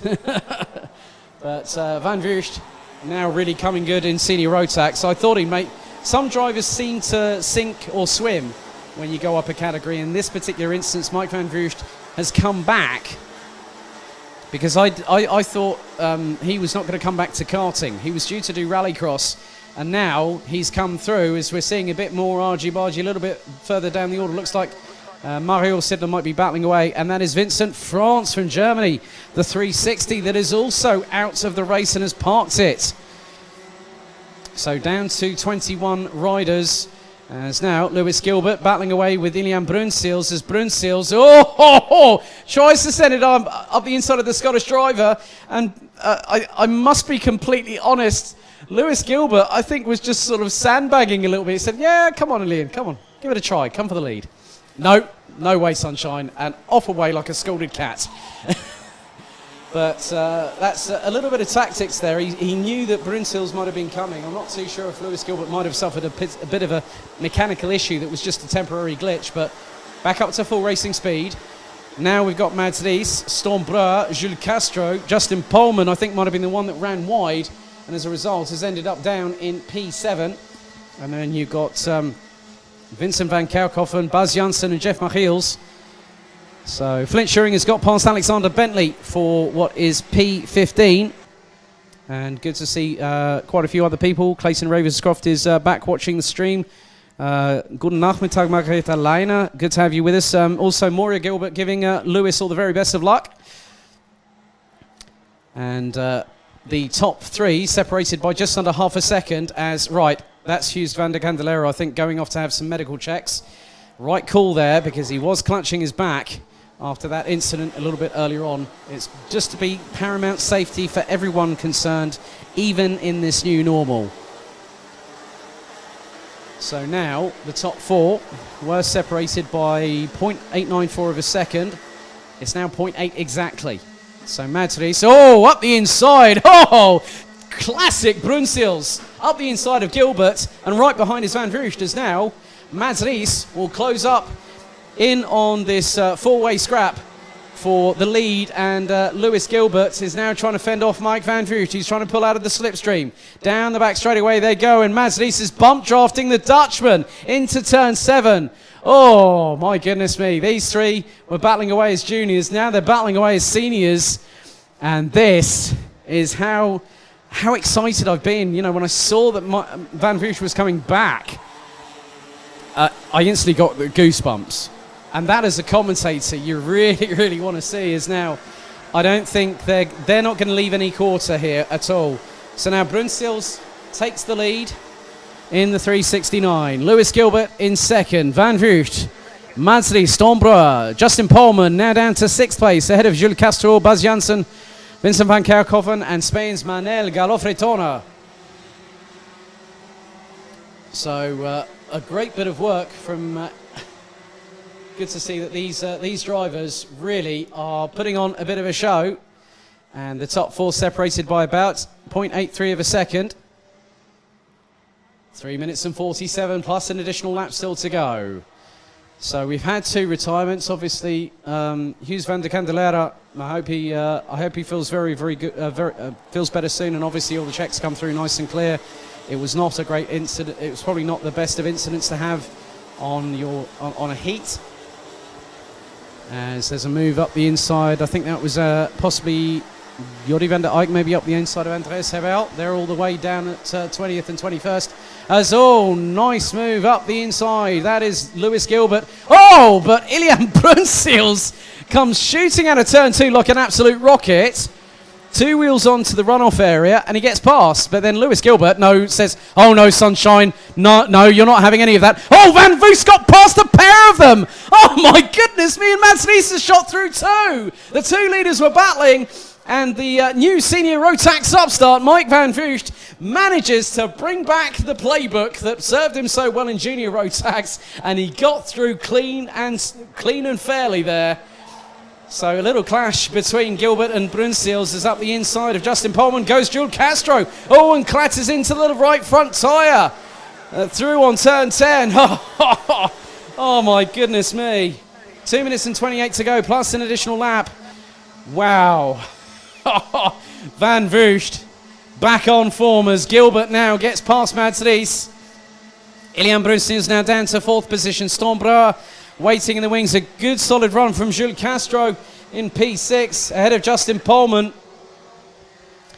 Bas Janssen, Vincent van Kerkhoffen. And now Anthony Boulou, who completes the top 10.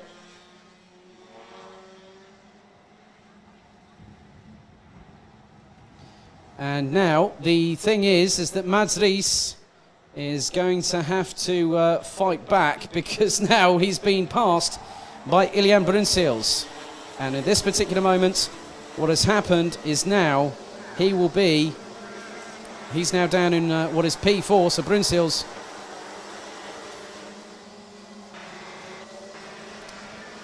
So 90 seconds on the clock to go, and I see some fireworks in the offing because Lewis Gilbert, the dual ride diamond, is hell-bent on getting a second victory by fair means. And now Van Vugt is trying to keep ahead of the Scotsman as they go through into turn 6. Nice and clean and composed by the pair of them. Van Vugt is punching a hole through the dirty air for Lewis Gilbert through into turn 7. We've now got 60 seconds on the clock still remaining. So the way things are going, we'll probably get this plus an additional maybe a couple of laps depending on how quickly they get across the start-finish line. As they now come through into turn 10, I'm wondering if Mike Van Vugt thought, I sense another rivalry on the cards with Lewis Gilbert. I'm wondering if a palm reader actually read his, provided him with his tarot or something. Oh no, now that is the 308. Nice pickup by our camera crew. That was Alexander Bentley, who's now dropped. He was 16th. As now Lewis Gilbert retakes the lead from Mike Van Vugt. I think that was through turn 2 there. So nice pickup by our camera crew to see that happening. As now Van Vugt, I think I've seen it before where he's decided to not go all out in the heats, but at the end of the day, what racing driver doesn't want to win? Every racing driver that enters into competition, irrespective of whether it's domestic or international, worth their salt, will want to win a race at the very, very least. As now some of the mechanics that we, as I say, we have limited people here due to the restrictions that have been put into place. A big thank you firstly to the Mayor of Genk and the municipality of the local region to allow us to compete here. As now we go onto the final lap, and Lewis Gilbert, what's this? Gilbert and Van Vugt having a conversation about saying, oh, you go first. No, you go first. I'm sorry, boys, you're going for the race victory, and Ilian Brunsils, if he gets a chance, if he gets a sniff of it, he will go and get that lead off of one of you, at the very least, or maybe pounce past the pair of you like Van Vugt did to Gilbert and Brunsils earlier on in the race. Van Vugt still signalling to Gilbert as if to say, no. You stay in front, I'll stay behind. This is a bit of a strategy play. Now, I'm just going to be honest here. Mike Van Vugt is just like saying, I don't really want to go and pass him. As Lewis Gilbert looks over his right shoulder, as Ilian Brunsils now closes up. And I think at the end of it all, safe to say that this time the checkered flag, it will be 2 heat wins. Provisionally speaking for Lewis Gilbert, Mike Van Vugt takes the second place for the first time in senior Rotax competition that I've seen him in, ahead of the returning Ilian Brunsils. Mads Ries would have been in the fight for the victory, but ended up P4. Great job by Jules Castro to finish in P5, ahead of Ston Breuer, with Justin Polman and Bas Janssen rounding out the top 8, with Vincent van Kerkhoffen from Belgium and Spain's Manel Galofretona rounding out the top 10 positions. And just having a look at it, Mike Van Vugt actually started down in 5th place. Jules Castro started down in 8th. So rounding out the order, it's Switzerland's Mario Sidler, then it's Jeff Machiels, Anthony Boulou, Flint Schuring, Sam Van Til, Bart de Wit, Jordi van der Eyck, Drake Jansen, Yasharam Jankan, and Andreas Herbert of the 20 drivers that finished, with Alexander Bentley retiring on lap 8, with Vincent France and Hughes van der Candelera retiring from the race.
Now another senior Rotax race. Heat 4 out of 6, and now this time it is groups B and D. Your grid is as follows. Sean Butcher and Lachlan Robinson round out the front row, representing the UK and the UAE respectively. Then it's Dave Blum and Dylan LaHaye, with Teresa Babikova, Luca Leistra, Milan Koppens, Morris Schuring, Laura Zanen and Bradley Barrett rounding out the top 10 positions.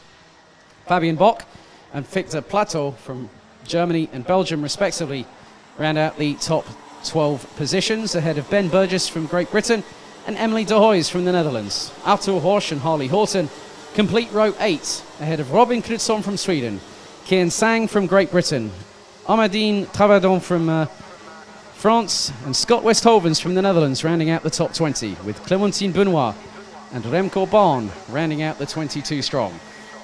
9 minutes on the clock plus an additional lap on the timer.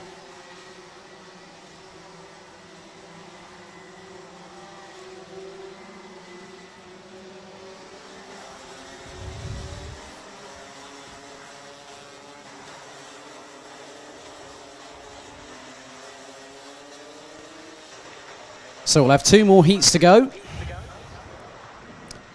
and the weekend result will be decided through the pre-final and the final tomorrow. We will have a second chance heat tomorrow morning for the drivers that qualified out of the top 30.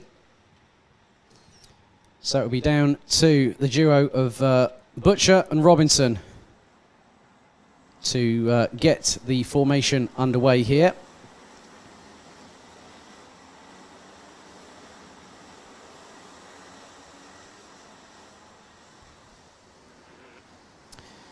So the red lights are on the gantry. Butcher and Robinson slot into position, with the grid quickly following them. Round the final corner they come. All 22 drivers ready to go racing. They bunch up, they go into the tram lines. This time we are off and away, heading down towards turns 1 and 2.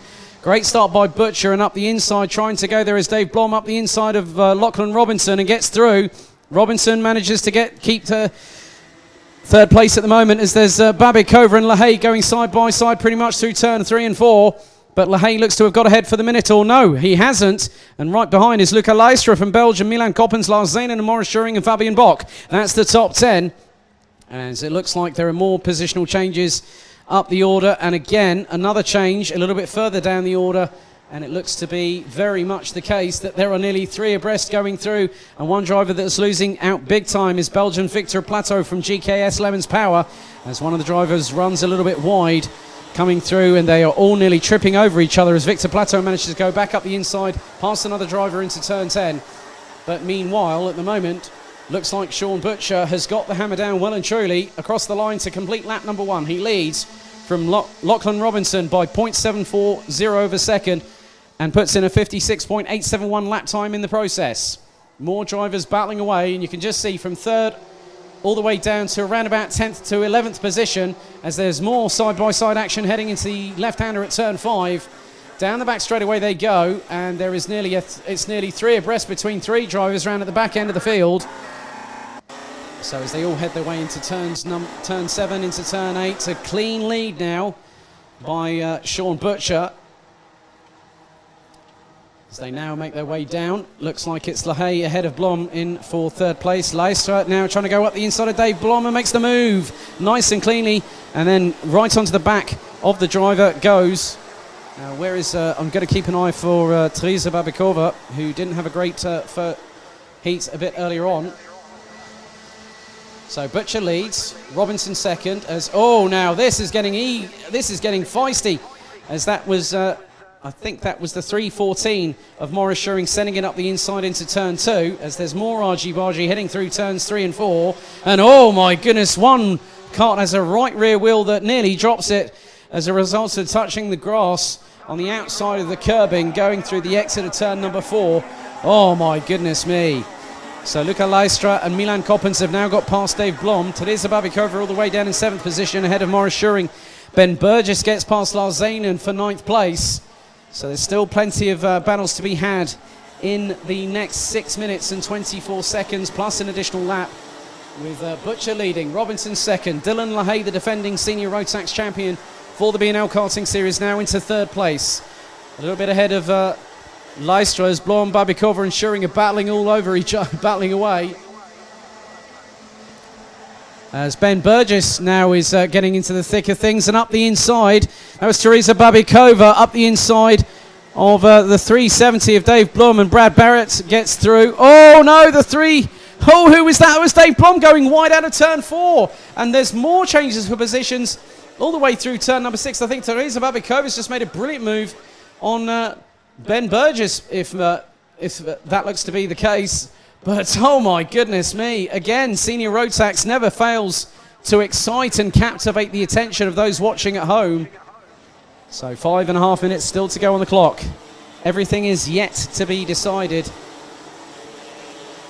And at the moment, Sean Butcher is leading proceedings so far in this particular race, and he did have a gap of 0.723 last time around. It's now 0.777 ahead of Lachlan Robinson, who's now coming under fire quite substantially by Dylan LaHaye. And a little bit further down the order, there is Bradley Barrett going side by side with Ben Burgess through turn 3. Oh, that nearly ended up being very, very nasty as Maurice Schuring tries to go up the inside of the Sodi Vitesse driver. As Brad Barrett now sends it up the inside of Ben Burgess, gets past, and then I think Schuring was trying to get past through as well, but couldn't get the job done. I can see that Artur Horsch is very much entrenched in this particular battle. So there's Lars Zanen, I think, has even gotten in to the action. 4.5 minutes plus an additional lap still to go. Anyone's guess. Aran Bloch goes, Dave Blom is going faster back than he can go forwards. Nice observation there. You took the words right out of my mouth. He's now down in P13 at the minute. But the gap really between Sean Butcher and Lachlan Robinson is still around the 0.7 of a second mark thereof. Dylan LaHaye is still trying to battle with the driver from the UAE and is about 0.4 of a second adrift, or 0.3 of a second adrift at the minute. Leistra keeping it steady in 4th, a little bit further adrift, so the young Belgian having a bit of a lonely race at the minute. Milan Koppens up into P5, Teresa Babikova, Bradley Barrett, Ben Burgess, Maurice Schuring and Lara Zanen round out the top 10 positions. As Lara Zanen getting a bit closer in the thick of things as they head down into turn 10, the right-hand sweeper. So we're fast getting through this race, and Sean Butcher looks to be in pretty much good form to keep it ahead of Lachlan Robinson. So running order at the moment. Oh no, well hang on the inside, that was Emily oh no, there's been a clash. Maurice Schuring, and that is Emily de Hoys. So when Emily de Hoys is, oh my goodness, what happened there? There was a car that went flying through. Was that Harley Horton or Robin Knutson? Oh my goodness me, someone's just had the left-hand side of their car run over by a Chaos Sport driver. Oh my goodness. Because as soon as Emily de Hoys and Maurice Schuring, now, from what it looked like, that Emily de Hoys was going for a move on Lars Zanen into turn 2, it didn't quite work out, and unfortunately collected Maurice Schuring in the process. And that was not what the pair wanted, and that's put them on the back foot. I just hope that they can start to recover from that, but the time is still running out, fast running out, 2.5 minutes, plus an additional lap. The gap now between Sean Butcher and Lachlan Robinson, they're running comparatively on pace, 55.4s for the pair of them. Dylan LaHaye is running on a, well, Sean Butcher's just done a, last time out he's done a 55.535, a 55.477 for Lachlan Robinson. Dylan LaHaye a 55.484, Luca Leistra a 55.5. 55.7 from Milan Koppens, and as a result of that tangle, Emily de Hoys has dropped to 16th and Maurice Schuring has dropped to 14th position.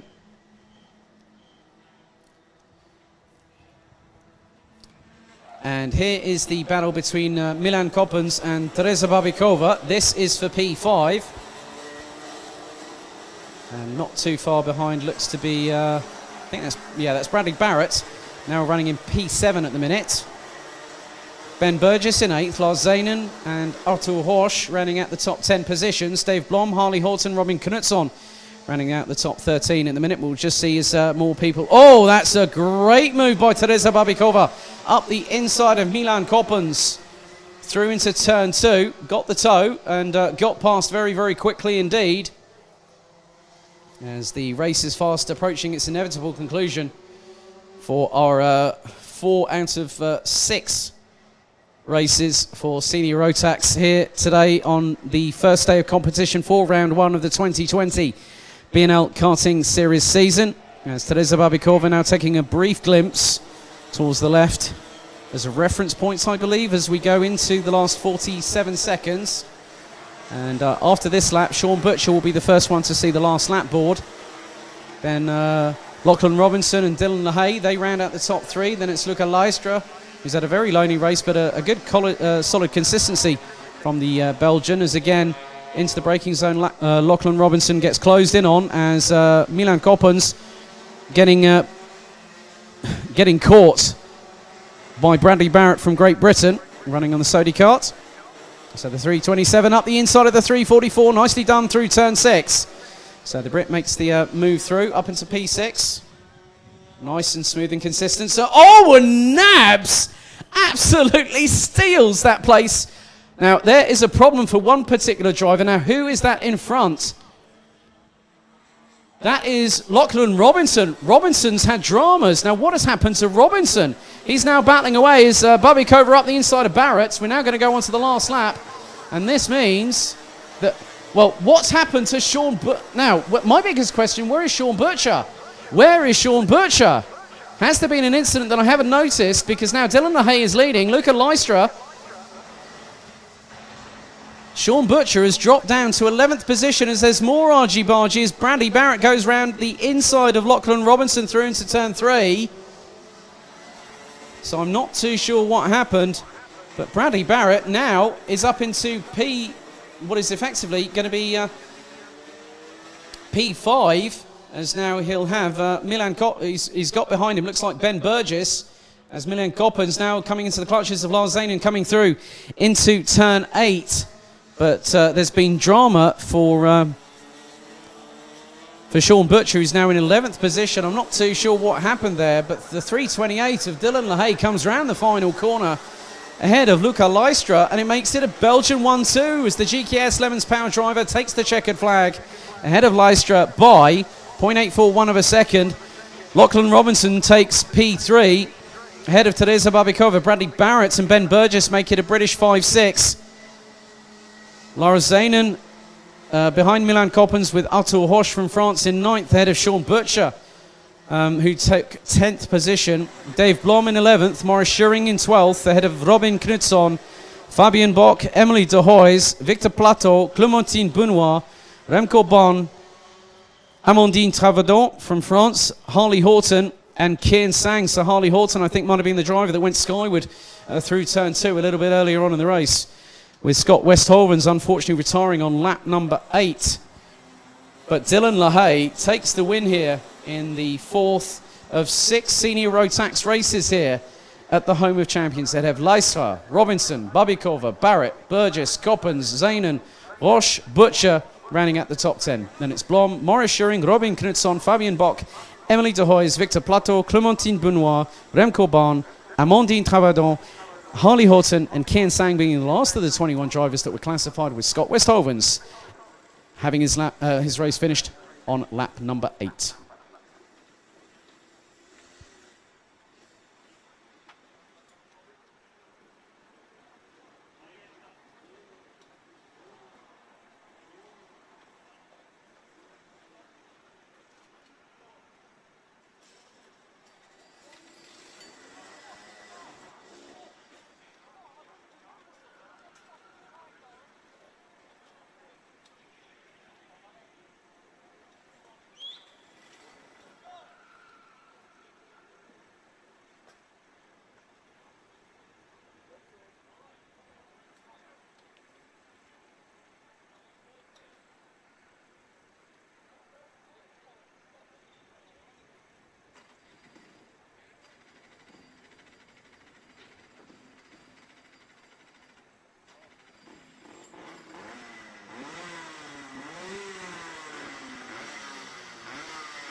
So we now come to our first final of the day here at Karting Genk. And this time it is our Micromax drivers, as we were treated to an absolute spectacle earlier on this afternoon. And your grid for the Micromax final here on day one of the B&L Karting Series opening round is as follows. So Max Swiderski will start on the front row of the grid in pole position. Alongside him will be the number 31 of Jake Menton from the Netherlands, who was absolutely beside himself with joy after taking second earlier on today. Boris Maximov will start in the number 30 and third position, ahead of Mats van Rooyen from the Netherlands in the number 3. Then we will have Zdeněk Babešek as a result of that. Well, I've just had the... I did see that Mies Huben was actually confirmed as causing an avoidable collision, which gave the Dutch driver a 5-second time penalty added post-race, which means that Huben, who was on pole position for the pre-final earlier on, will start from 6th on the grid. So once again, we have 13 minutes plus an additional lap set on the timer here at Karting Genk, and we'll wait to see when they get into formation who will get the whole shot into turns 1 and 2 for this particular race.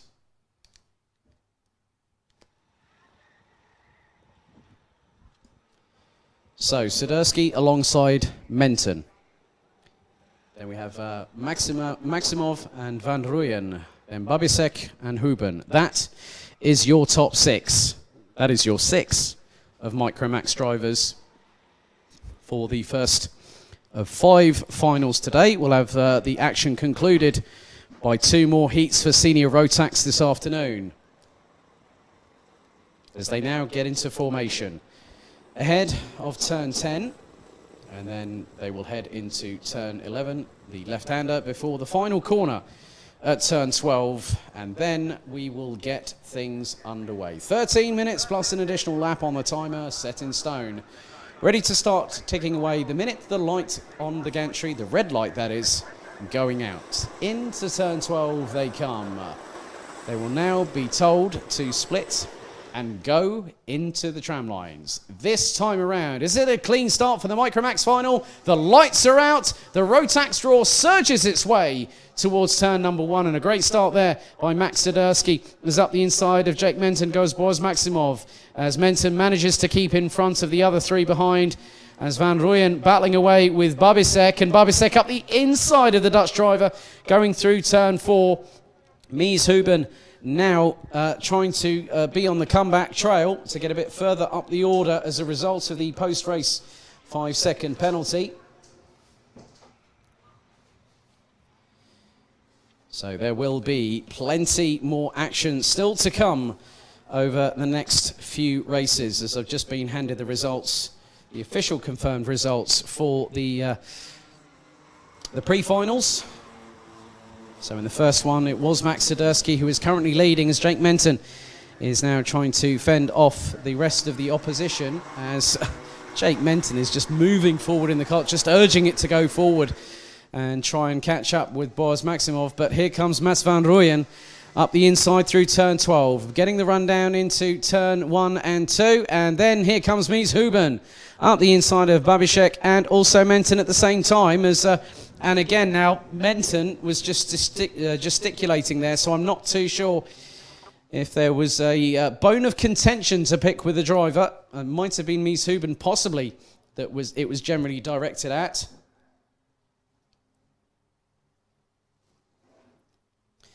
But Mies Huben now starting to battle away with Van Rooyen yet again for this particular race here at Karting Genk. 11 minutes and 15 seconds still to go, as around the outside of Babešek goes, I think that is Babešek, that was Jake Menton. But you remember what happened last time when we saw Mats van Rooyen and Mies Huben battling away with each other. It ended coming to blows, and Huben was the one that was on the receiving end of a penalty. And he won't want to make that mistake twice, as now both he and Van Rooyen working together, get past Boris Maximov into turns 1 and 2, using the slipstream to absolute perfection. So a bit more calm and composed from these two Dutch drivers as they're now going to start. I think what they want to do is they need to start working together. They don't want to start getting aggressive early, because to finish first you must finish. And Max Swiderski was doing the epitome of that last time out in the previous race. And he managed to capitalise whilst, he managed to get away whilst Huben and Van Rooyen were battling over position, and it came to blows in the end, which was not probably what either party wanted at the end of it. 3 minutes down, 10 minutes to go, plus an additional lap. And you can just see how much these drivers are pushing. And the temperature at the moment, locally, is still 28 degrees Celsius. That's going to carry on for, I think, probably the next few hours, a couple of hours or so.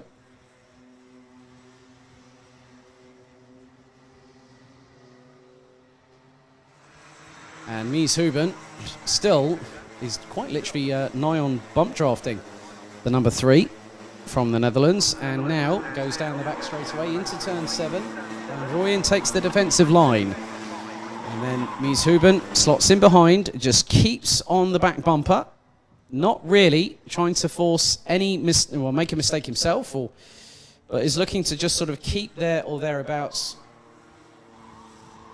with the number 3, as you can see just how hard they're pushing, because Van Rooyen had a little bit of the cart was getting a bit tail happy at the rear and decided to slightly break traction going into the right-hander at turn 10. But obviously some drivers have differing styles when it comes through into this particular type of racing, because back in the old days, if it worked, it was fast, it was good. But circuit racing nowadays, there's a little tap from behind, and I think Mies Huben was definitely wise to that and decided, you know what, I'm going to let Mats back through, because I actually might have been a bit too rambunctious in my move there going through into turn 2. So a bit of good sportsmanship there from the number 8 from GKS Lemons Power, but he's getting back into the slipstream.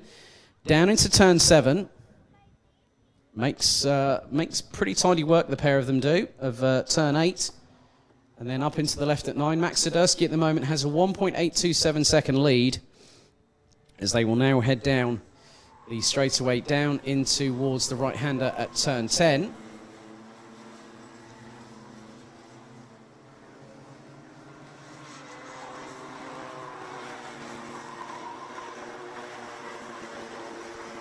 So 7 minutes and 45 seconds left on the clock remaining.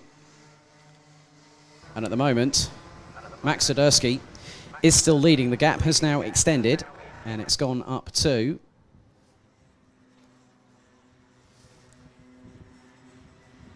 2.145 seconds.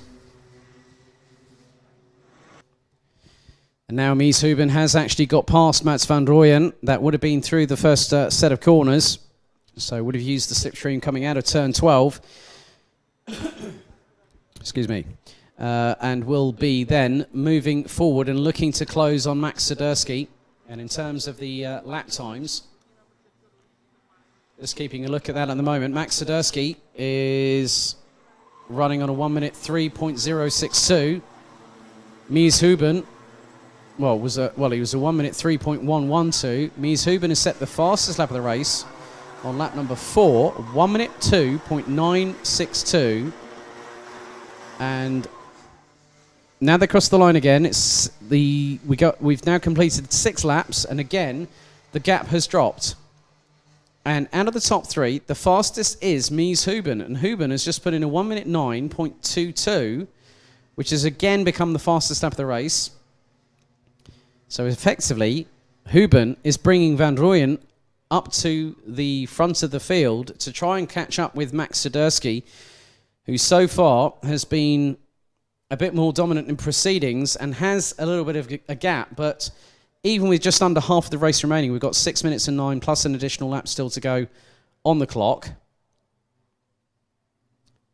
This could be a possible swing in the pendulum towards Mies Huben and Mats van Rooyen, because whilst they're working together, that is then going to assist these two drivers to move forward and close the gap. So as they come around the final corner, Max Siderski will get another lap in. Onto the completion of lap 7 as Boris Maximov and Zdenek Babishek are battling away over P4. Now the gap between, now within 1/1000th of a second of each other, Mats van Rooyen and Mies Huben have now pretty much set nigh on an identical lap time. And now that means Van Rooyen has put in the fastest lap of the race. A 1:02.908, 1/1000th quicker than Mies Huben. The gap now goes down from 1.9 to nearly 1.65 seconds between first and second position. So the tactic of the two people in second and third is starting to work in their favour. 4 minutes and 50 still to go, and here is a great little battle between Boris Maximov from the Netherlands and Zdenek Babishek from the Czech Republic. And this is over 4th place. As the leaders now will come across the line. Max Siderski completes lap number 8. And let's see what the two behind are doing. Okay, the gap has really not been neutralised in the same significance as it was 1 lap ago. And it was by just under 1/10 of a second. Whereas Boris Maximov and Zdenek Babishek are literally 72,000ths of a second apart across the line last time out.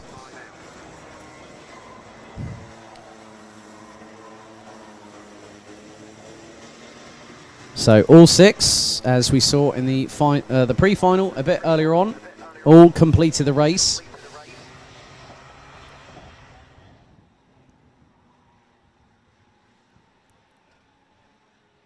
As you can just see how hard, even this being the youngest division within the Rotax racing family, as this is a great little scrap here. That was a great move by Zdenek Babishek to go up the inside of Maximov through into turn 9 and got the defensive line very, very early, I might add, for turn 10, and kept it on the defensive. So really, really good job there from the Czech driver in the number 80 to keep ahead of the number 30 from the Netherlands.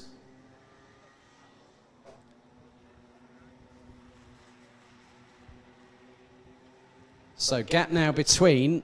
Right, Mies Huben has just set the fastest lap of the race last time around on lap number 9, a 1:02.797, and was about 0.7 of a second quicker than Max Siderski, and also was a further 9... Well, he was over a second quicker, a 10th quicker than Mats van Rooyen. As now Jake Menton has caught up with the two in front. He's just put in a 1:03.649, whereas the two in front... Babishek has done 1:04.044, and then Boris Maximov a 1:04.280. 2.5 minutes remaining, another lap in the books, so we go on to double figures for Max Siderski. And the gap now is 1.533. Siderski goes a 1:02.917. For Mies Huben, not exactly close enough, as there looks to be a move a little bit further down the order. Well, Jake Menton was trying to get past Babishek for P5, but could not get through in the process, and unfortunately will still be...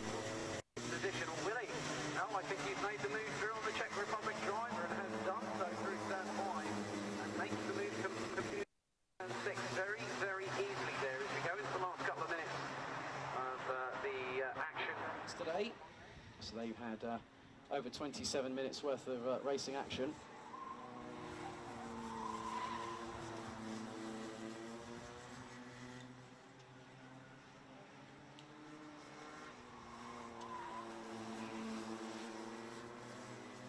So we still have this opportunity.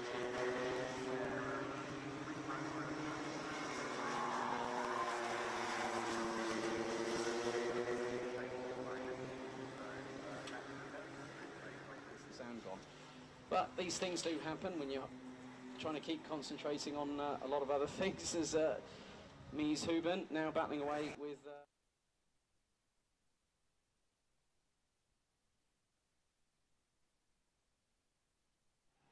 There's going to be no possible problems.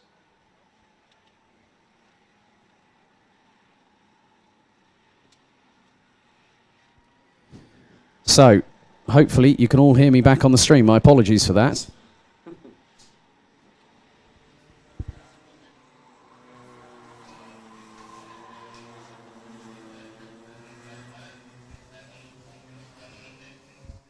So 33 seconds on the clock remaining.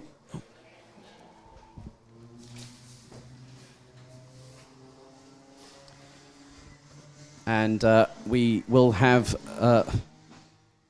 very, very shortly another win. Well, it could be a two sets of wins here for one particular driver. As now, Max Swiderski is on course for making it 2 for 2 here this afternoon at Karting Genk.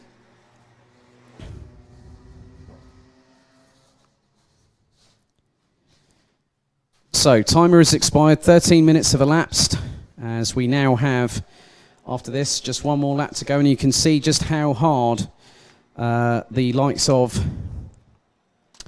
Mies Huben and Mats van Rooyen are absolutely pushing at this particular moment. And very, very soon, we will see when Max Swiderski comes through turn 11. He does so now.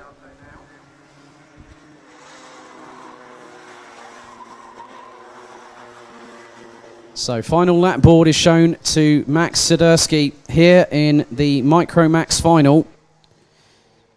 So as now, Mats van Rooyen trying to go toe-to-toe with Mies Huben, and nearly gets the move up the inside through into turn 2, well turn 3 there, and now will have to be on a bit of the back foot as they head down into turn 6 for the final time. Swiderski is halfway up the straightaway, and now we'll come to turn 7 for the last time. And again, this is another great battle here that we've got. Now we've had Babicek now retire from the race, unfortunately, so the Czech driver now is the first retiree from Micromax in this particular race weekend.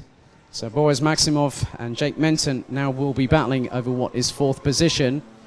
But in the meantime, Max Swiderski now is making his way towards the final corner. The checkered flag waves for Max Swiderski, the number 19 from the Netherlands. It's 2 for 2 here as it is a drag race, and Mats van Rooyen gets just...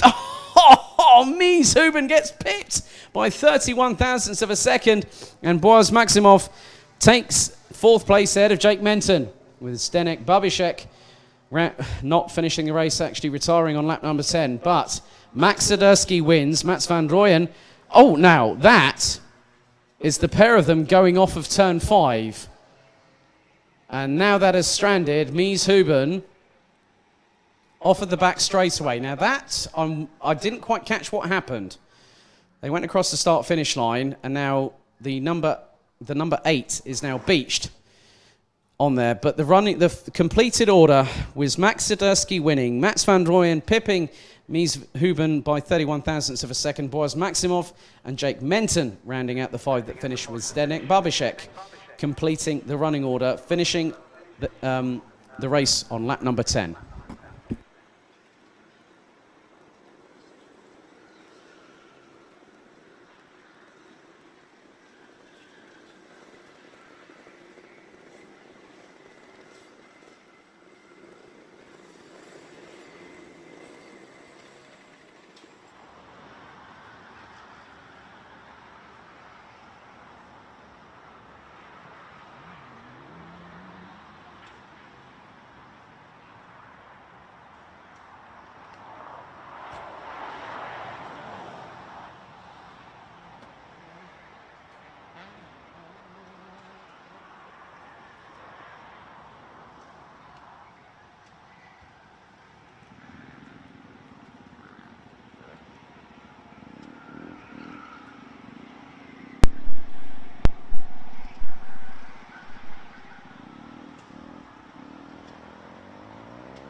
Right, next up, it is our Mini-Max contingent.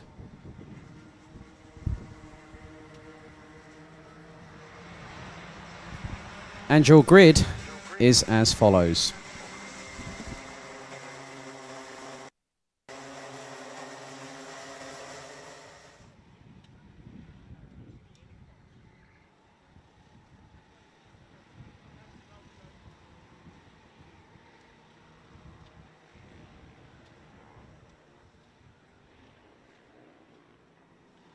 So, apologies for though, just trying to get some batteries installed onto the microphone for the screen, so if you bear with me.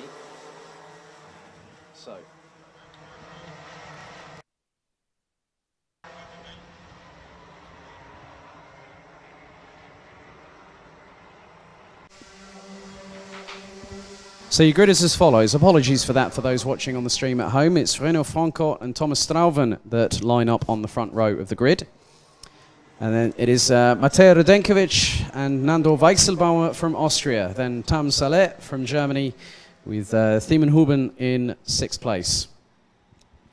Also, we've got Karol Stout and Kaspar Schormans rounding out the top 8 positions, with Lawrence Herbots and Mick Vandenberg completing the top 10. Following that, it's Olivier Jonkers, then Matti Soubadou, and then Jasper Leenaerts, who retired from the race a bit earlier on, as there was a 5-second penalty handed out to Kaspar Schormans for pushing, which put him down into 8th position, which is where he will start this time around. So again, 13 minutes on the clock, plus an additional lap, is what we will have in terms of racing action once again for Micro Max.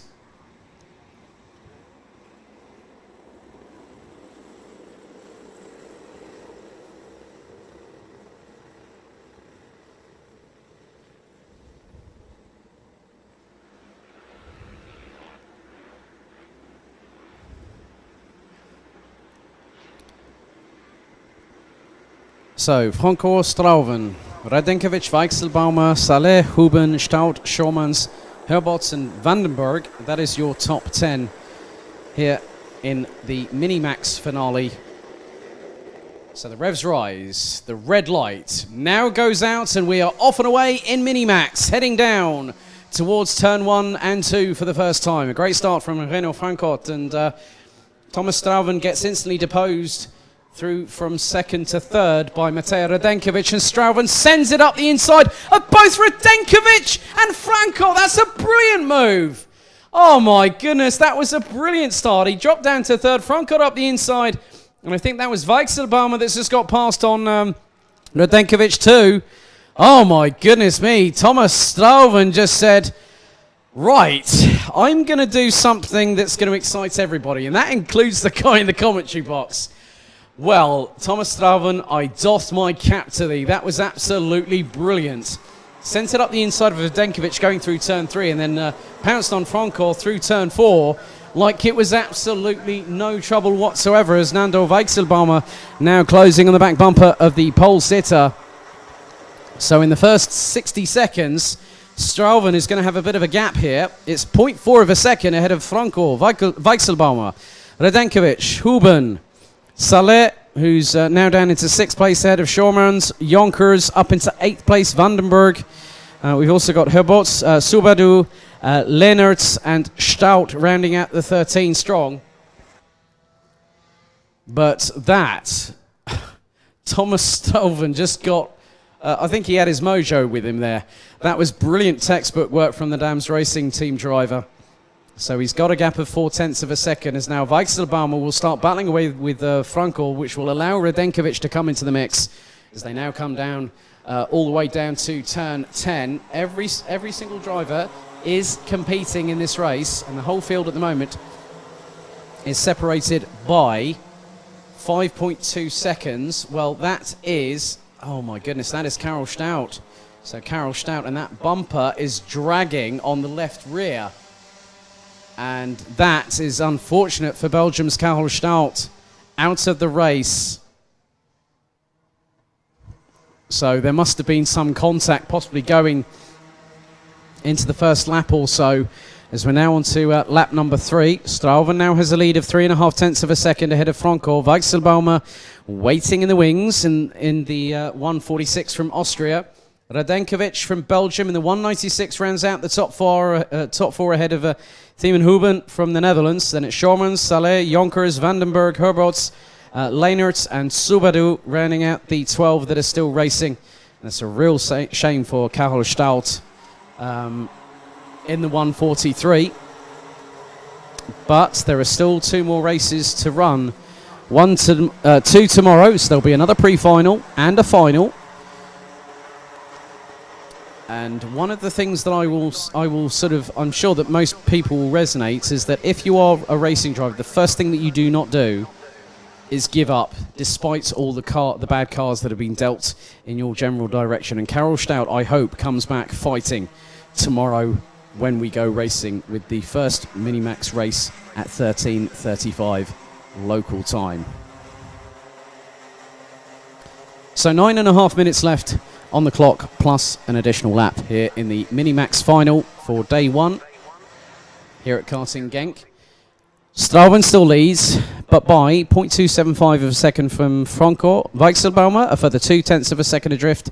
Then it's a further 0.336 back to Matej Radenkovic from Belgium. A further 6.5 tenths back to Huben in 5th. Schormans is only 2 tenths of a second adrift of the 105, as now through turn 11 comes to 129, and that is Vandenberg, who's got Herbots, and Leenerts has now started coming back. So Leenerts will try and go for a position as there's a side-by-side, and I think that might have been, I'm not too sure who that was, that is now, there's a battle back at the far end of the field, and Herbots and Leenerts are entrenched in their own battle, I think, side by side. Oh, going through turn 5 of all places.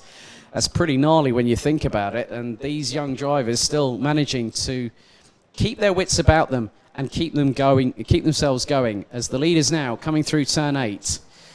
This is where it will get interesting, because we are now just under 5 minutes into this race,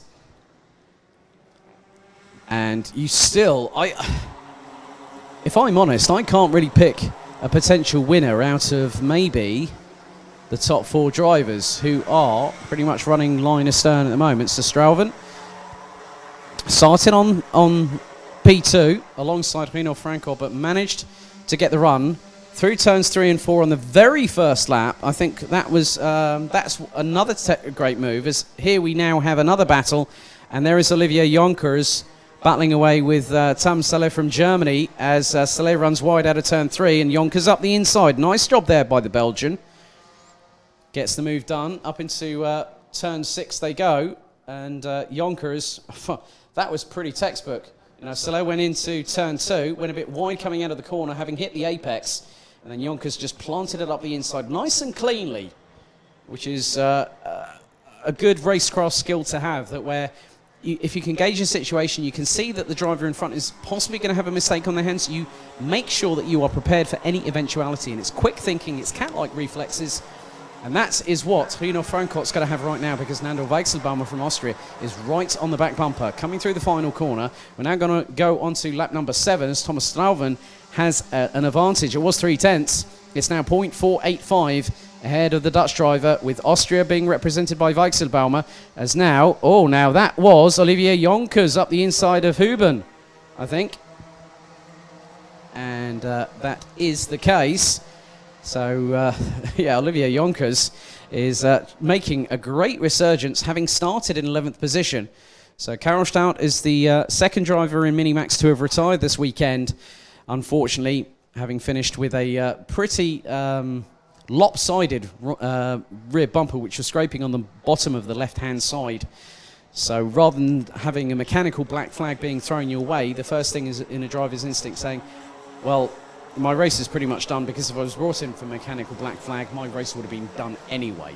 6 minutes and 5 seconds on the clock still to go, plus an additional lap. And Thomas Strauven has kept it very, very consistent at the front of the field.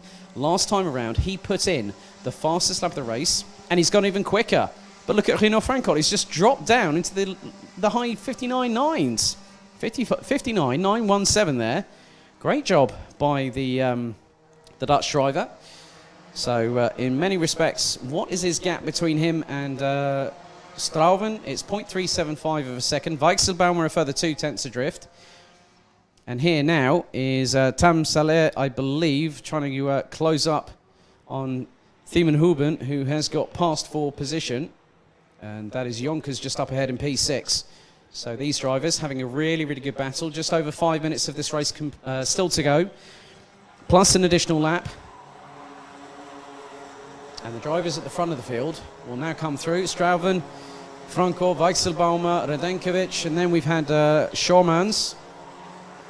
Then Jonkers, and that is Huben, Thiemenhuben, and also, well, let's see what happens as they come across the line, because I think there might be a bit of a different change here. Yeah, Huben is now in front of Saleh. Leenertz is up into 9th place, having started from 13th. So a gain of 4 positions from the youngster from Belgium in the 177. But in the meantime, Weichselbaumer is trying to close as here comes Tam Saleh trying to close up on Thiemenhuben and up the inside into turn 7, makes the move stick, does the young German, gets through nice and cleanly up into P7 and makes the move stick by the apex of turn number 8 into the left at 9, down the short blast into the right-hander at turn 10.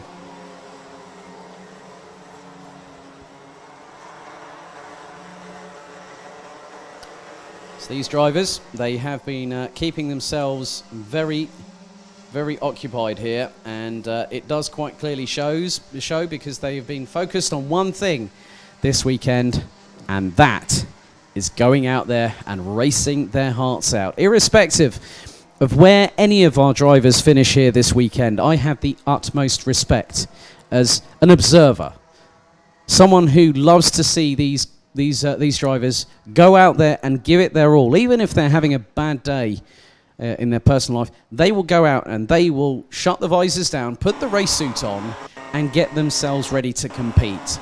And that is where I can't help but applaud every single one of these drivers as a professional, but also from a personal perspective, because you know, these drivers are slightly younger than my niece at home, and I have the utmost respect of these drivers that want to do this as a full-time professional career. And karting is that basic start. And as you progress, you get better indeed. And now I've looked at the top 3 drivers that are leading, battling for the lead, as Tam Saleh trying to go up the inside of Olivier Jonkers through turn 2, into turn 3, now into turn 4. The German's on the back bumper of the Belgian, but Jonkers not giving any room for the German to breathe, and also the opportunity to get past. But now they go onto the back straightaway.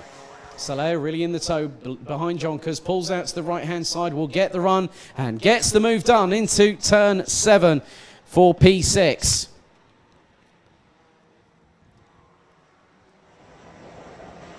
And in many respects, these drivers, I mean, if you stuck me in a cart, the first thing I would do is go, well, how slow am I going to be, is my first reaction.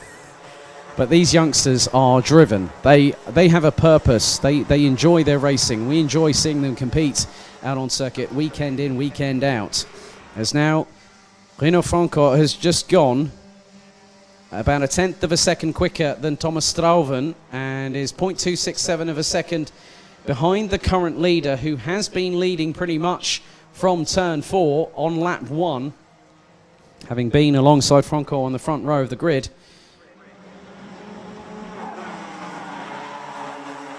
So into the last 90 seconds of the Minimax action here. So Renaud Franco is trying to see if he can close on the back bumper of Thomas Strauven and look to repeat the feat that Max Swiderski has done this weekend and take 2 wins here this afternoon. But I'm sure that Strauven is going to very much have something to say about that, and by putting in the performance that he has so far, being very consistent indeed, is just keeping his head down, looking forward, just putting the blinkers on. But then he has a little look around the right-hand shoulder to see if someone's there, because now he's got 46 seconds on the clock remaining. plus an additional lap. So I think with the pace that they're running at, they will get the final lap board when they come round the final corner this time around. But Franco, I don't think is done yet. He will then see, as they'll have looked at the gantry possibly when they came round last time, to see how much time was on the clock. Because now, look how close Franco is as they go down into turn 10. And Franco is going to wait and bide time. Wait until the opportunity to strike is there. So the timer is now expiring this second. Last lap board it is. Just under 1,300 meters to go as Franco goes and tries to go for it, and Strouven is absolutely having none of it. The pair side by side going into turn 3. Oh, Strouven was nearly, there was a little bit of bump drafting there, I must admit. And that could, I'm not too sure how much constitutes pushing. Oh, goodness me! Franco goes for it and runs over the back bumper of Strouven. And that has compromised his run for a race victory. But this, in the meantime, now is that Nando Weichselbaumer? That is Weichselbaumer now on the back bumper of Strouven. So one person's misfortune is another one's gain. And now Strouven is going to try and outfox Austria's Nando Weichselbaumer. What a dramatic conclusion to this race on the final lap. As now Strouven is going to go defensive. Weichselbaumer is trying to sweep around the outside and cut back through. He's going to get the run, but I don't think he's going to get it. Strouven wins, punches the air with both hands, and Weichselbaumer could have just, if he'd have had another lap, you know what that would have meant? Weichselbaumer could have had it. But it goes to Thomas Strouven. Reno Franco, even though he ran over the back bumper sorry, my apologies there. I just had to quickly grab some results before they flew out the window. Reno Franco, if that had not happened, I pretty much think that it would be... They're just discussing what's happened, I think. He just said, what happened to you? Yeah, Reno just went over my back bumper. That's just a casual little conversation between Minimax drivers, but congratulations. Proficiat to Thomas Strouven for the victory here for the Minimax final.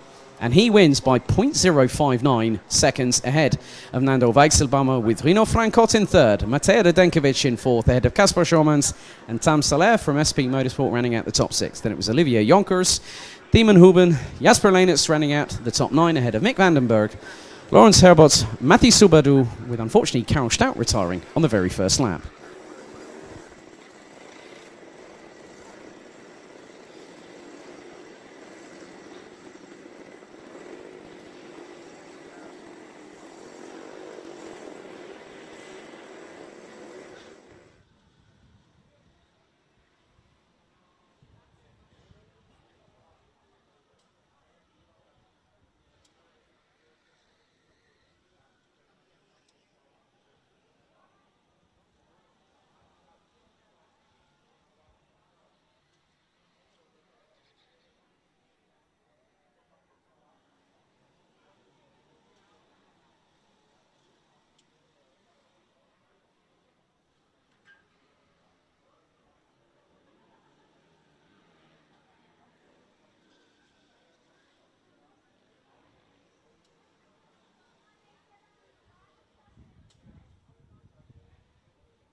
Come to our we've got 3 more finals to go this afternoon before Senior Rotax closes the action. Next up, it's Junior Rotax. Your grid for the final is as follows.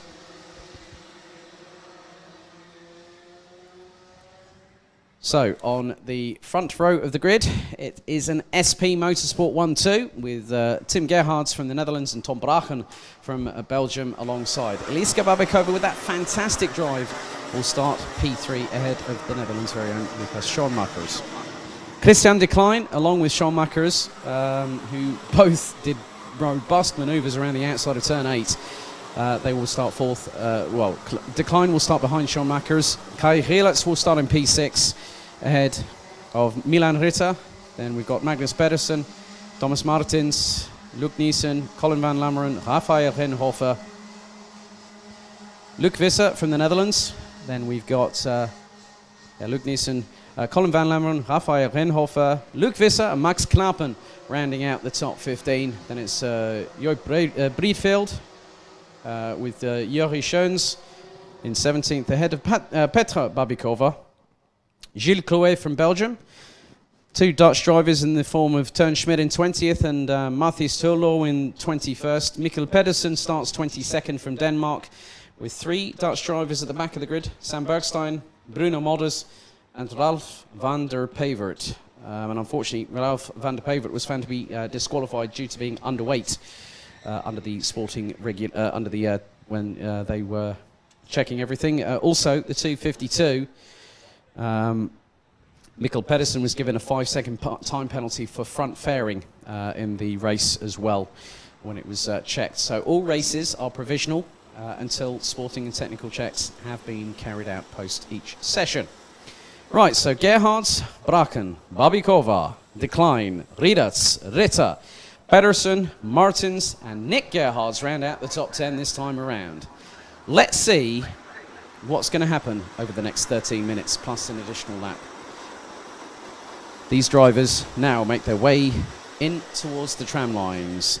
They roar into life. The Junior Rotax final is off and away. And we are 3 abreast from... Oh, and Christian de Klein, I think, dropped down a little bit. There was a little bit of contact as it's nearly 4 abreast going through into turn 3. Oh, my goodness. Schoenmakers absolutely pounces through past a few drivers. It looks like Eliska Babikova, I think, might have dropped a few places as a result of that skirmish. And now Schoenmakers is up into 2nd position. No, Babikova is there and is running in 3rd as there has been a multi-cart incident. I see 2, 4, 8. Oh, there's one on top of the other. That is the 277 of Bruno Mulder's in trouble yet again. And there is one cart that is looking very forlorn. I can't even make out the number on that right-hand side pod. So, again, Bruno Mulders, that could be. I'm wondering, was that Sam Bergstein? I'm not too sure. Oh, there's more contact just then, and that was involving, I think that was the 216 of Luc Visser from the Netherlands. As now, drivers trying to get their heads down, going across the line. So we have the following order. Gerhards leads. Lucas Schoenmakers in 2nd as there's more argy-bargy, and Christian de Klein, I think, is getting his elbows out well and truly and is trying to get past Thomas Martins. Milan Ritter is in there. Kai Gielitz won't be too far adrift. He's down in 9th behind Magnus Pedersen. Colin van Lammeren is behind the young Belgian in the 274, rounding out the top 10. Nick Gerhards in 11th. Luc Niesen, Rafael Renhofer now up into 13th position. And it was Max Knappen in the 248 that was the other driver involved, I believe, with Bruno Mulder as well. Sam Bergstein might have been the other driver too. So there were 6 carts actually off of turn 6. And that's how quickly an accident can happen. As the 220 of Milan Ritter was trying to get up the order and now drops down into P5. So Christian de Klein is trying to go side by side with Thomas Martins, and that is for position, as that was a jink to the right very quickly there by Lucas Schoenmakers on Milan Ritter, and up the inside goes Thomas Martins. Oh my goodness, Martins goes wide. Ritter does not want to have anything to do with it. And Colin van Lammeren, Nick Gerhards, and I think that this has been one of the most interesting battles that we've seen. And we haven't even got it started yet. But Tim Gerhards is breaking away. Eliska Babikova. There's 3 Babikovas here this weekend. So Teresa, Eliska, and Petra. Petra's running in P20 at the moment, so my apologies there. Eliska at the minute is on for a potential second top 3 finish. So Max Knappen and Sam Bergstein are out on the very first lap of the race. We've got 10 minutes to go, plus an additional lap. And at the minute, the gap between Tim Gerhards and Eliska Babikova is now up to 1.6 seconds. As up the inside, that was the 2:61 of Magnus Pedersen on Kai Rilets through into turn 2 and made the move stick by turn 3. But then Rilets is going to try and get the switch back. Going down the back straightaway, is in the toe, but can't get past through into turn 7. Turn 8 might be another opportunity for the young Belgian. Behind them, they've got Thomas Martins and Christian de Klein. Van Lammeren and Renhofer now round out the top 10. Nick Gerhard still in 11th. Milan Ritter has... and that was a move to the right. It's nearly 4 abreast into turn 10. Oh, come on. Did I just see that happen? Did I just see that happen, that it nearly was 4 abreast? I've seen it 3 abreast going into turn 10, but Christian de Klein could have made it 4 wide, is there now, really? Battling away, and at the front of that train, that is Magnus Pedersen. And this is where you see a true cat and mouse game. So the thing is that you look at Magnus Pedersen. I'm looking at Thomas Martins behind. Last time around, Martins was half a second quicker. So if memory serves me correctly, or if my assumption might be true, that if Magnus Pedersen gets passed by Thomas Martins, Martins will go after those 4 in front. But it's about not if, it's about when, as there is a move up the inside of Kai Rilets by Christian de Klein. And that was for position, that was for P7, heading into turn number 9. So the 299 and the CRG chassis running pretty good. And then just behind, you have got, now I don't believe that, Nick Gerhards has really started to move up the order. As now we see Tom Braken trying to go towards the outside of Eliska Babikova. Lucas Schoenmakers in the meantime goes up the inside of the Belgian to take P3. And this is where it's all starting to go argy-bargy. Elbows out, everyone. Watch out. Hold on to your hats. Brace yourselves, because this is where now everything else that you might have seen today, you might quickly forget, because that's what normally happens in my line of work, and I still have to have the pieces of paper. And we've got BS Technics saying, go SP Motorsport, Tom Braken Karting. No worries. Thank you very much for tuning in on Facebook. A big thank you to everyone watching on both Facebook and YouTube. A big thank you to Camp Company GmbH and MW Race Consulting for provision of timing, and also the live stream as well. And we are in... Oh, no, that was a bit wide there. Oh, my goodness me. Someone nearly felt like they went, well, I didn't want to go off-road. Well, you went curb hopping. You didn't go off-road and do a Matthias Ekström, like we've seen some drivers do already today, is more drivers getting ultra defensive before, as up the inside of Magnus Pedersen, I think, has gone. Now, where is Kai Rilets in all of this? I'm just keeping an eye out on what's happening. So Kai Rilets, Marcus Pedersen, I think might have just been passed. So we still have 23 drivers. There's Christian de Klein running in P5. As up ahead, the battle is still raging away over what is effectively second position on the road. And Eliska Babikova again is just doing a really good job. And you know what the funny thing is? You know when they say that lightning strike doesn't strike twice? If it strikes twice again today, I don't know how... You know when you just get lost for words and you don't want to say it because you don't want to jinx it? I'm not going to say it. But now, at the moment, Tom Braken is currently... Well, now there has been a change, as now Sean Makers is up into second. Oh, Braken hits Babikova and she spins 180 degrees the wrong way as they come out of turn number 3. And that... Oh, Babikova, I think, is done. No, that is not how that race should have ended for the 233. Babikova out. Kart is beached on the outside of the curbing between turns 3 and 4. So the thing was, Sean Macker has made the move. Braken thought there was enough room, went for it, and collected Babikova as a result. Babikova was turning in. So that will be a decision by the race stewards on what happens as a result of that side of things. So 5 minutes and 14 seconds plus an additional lap left to go. At the moment, Tim Gerhards leads ahead of Lukas Schoenmakers. Christian de Klein now in third place. Tom Braken will be in fourth. But Kai Rielatz is waiting in the wings in the JJ Racing 274 entry. And as I say that, nice pickup by our stream director, as you can now see, that there is Rielatz, now up into P4. Pedersen, as there's a move up the inside. That might have been, I think probably, maybe Raphael Renhoff has just made up a position in the process. But now Kai Rielatz has an opportunity to get past Tom Braken. And these two have battled before. Now on to lap 9 being completed. 4 minutes and 25 plus an additional lap still to go in this race. And Tim Gerhards winning the first race by just 0.6 of a second ahead of teammate Tom Braken. It is a very different scenario altogether, because whilst everyone else has been fighting over the scraps, Tim Gerhards has just done what is needed to be done. Drive forward, don't look back, and has now got a 5.34 second lead over Lukas Schoenmakers. Christian de Klein rounds out the top 3 ahead of Tom Braken.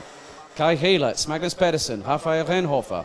We then had also Milan Ritter. Luc Visser was the one that made the move up the inside of Thomas Martins for P9, with Martins rounding out the top 10. And it's Luc Nielsen, Nick Gerhards, then it's Briefeld, Mikkel Pedersen, Van Pavert, Schmidt, Van Lammeren, Schoens, Petra Babikova, Gilles Clouet, Mulders, Terlu. Eliska Babikova is now out of the race, unfortunately on lap number 7 after that accident involving herself and also Tom Braken, with Max Knappen and Sam Bergstein being eliminated on the very first lap due to a multi-cart incident.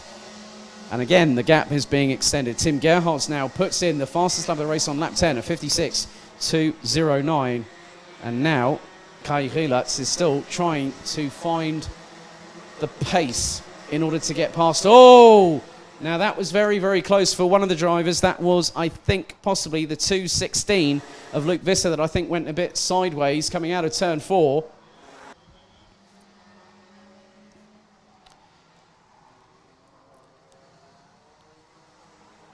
And we are fast approaching, as quickly as this got underway, it's been done and dusted very, very quickly indeed. So Nielsen up into 9th, Visser into 10th. So Gerhards now has a comfortable lead as Schoenmakers crosses the line. 5.5 seconds. So de Klein in 3rd. Braken still being pushed and hounded. Now, Kai Rielatz has an opportunity here. If he can get past Tom Braken, he might have a chance of catching up to Christian de Klein, and as he just keeping an eye on what's been going on, and I think he might have made, I'm not too sure, he hasn't made the move because there was a move a bit further down the order that I just noticed, which might have involved maybe Nick Gerhards possibly, as the lead is now coming through in towards, Tim Gerhards now coming into the right-hander at turn 10. Lukas Schoenmakers, Christian de Klein, and also now Tom Braken and Kai Rielatz have just gone through into turn number 10. And Magnus Pedersen is battling away. Looks to be Raphael Renhofer is up the inside. It's one of the Dams Racing drivers. That looks to be the that was the 2.26 of Yuri Schoen. So that might have been Petra Babikova that might have gone through on the inside there. As Rielatz, fast running out of time to try and close up in this particular aspect. 1 minute and 13 seconds plus an additional lap, so that will give us probably 3 more laps, including this one, still to go. But it's just been smooth sailing. This driver has been on cruise control the whole way, which is Tim Gerhards, as both Pedersen and Renhofer still, Magnus Pedersen and Renhofer still battling away over what is P6.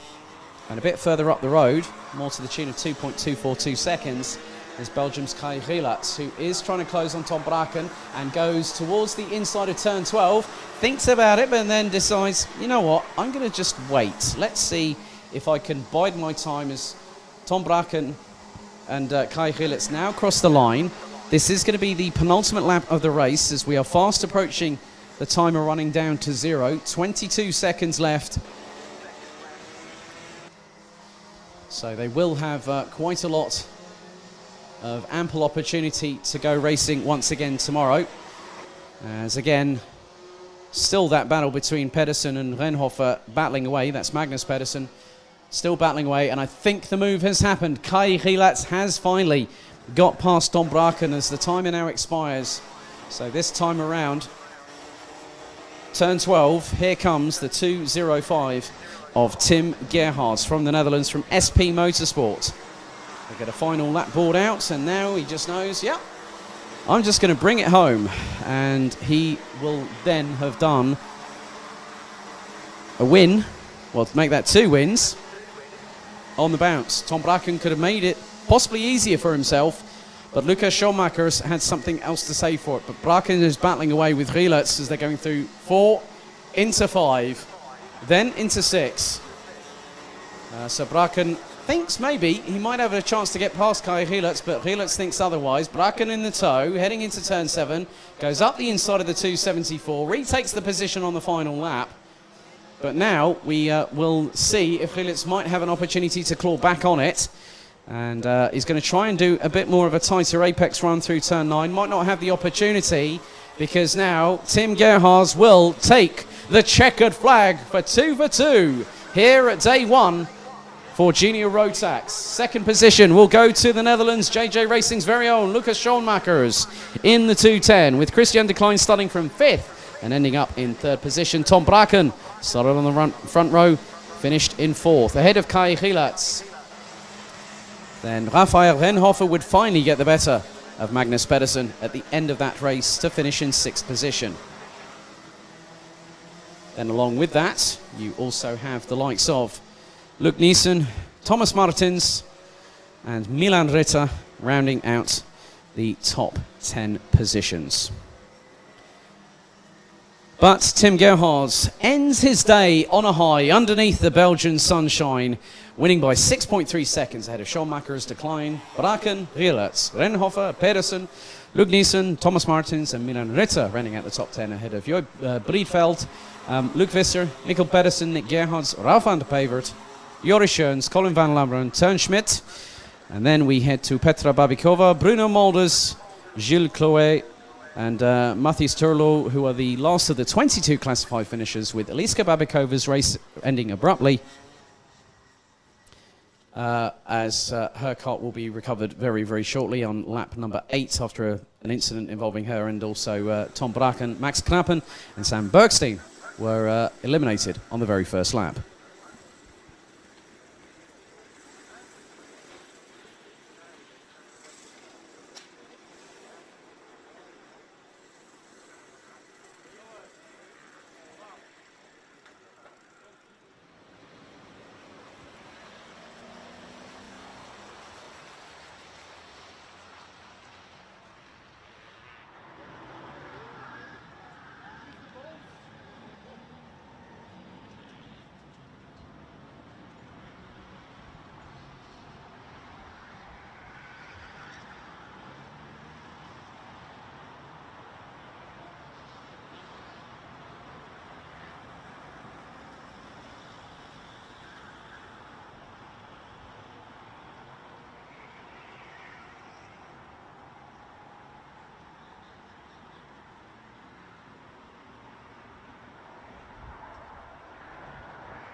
So we now go on to our penultimate final of the day. This time it's DD2. Your grid is as follows.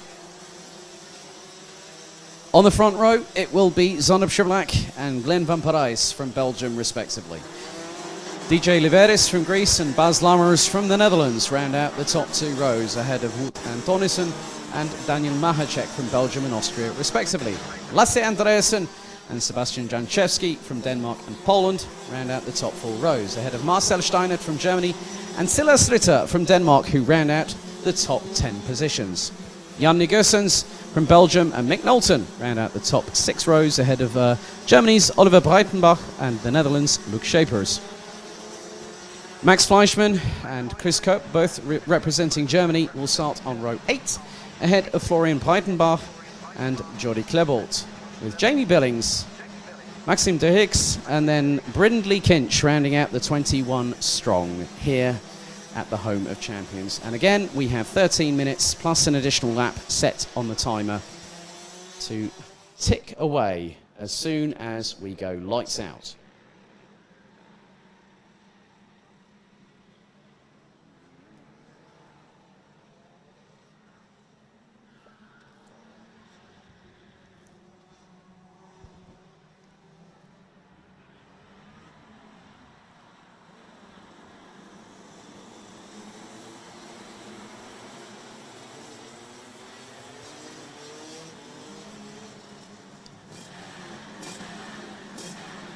You can hear the drivers revving their engines, getting themselves fired up and ready.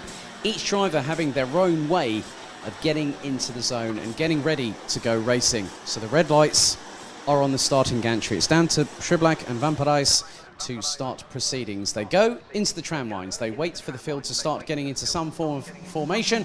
We go lights out in DD2, heading into turn 1. And Lammers just absolutely sends it from 4th position. Van Parijs trying to hustle his way past Przyblak. Liveris down into 6th place, having been passed. I think one of them would have been Wout Antonissen and the other one Daniel Mahacek, so the Greek driver down to 6th place.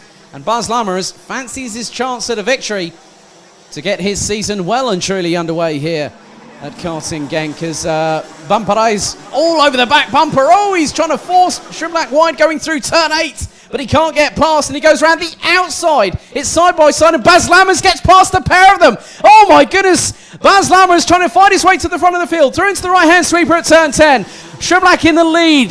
Lammers up the inside of Van Parijs. Oh my goodness, this is well and truly game on. Oh. Bas Lammers has absolutely lit the powder keg well and truly, and he's definitely come into this race fired up and wanting to go for a victory. And this is why this is, as I said earlier, the experience of the Dutchman tells a tale. And we are seeing it firsthand. You guys and girls at home are seeing it live on your screens at home. The magic that Bas Lammers can bring to a race. And now, Zonder Przyblak has, I think he's probably feeling the bullseye that's on the back of his Bovin Power race overalls right now. Because I think Bas Lammers, if he had another half a kart length, he probably might have swept around the outside going through into turn 10. And you can just see how hard Przyblak is working behind the wheel. I'm just going to keep an eye on some steering inputs here. I mean, Bas Lammers is taking a wider line going through turn 12. He's going to get the run coming through down onto the main straightaway. He's going to pull towards the right-hand side. He jinks to the left. And again, he sends it and this time takes the lead. Great move. You know, doing the old Nigel Mansell dummy was Bas Lammers on Zonder Przyblak. And I definitely thought I'd never be saying those 3 driver names in the same sentence alone. But Glenn Van Parijs can't be counted out of this. He's still quite up close and personal to the back of the 401, the 2-time defending and reigning BNL Karting Series champion. Then the train is being led by Austria's Daniel Mahacek. Then it's got Wout Antonissen, DJ Liveris, Max Fleischmann now is up into P7. He started in 15th as Liveris gets up the inside of Antonissen for P5. And then Fleischmann is definitely looking incredibly racy, is the German. He has also been a Grand Finals participant in his own right. He's competed in the Rotax Max Euro Trophy and Rotax Max Challenge Germany. as up the inside. That was the move. I think that was that Fleischmann. I'm just keeping an eye. No, not quite yet, because Antonissen actually got past Fleischmann through into turn number 2. And good to see Patrick Rundqvist actually watching as well. I hope you're keeping well. Another Swede that has been racing quite recently. Obviously, he's been racing in the Porsche Carrera Cup Scandinavia most recently, and he has been always good to chat to him as well. I hope you're keeping well, Patrick, as Bas Lammers continues to lead the way. 9.5 minutes or so still to go. Here is the running order. Still 21 drivers circulating. At the moment, it is being led by the Dutch powerhouse that is Bas Lammers. We've got Sander Schriblak, Glenn van Parijs, all literally scrabbling all over each other, trying to go for the lead of this race. Daniel Mahacek, DJ Liveris, Max Fleischmann, Wout Antonissen, Silas Ritter, Jan Negusens. Jan Negusens. Lassie Andresen has got past Marcel Steinert. Marcel Steinert and Mick Knowlton. They're now into the top 12, ahead of Poland's Sebastian Janczewski. Florian Breitenbach, Luke Schiepers ran out the top 15, ahead of Oliver Breitenbach. Jori Klebort rounds out the top 17, ahead of Maxim de Hicks. And then we've also got Jamie Billings, Brindley Kinch and Chris Kopp rounding out the 21 strong, as the leaders are definitely trying to battle between themselves. However, Bas Lammers has started opening up some daylight between himself and Sander Schriblak. Now, Schriblak took the first win earlier on this afternoon. It started just after 14 minutes past 2 this afternoon, according to official timing data that I have in front of me. As Lammers now, that gap looks to be closer to more than half a second, if I'm very much mistaken. 0.435, so he's eked out another 0.3 or so, and he's just put in a 55.006. But in the meantime, DJ Liveris from Greece has just put in an absolutely thunderous lap of 54.880, fastest one of the race so far. And drivers that have gone sub 55 seconds, there are only 2. Liveris is one of them. Mahacek in 4th is the other. And Mahacek has put in a 54.928, and he did that on exactly the same lap as DJ Liveris. But there is about 0.6 of a second between them at the moment. However, you can still pull that time up within 7 minutes and 38 seconds plus an additional lap. But Lammers looking to just keep it consistent, keep it composed, make sure that you hit your braking points, you hit your apexes, you power out of the corner correctly, don't put in too much steering input that causes you to either understeer or oversteer. And there are so many thoughts, so many calculations, and it's all about feel. And that is why when a lot of people decide that they want to stay in karting, that is where I see the appeal. And from my perspective as a commentator, just seeing how close the action is at many different points on the circuit. As Mahacek, was that Mahacek going sideways into turn 7? Oh, I think that was definitely a heart in the mouth moment for the Austrian. And that has given an opportunity for others to close in on him as a result of that. But that was very, very sideways. Let's just see. Well, Mahacek actually is in P3, so that might have been somebody else that went sideways. I think that might have been possibly Lassie Andresen, because their overalls are quite similar in terms of the colour scheme, let alone the writing that's on them. There's only so far I can see in front of me. But Bas Lammers now there is, I've noticed now where it, so Bas Lammers, Glenn van Parijs has got past Sander Schriblak, and Sander Schriblak is now into P4.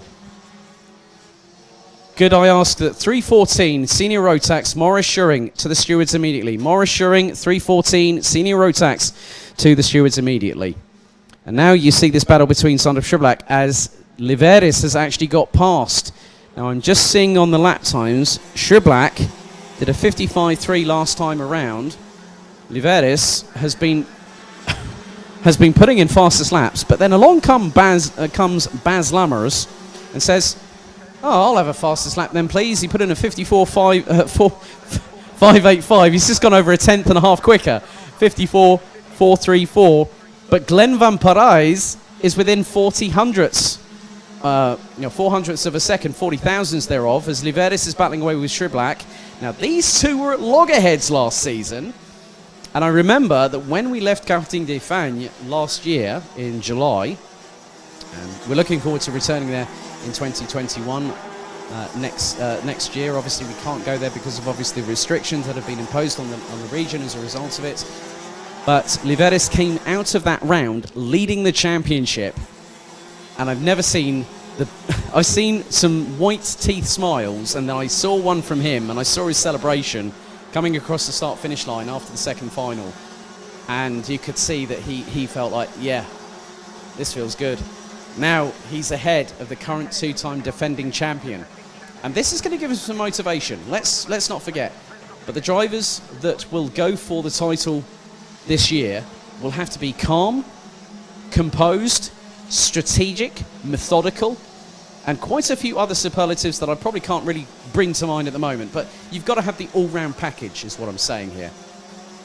So Liveris doing a really good job at the minute, as quite a few other drivers still are making positional changes.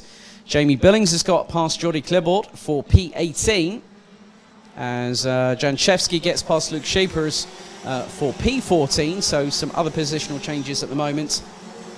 Still, it's starting to stretch out a little bit now, because the gap between Bas Lammers and Glenn Van Parijs is now just over 0.47 of a second.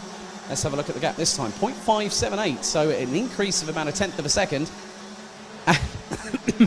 Excuse me, frog in the throat there. Daniel Mahacek has just gone 11 thousandths quicker than Bas Lammers and has just taken the fastest lap. So that, I count, is 4 different drivers so far. So Mahacek has had it, Lammers has had it, Van Parijs, and then Liveris has had it. I think also Schiblak has also had a fastest lap in this race. We're fast approaching the last 3 or so minutes, plus an additional lap in this race. And at the moment, on your screens for those watching at home, you've got the 444 of Silas Ritter, who's just up ahead of, I think that might be, and just that's probably Wout Antonissen, who's just behind, but that will be the battle for 6th and 7th position. We'll just keep an eye on the timing screen just to see if that does change. And Ritter is up into P6, as Andresen has got Marcel Steinert and Mick Knowlton battling away with him. That is the battle for P8 on the road, so 8th to 10th position, covered by 0.198 of a second. Now Knowlton, I remember when I started commentating in Europe on Mick Knowlton, and he was in senior Rotax, and we'd had so many discussions about, oh yeah, well, I'm buying a house, I might not be racing anymore, and then I come and see him like this year, and he's gone like, yeah, moved up into DD2, and here comes Lasse Andresen up the inside to retake the position from Marcel Steinert. Mick Knowlton's sitting back a little bit. He's got Jan Nygustens and Florian Breitenbach not too far behind, but Bas Lammers continuing to lead the way, and then retakes back the fastest lap of the race, a 54.264. So it's put up or shut up, isn't it, really, on fastest lap times? They do say times are for show, but points are to go. But if you're pumping in fastest laps like that, with that amount of experience, it definitely does show that irrespective of which category you compete in, if you can do that consistently, which Bas Lammers is known for doing so, that is why he is where he is in this particular form of motorsport. As there's a move up the inside, I think that was one of the Breitenbachs there, as that will be, yeah, that would be Jan Nygustens being overtaken by Florian Breitenbach, who is the furthest up the field of the two brothers, with Oliver down in 14th behind Sebastian Janchevsky, who's just passed him. As Lammers again crosses the line, we now go on to lap number 14 of this race. 1 minute and 2 seconds, plus an additional lap left to go. And the gap now between himself, and again, for the second lap in succession, Bas Lammers puts in a 54.223 on that lap, on lap number 13 of the race. So, this is absolute. This is a masterclass by Lammers at the front of the field. He's just keeping it consistent. But when you look at the quality and the caliber of both Van Parijs and also Mahacek, Liveris, Schiblak, they are all very, very good racers in their own right. As we now come into the final 30 seconds of this race, plus an additional lap. So, just about to come across the start-finish line. Lammers now powers out of the final corner, crosses the line with 11 seconds on the clock, so this is the penultimate lap of this race and also of the day for DD2, and we will see them tomorrow, and they will have their timed qualifying at 12 o'clock midday effectively, so we'll have a later lunch break from tomorrow because they'll have the warm-up. We'll then have the 8-minute plus 1 additional lap senior Rotax side of things for the second chance heat for the final 6 spots in the finals tomorrow, so we'll have a maximum of 36 carts on the grid. So Jordi Klebot and Chris Cope unfortunately have retired, as now this time around when I see him come through out of turn 11, and there is Baz Lamarus in the 445 Sodi kart chassis. He will now get the final lap board. So 1,360 metres to go for Baz Lamarus. It's Glenn Van Parijs, Daniel Mahacek, DJ Liveris, Zander Schiblak. That is your top 5 at the moment, all covered by 5 seconds. And the gap now between Lamarus and Van Parijs is now 1.3 seconds. And Mick Knowlton looks like he's got past Marcel Steinert for P9, as Florian Breitenbach is trying to close in on the trio in front, but I think it's a bit too little too late, so to speak, trying to nearly trip over my words there. But Knowlton could have an opportunity to strike at Lasse Andreasen if he gets a chance in the next few corners, but it might be. But I've seen Mick Knowlton do that kind of thing before, and I'm not going to put it past him at all. But Baz Lamarus will now be welcomed home after 16 laps to take the checkered flag in the DD2 final, a fist bump of the air. Baz Lamarus takes it ahead of Glenn Van Parijs. So the Netherlands win ahead of Belgium, and Austria being represented in the top 3 by Daniel Mahacek. Last but by no means least in that top 3. Liveris from Greece takes 4th place ahead of Schiblak in 5th position, with Silas Ritter, Wout Antonissen, Lasse Andreasen, Marcel Steinert and Mick Knowlton taking the last position in the top 10. But what a run by Baz Lamarus from the Netherlands, who wins the DD2 final here on day 1 of the first round of the B&L Karting Series in 2020 by 1.424 seconds. Absolutely textbook, metronomic precision by the Dutch driver, as he now will head into the pits. Second is Glenn Van Parijs. Daniel Mahacek rounds out the top 3, and let's have a look at the rest of the running order. DJ Liveris from Dams Racing in 4th, ahead of Buvin Powers, Zander Schiblak, the 2-time reigning and defending champion in B&L for DD2, ahead of Silas Ritter, Wout Antonissen, Lasse Andreasen, Marcel Steinert, Mick Knowlton, Florian Breitenbach, Janne Gussens, Sebastian Janchevski, Oliver Breitenbach, Luke Schiepers, Max Fleischmann, Jamie Billings, Brindley Kinch and Maxim de Higsch, ahead of, and that is Brindley Kinch now coming to a stop just off of the entrance into turn 9 there, with Jordi Klebort and Chris Cope rounding out the 21 strong, with both finishing their race on lap number 12.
the call for more assuring 314, Senior Rotax to report to the stewards immediately. Thank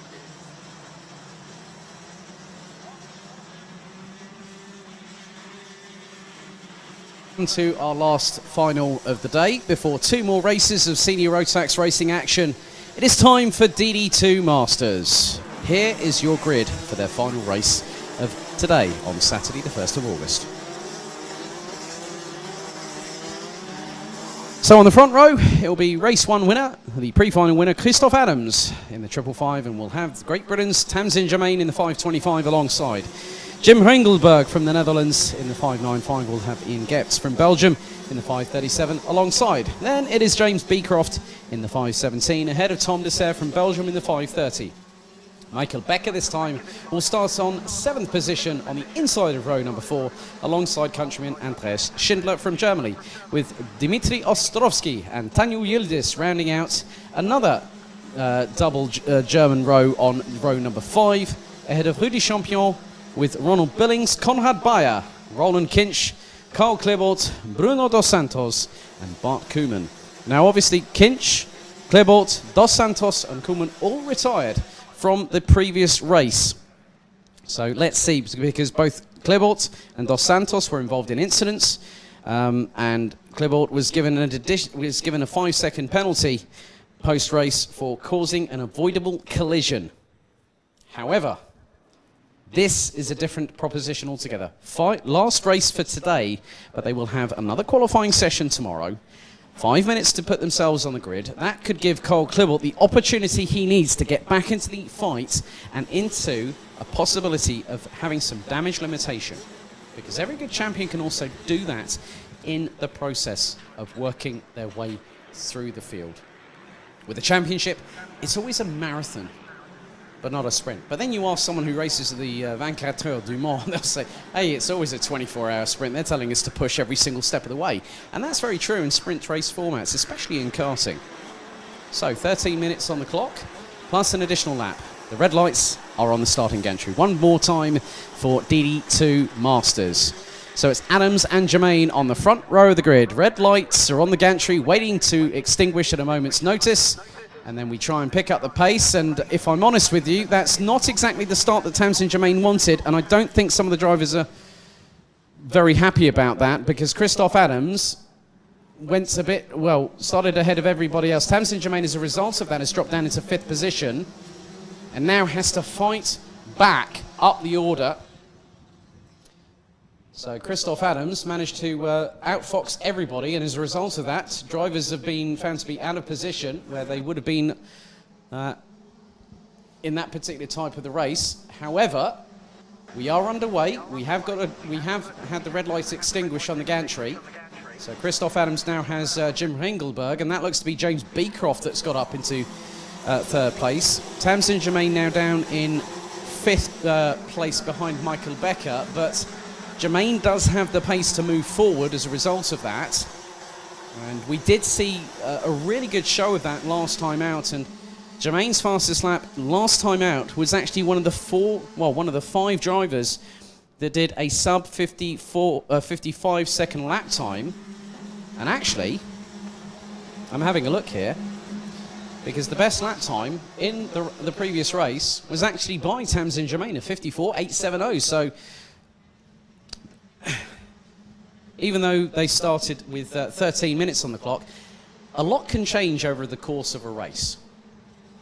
And it's very true in DD2 Masters, but Ringelberg will have an opportunity to try and move forward to see if Christophe Adams can be caught. And I know for a fact, I have seen it happen, that Christophe Adams has managed to get away, and then people have started reeling him in. And obviously, quite recently celebrated another birthday, did Christophe Adams. But he has plenty of experience. He's a bit of an exuberant character, let's say, off the track. But now, Ringelberg is about half a second behind. Oh, there's been a bit of contact a little bit further down the order, and that is Rudy Champion, and that is Tom Dessert. And Rudy Champion's front axle went up into the air a little bit there as the pair interlocked wheels. So, but they're both still running out on the circuit in the minute. And at the moment, I'm just keeping an eye on the fastest lap, and it is that in the hands of Tamsin Germain, who's just put in a 56.105. She's currently P4 behind fellow Brit James Beecroft in the 5.17. And the gap between the pair of them is now about just over half a second. But Germain looks to be a little bit closer this time, going through the right-hander at turn number 10. As Christoph Adams now looking... Christoph Adams, he's a character on the track as well as off the track. He's just gone right hand in the air. And he looked over his right shoulder and is to say, what's going on? Well, I think, Christoph, you're in for a little bit of a surprise here, because Jim Ringelberg has been closing in on you, as has James Beecroft, as has Tamsin Germain. So now Jim Ringelberg has got the fastest lap of the race, a 55.788, and that is the fastest out of the top 6. Second fastest in that is Ian Getz. Then it's Michael Becker, and that is Tom Dessert climbing out of the kart. So Dessert now opting to retire after the collision with Rudy Champion, and that is on the outside of turn number 6. So that has again changed the order of things. And Dessert last time out finished in P6. So 9 minutes and 18. Still to go, plus an additional lap. The top 3 getting even more closer together than we have seen in the covered as... Oh, Ringelberg sends a good one up the inside of Christoph Adams. And here comes James Beecroft trying to go on the inside of turn 2. Can't get through on the outside of turn 3. Adams is looking over his right and left shoulders as if to say, oh, what's going on here? I'm being mugged. Christoph, you've got to watch out, because Tamsin Germain's not too far behind either. And then we got Ian Getz, and Tamsin Germain's just put in the fastest lap of the race of 55.589. So, for those wondering at home that aren't educated in terms of the properties of aerodynamics, and this even works in the form of karting, when you look at, if there's a driver in front, they will punch a hole in the dirty air, and everyone else will have that little bit more opportunity to use less of the throttle, less of the engine power. They're not using their tyres as much, even though the kart might feel slippery than a duck on an icy pond, as Tom Dessert is now confirmed as out of the race. When you look at it, you see from Ringelberg, Adams, Beecroft, Germain and Getz, that's the top 5 at the moment. Michael Becker isn't too far away. He's about 0.6 away from this top 5 scrabble. But now you'll see that the person at the back end of the train will probably get the most assistance possibly, depending on how much the gap is between the respective karts. And the way that James Beecroft just closed up, in many respects, how these side of things will move on, as now, Jim Ringelberg will move forward, but Christoph Adams is trying to keep in touch, and he's just done a 56.306. James Beecroft's just done a 56.233. Tamsin Germain is actually the second quickest at the moment in terms of the pure lap pace. And now we've had a time penalty, and that is for the 5.15 of Andreas Schindler. So Andreas Schindler now will drop down, and that will pretty much put him into 15th and stone dead last in that particular race. So it's had a time penalty issued by race control. 7 minutes on the clock plus an additional lap still remaining in this race, as Jim Ringelberg and Christoph Adams battling away over the lead. James Beecroft and Tamsin Germain rounding out the top 4 positions. Ian Getz is still staying with them at the moment. Michael Becker rounds out the top 6 ahead of Rudy Champion. Dimitri Ostrovsky ahead of Konrad Bayer, who's having a good run down in 9th position, ahead of Andreas Schindler, who will post-race be demoted. But he's got to try and make up a few seconds over the next 6 minutes and 27 on the clock remaining, as again Adams trying to keep in touching distance with Ringelberg. And this time again, Rudy Champion now puts in the fastest lap of the race of 55.277. And the last laps around, Jim Ringelberg puts in a 55.230, which is 3 thousandths off of Champion this particular occasion. Christoph Adams now is going to be in 36 thousandths of a second adrift. James Beecroft, a 55.465. Tamsin Germain rounds out the top 4 positions, and she is only 0.168 of a second off of 3rd position at the minute. So now what does this kind of how does it look from my perspective?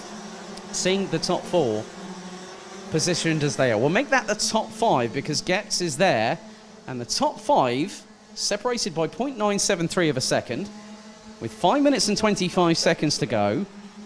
What might happen? I can't tell you. I seriously cannot tell you, because if I try and predict something, normally I'm wrong. And that's very, very true. Most of my people say that, my friends say, well, Alex, whenever you decide you're going to give us a presumptive guess, you always get it wrong. That's why I don't do it anymore.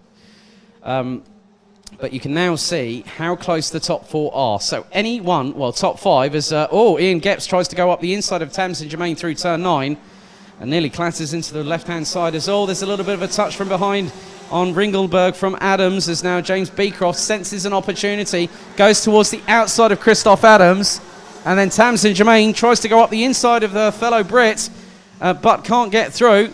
Gets the head down, does Beecroft. And I think Beecroft's saying to Germain, come on Tamsin, just work with me. Let's get in front of these 2 guys. And that means that if we have a British 1-2, irrespective of who that is, that'll warm the little cockles in my heart. But it's just dependent on what happens next. So now Tamsin Germain has got past James Beecroft, and I'm just looking at the lap times. Tamsin Germain on pure pace over the last lap was about 1/10 of a second quicker. And in some respects, that might actually help over the next couple of minutes or so, because we've got 4 minutes plus an additional lap still to go here. And there was a really, really dicey, there's a really good move there from Ian Gepps up the inside of James Beecroft, and that is for now P4. But this has allowed Tamsin Germain to now strike away, as Beecroft will try and get up the inside of Gepps, and then just behind them they've got Rudy Champion from France in the 5.44 from PKS Competition. So now I think what Germain's got to do is just go for it. There's, as they say, you've got nothing to lose but everything to gain. And good to see some other people joining the feed. Oli Pilka from Poland. Hope you're keeping well, buddy. I know you're racing elsewhere this weekend. Very best of luck to you. Robert Nelredeker. We've also got Steve Hansel. We've also got John Soul from the United Kingdom. Hope you're all keeping well. Thank you very much for tuning in, as we've got 180 seconds plus an additional lap still to go in the DD2 Masters final here on day 1 of the B&L Karting Series Round 1 in 2020. And Ringelberg is just keeping it consistent. He's just put in the fastest lap of the race, a 55.111, and that keeps him 0.276 ahead, as Tamsin Germain has just responded in style, a 55.022 from the Brits in the 5.25, as we're now on to lap number 12 with 2.5 minutes remaining. Your guess is as good as mine. Who is going to win this? I'm not too sure, but it's going to be quite interesting what is going to happen in the next 3 to 4 minutes of racing, because now the gap between first to third is 0.636 of a second. Germain has an opportunity. Adams now has to use all his wily experience to try and keep Tamsin Germain at bay over the next couple of minutes or so to secure second. And you can just see how hard Tamsin Germain is working behind that wheel to really keep up pace with Christoph Adams as they come across the line. That's now lap number 12 completed.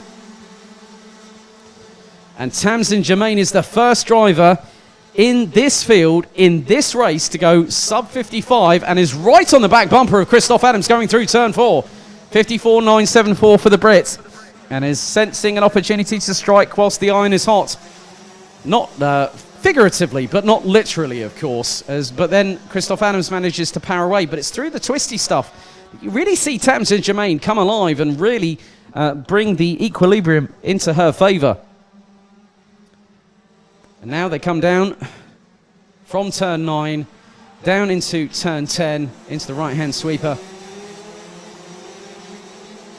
And again, Christoph Adams manages to pull away when it's a straight line.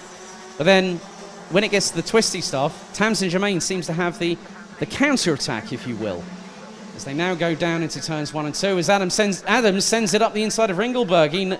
He knew, he saw it on the clock, how many seconds were left, and he just went, Oh, I've had enough. I'm fed up with playing. I'll just I'll just go for it. And he just ended up the inside of Ringelberg. But that has given another opportunity now for Tamsin Germain to try and see if she can strike at Ringelberg in the dying few moments of this race. 30 seconds on the clock as they're coming through turn 8 right now. And you cannot really put it, you can't, I can't really decide between the three of them because this has been really, really good strategic racing from all three of them so far in this race. And Adams just trying to nip it in the bud before everything goes a bit south.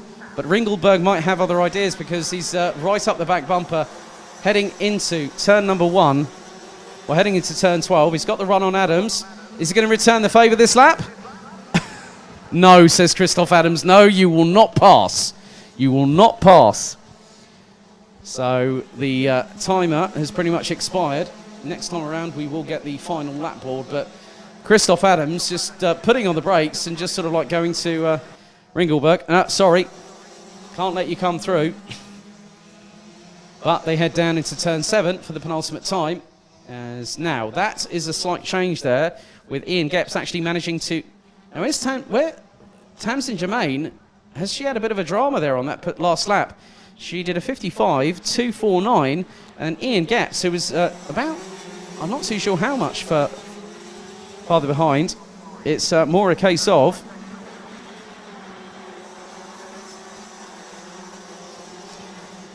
so she now is down in what is 4th position as we've gone on to the final lap, and Christoph Adams ahead of Jim Ringelberg.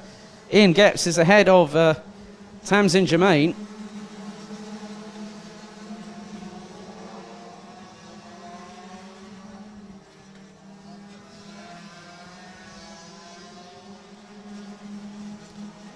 So we've also got Rudy Champion and James Beecroft. They round out the top 6. We're on to the final lap, and Christoph Adams, he's won the first final. And now that, in many respects, he's decided to sort of, I don't know whether he's showboating or whether he's got this new sort of confidence for 2020. It's quite difficult to tell with this man, but they come through turn 11 for the final time. Round the right-hand sweeper at turn 12. Christoph Adams in the 555. Pulls out of the final corner and takes the checkered flag, and he's punching the air with the right hand once again. 2 race wins for him. Jim Ringelberg will again take a top 3 finish. This time it will be 2nd position as opposed to 3rd last time out. Ian Gepps will also take 3rd position ahead of Tamsin Germain, who started on the front row alongside Christoph Adams. And then we have got Rudy Champion, who started from P11, finished in P5. So let's have a look at the finishing order here. We had both Tom Dessert and Roland Kinch, unfortunately, retired from the race, but it was Christoph Adams in the 555 that won the race by 0.364 seconds, ahead of the Netherlands' very own Jim Ringelberg, with Ian Gepps in 3rd, Tamsin Germain from Great Britain in 4th, ahead of Rudy Champion, James Beecroft from Great Britain in 6th, ahead of Michael Becker, Dimitri Ostrowski, Konrad Bayer, Andreas Schindler, who will be given a 5-second time penalty post-race, I would imagine. I'll wait for the confirmed results to be dropped down to me. Bruno dos Santos, originally confirmed in 11th, ahead of Germany's Tanja Yildiz, Karl Klebort, Bart Koeman, Ronald Billings, Roland Kinch, and Tom Dessert, with the latter 2 not finishing the race.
Right, so we now head into our penultimate race of the day here at the home of Champions Karting Genk for Senior Rotax, Groups B and C. Your grid is as follows. On the front row, it will be Sean Butcher and Justin Polman, representing Great Britain and the Netherlands respectively. Row 2, it is Dave Blom from the Netherlands and Mads Ries from Denmark. Teresa Babikova and Storm Brouwer from the Czech Republic and the Netherlands respectively start row 3, with Milan Koppens and Jules Castro making it an all-Belgian row number 4. And follow that with another 2 Belgians on row 5 with Lars Zenen and Vincent van Kerkhoven. 11th place is Fabian Bock, followed by the Netherlands' Bas Janssen. Then we got Ben Burgess from the United Kingdom and Jeff Michiels in 13th and 14th. Arthur Horsch from France ahead of Switzerland's Mario Sidler, with Robin Knutsson from Sweden, Yashram Jankan from the Netherlands ahead of Amandine Travadon ahead of, we'll see if Hughes van der Candelera looks to be coming out onto the circuit after the medical check. So good to see Hughes back for another stab at it. Then you've also got Clémentine Benoit from France and then Bartevit in 22nd. This is the penultimate race. So for our senior Rotax drivers, we'll have one more after this.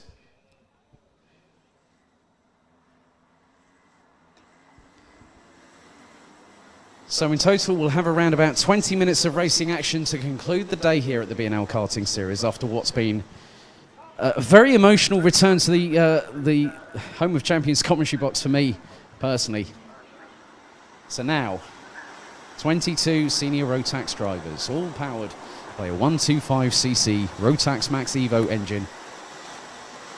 They will now split into the tram lines. The red light goes out, and we are off and away, heading down towards turns 1 and 2 for the first time in this race. And a good start from Butcher, and up the inside. Looks like it's going to be a bit argy-bargy, is it? No, looks like everyone's trying to make it through as cleanly as possible. All 22 drivers have made it through into turn 4 so far. Into 5. Let's see if they get through 6 nice and cleanly.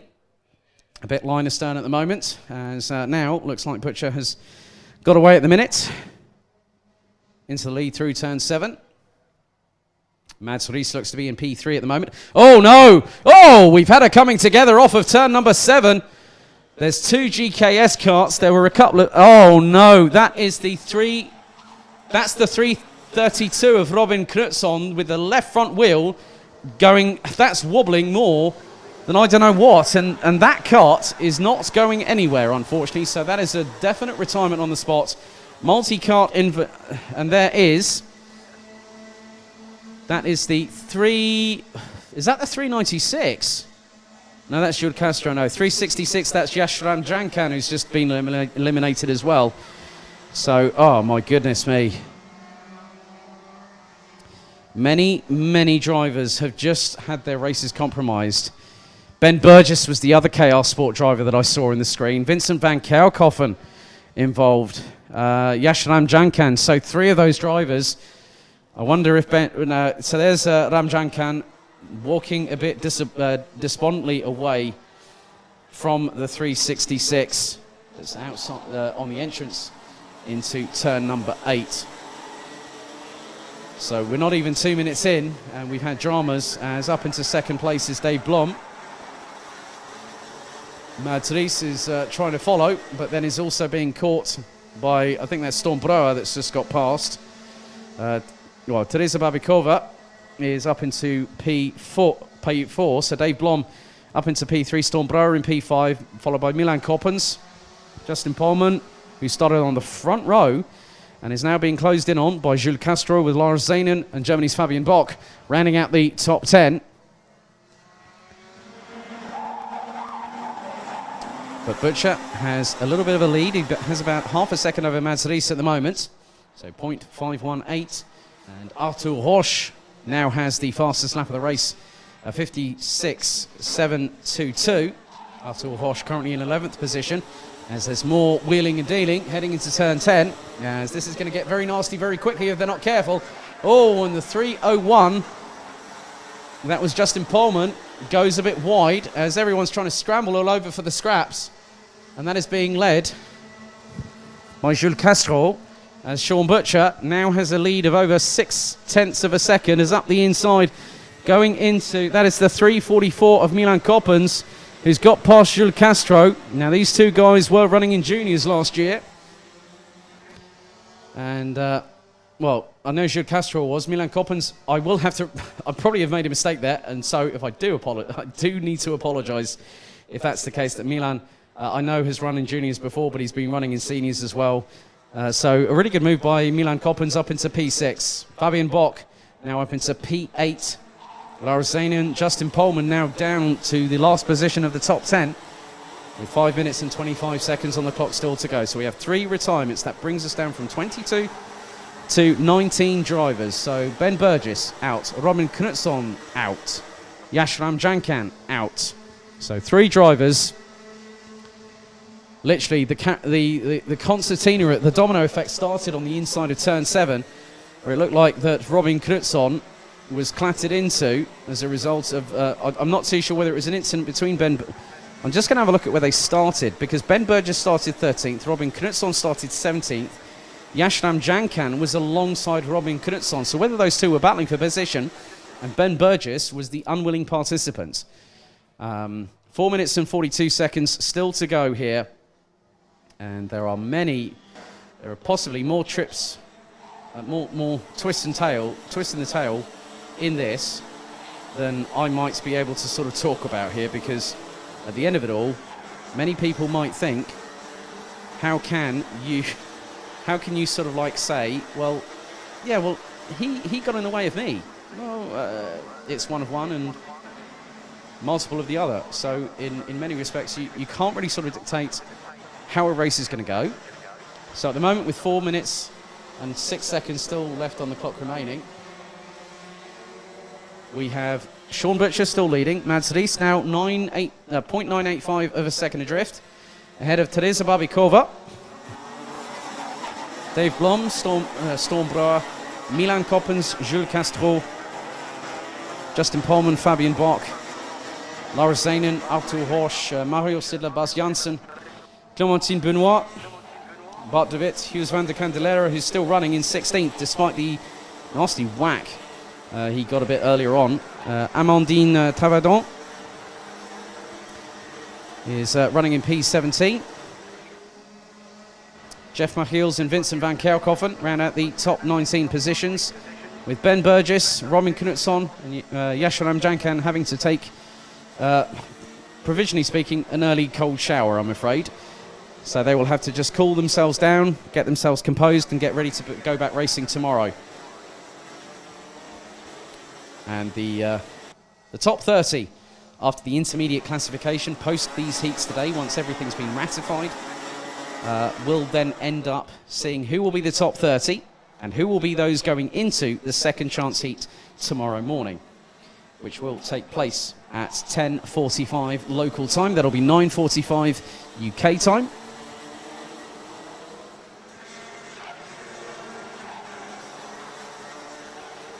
So Sean Butcher still doing a really good job at the front of the field, 55.360. We'll make that a 55.309. He's just been in on lap number 7. 2 1,000ths off. Well, that was 2 1,000ths off until Justin Pohlmann said, I'm going to pop in another fastest lap. He's taking a leaf out of Baz Lummers' books from earlier on. He's just been in a 55.196 on that particular occasion. So in that sort of respect, pretty good to see that even with the drivers still not giving up, still going for it all the way through. So Butcher having a comfortable lead, as now Castro looking to battle away, and has just been passed by Justin Pohlmann for P7 through the exit of turn 9. So great move by Pohlmann. And just ahead, he's got the three. Looks to be, I'm just keeping an eye on what's been going on, because you've got Butcher, you've got Ries, Babikova rounding out the top 3. So strong results for these 3. This will pretty much give them an opportunity to get themselves into the top 30. As there's another nice move up the inside, and that was on the 370. So Justin Pohlmann, I think, has just got up past Dave Blom into 6th position. Jules Castro is the driver at the back of that train. And then just up ahead is Milan Koppens, and then Storm Brouwer rounding out the top 4 positions at the minute. But Butcher just calmly pulling away into the distance, making sure that his place is secure for tomorrow. And his gap now between him and Mads Ries is nearly 1.5 seconds. Mads Ries is a further 0.6 of a second ahead of the Czech Republic's Tereza Babikova, as we now have 44 seconds on the clock remaining plus an additional lap. So this time around it will be the penultimate lap of this race. Butcher's gap now between him and Ries is now 1.431 seconds, with Babikova just behind. As there's a move up the inside, and that was on Milan Koppens, and Justin Pollmann has got past the Belgian. Nicely done. And that's for P5, and makes the move stick by the exit of turn number 3. As Dave Blom loses out again, this time to Jules Castro. So Dave Blom dropping down the order.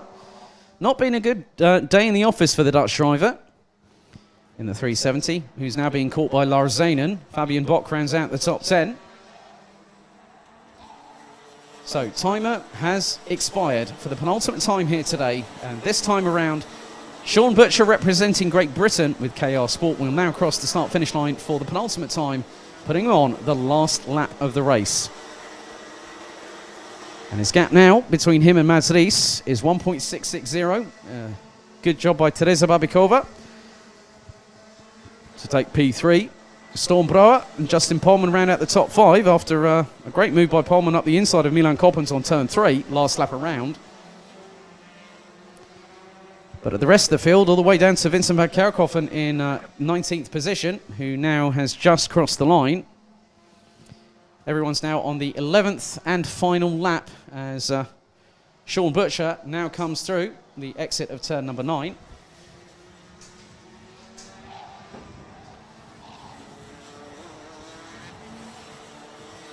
As now Justin Pollmann gets very, very defensive. Or no, Justin Pollmann's trying to go for Storm Brouwer, but round the final corner, it's a great victory for Great Britain's Sean Butcher. Mads Ries from Denmark makes it into the top 2, ahead of Tereza Babikova from the Czech Republic. Storm Brouwer and Justin Pollmann round out the top 5, all covered by 4.847 seconds at the end of that race. We've had 3 retirements, unfortunately. Ben Burgess from Great Britain, Robin Knutsson from Sweden, and Yash Ramjankan from the Netherlands. All 3 drivers will be back in some... we'll probably more than likely see them back. If they haven't had the greatest run of results today, they will be in the second chance heat tomorrow morning. But let's have a look at the finishing order for the penultimate heat of Senior Rotax for day 1 of BNL Round 1 2020. So Sean Butcher takes the win ahead of Denmark's Mads Ries by 1.829 seconds. Then follow that up with Tereza Babikova, just over 0.8 of a second down in 3rd place from Mads Ries. Storm Brouwer and Justin Pollmann make it 2 SP Motorsport karts in the top 5 ahead of Buvin Power's Milan Koppens, and then the GKS Lemons Power duo of Jules Castro and Lars Zanen. RB Motorsports' Dave Blom was ahead of Voik Motorsports' Fabian Bock from Germany, who completes the top 10. And it was Mario Sidler, Baz Janssen, Artur Horsch, Hugo van der Candelera resurging back to what was effectively P14 at the end of the race. Bart de Wit in 15th ahead of Clémentine Benoit, Jeff Machiels, Amandine Travadon, and then Vincent van Kerkhoffen being the 19th and final classified driver, with Ben Burgess, Robin Knutsson and Yash Ramjankan not finishing the race.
Closing out the action for the first day of the first round of the 2020 B&L Karting Series season is Senior Rotax once more. This time it is Groups A and D for the sixth and final heat with 9 minutes plus an additional lap set on the timer. Here is your grid for this race.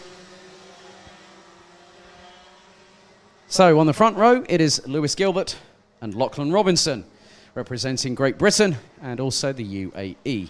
Ilyan Brunsils and Dylan Lahaye representing Belgium on row number 2, with Mike van Vrucht from the Netherlands and Luca Leistra from Belgium. Vincent France from Germany and Maurice Schuring round out the top 8 positions. Ahead of France's Andreas Hebel and Great Britain's Bradley Barrett completing the top 10. Then it's the 335 of Spain's Manel Galofretona, Victor Plateau from Belgium in the 350, Anthony Boulou in the 385 from France ahead of the Netherlands' very own Emily de Hoys in the 373. Then it's Alexander Bentley from Great Britain in the 308 ahead of Harley Horton in the 325, also from Great Britain. Sem van Til from the Netherlands in the 380 ahead of Kian Sang from Great Britain in the 338. The 323 of Flint Schuring from the Netherlands. Also Scott Westhovens from the Netherlands in the 330, rounding out the top 20. And the starting order completed by the 3 following drivers. 2 representing the Netherlands in the form of Jordi van der Eyck in the 390. You've then got Remco Baan and Drake Jansen. Looks like Ben Burgess is showing in 24th position. I might have got my grids mixed up a bit there, but obviously you can see the graphics on your screen.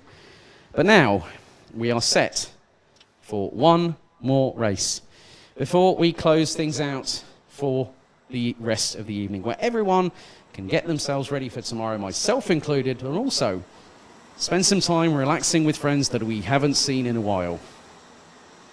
Red lights ignited on the starting gantry for one final time here on Saturday, the 1st of August, 2020, the day that the B&L Karting Series really got its 13th season well and truly underway here at the home of champions. We had sunshine all the way through. Let's see what happens in this race as Gilbert and Robinson alongside each other on the front row. They come into the tram lines. Red lights are out and we are off and away for one final time here at the home of champions, and it's a great start from Gilbert as he gets bumped from behind. Looks like Brunsils trying to force the issue. Oh, he spun! Oh, Brunsils has had a moment of gargantuan proportions that has tumbled him down right to the back order of the field, who's bumping into the back bumper of Lewis Gilbert, and that spat him out 180 degrees the wrong way, and he now has a humongous mountain to climb. But in the meantime, that has given Lewis Gilbert the opportunity that he needed.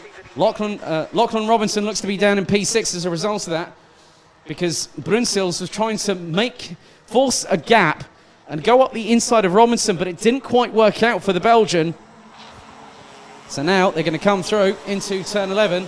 So Gilbert leads, and it is the 376 of Mike van Vrucht has done it again. Oh my goodness, He's like a magician that can pull a rabbit out of the hat at any particular moment, let alone doing it in Junior Rotax. He's done that in Senior Rotax now as well. But Vincent France is not letting him go. The pair are side by side. And that is Vincent France up the inside of Mike van Vrucht for P2. Oh my goodness me. Bradley Barrett, in the meantime, looks to be in P5 at the moment. So I think he's just had Andreas Hebel just pass him. But that has put everyone, I mean, the thing is that now as a result of that, and there is one very forlorn driver. Let's Now there was a driver there that's just come through on turn 6 that has just been off on the grass. I think that might have been, that's the 314, and that is of a Morris Schuring. So Morris Schuring, as now this has really changed everything, and as a result of this, Lachlan Robinson has been compromised significantly by the methodology.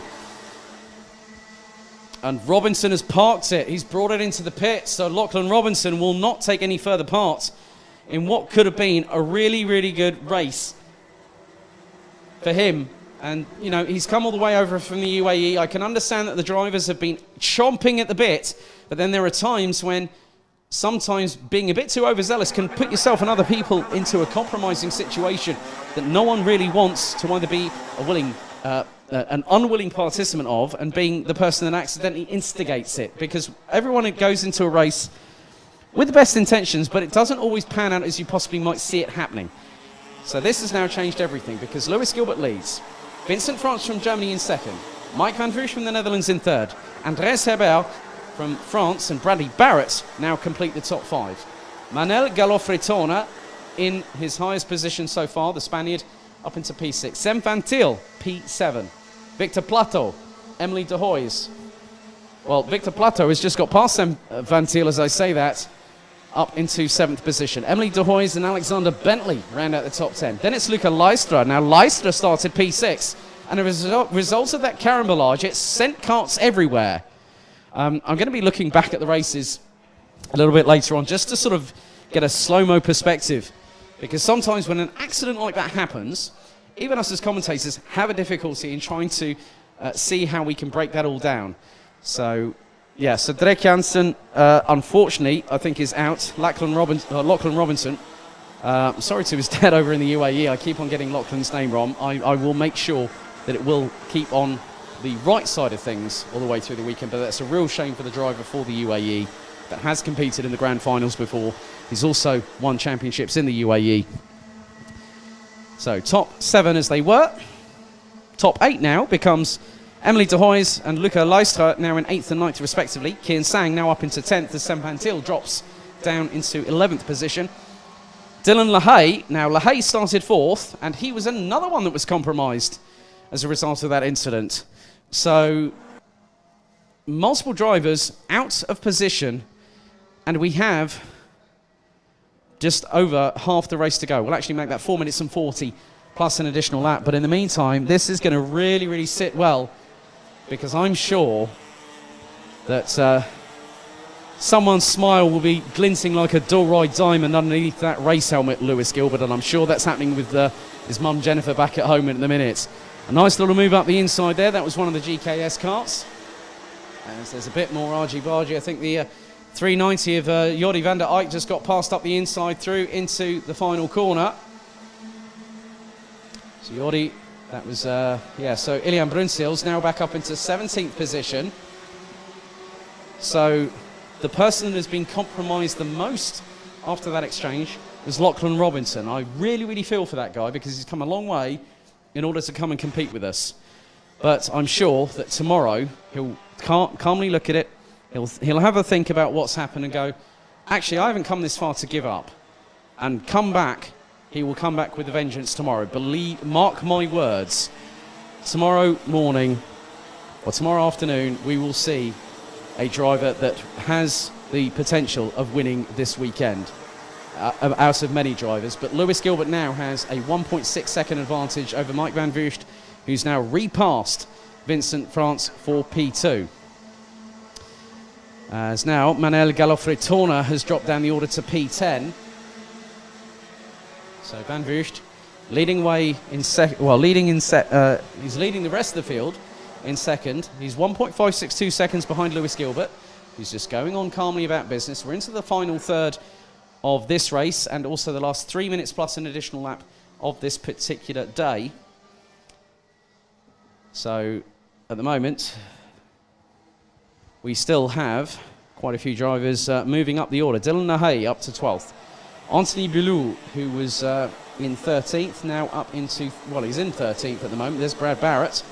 Closing on Andreas Hebel. Now the Brit running as part of Sodi Vitesse. I know that some of their drivers are at the Motorsport UK Kart Masters British Kart Grand Prix, and that's a long mouthful. I had plenty of practice at that last year. Bradley talked to me this morning and he said, I missed out. He told me the reason why. I'm not going to go into details, but now he's decided to come over to Belgium and race with us, and I'm really glad to see him. I haven't seen him in a while, and every time I see him, I think he keeps on growing another inch on me, so I feel like Richard Hammond out of top gear, but what do I know? 2 minutes on the clock, plus an additional lap still remaining in this race as Victor Plateau loses out a place to Luca Leistra. And Emily de Hoys is about 6.5 tenths of a second off of Plateau. Looks like a better run for Emily de Hoys at the moment. So really good to see her fighting out there with everybody else. So just under 1 minute and 40, plus an additional lap of the racing day still to go. 6 races of heats for Senior Rotax, and Lewis Gilbert puts in a 55.221. Luca Leistra on lap 8 puts in the fastest lap of the race, a 55.1 flat. Good going, young man, in the 372 representing Belgium. So at the moment, Gilbert leads, and you can now see that coming along with Bradley Barrett, and I just mentioned him, Luca Leistra. So this is the battle for what will be 4th on the road. Vincent France is keeping in touching distance, well, figuratively speaking, not literally speaking, to Mike Van Vugt, who's been doing a very good job, and he's been running consistently in a place that I was not quite expecting, but considering the caliber of him as a junior Rotax driver, he has made an initial good transition to Senior Rotax, as we now will go on to the penultimate lap, and Gilbert has a lead of 1.6 seconds. Mike Van Vugt will have to watch his back bumper for the next lap and 2/3 to make sure that he has the opportunity to just keep a good second place. You know, he's had top 3s this weekend so far. He was pretty quick in his qualifying group. He was P5 in that group, so he's done a very, very sterling job as the youngster. But Lewis Gilbert will will start coming out of turn 9 now, and the timer has expired. That is it. 9 minutes are up. We're almost at the checkered flag for the final time today after 16 races, 7 different 5-minute qualifying sessions, as Lewis Gilbert, the Doride Diamond, will take the final lap board well and truly, with sincerity as well, and he'll just come across the line. The gap between him and Mike Van Vugt now extends to nearly 1.9 seconds. And Van Vugt not quite out of the woods quite yet, but Luca Leistra has got past Bradley Barrett in the meantime, and now is up to P5. But Bradley Barrett, I know his steely British resolve, he will not give up without a fight, and he'll get into the toe of Leistra as now Gilbert comes through the right-hander at turn 8 as to 2nd and 3rd position. Line astern between Hebel, Leistra and Barrett, and now here comes Emily de Hoys.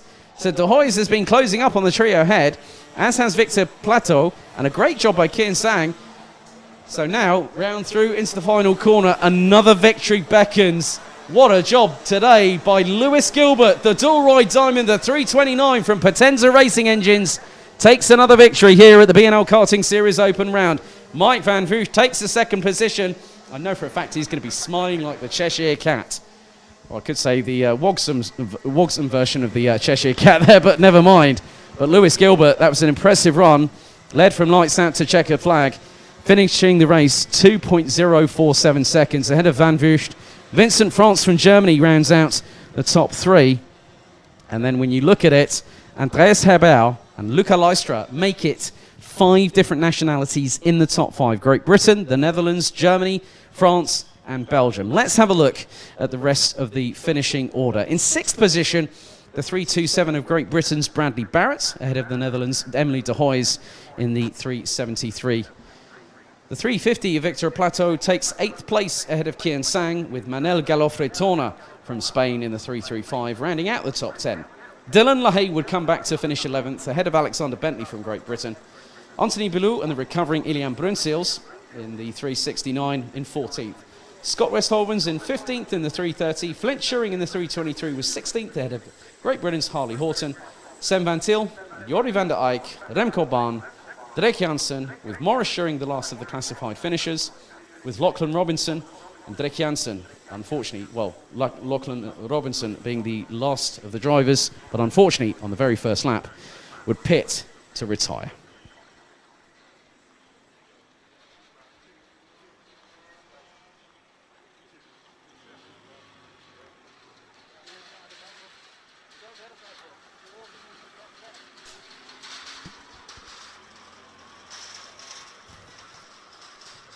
So just to close out, after an emphatic return to the commentary box here at Karting Genk in Belgium, after 147 days, not having been to this circuit, I've done 7 5-minute qualifying sessions, I've done 16 races over since around 10 o'clock this morning. It has been a true pleasure, emotionally, mentally, and physically speaking, to be welcomed back here at the Home of Champions. It has been a pleasure. I look forward to hopefully speaking with some of you tonight. Obviously, I hope you all have a great evening. I hope you all stay rested, you stay safe, you keep your face masks on as instructed, and we all can race again tomorrow. On behalf of the B&L Karting Series, our friends at Camp Company GmbH and MW Race Consulting, the entire team at the B&L Karting Series, the entire team at Karting Genk, the Mayor of Genk and the Municipality of Genk, thank you, good night. See you tomorrow morning when we get things underway at 10:45 with the Senior Rotax Second Chance Heat. Thank you for watching. Have a great evening wherever you are, and above all, stay safe.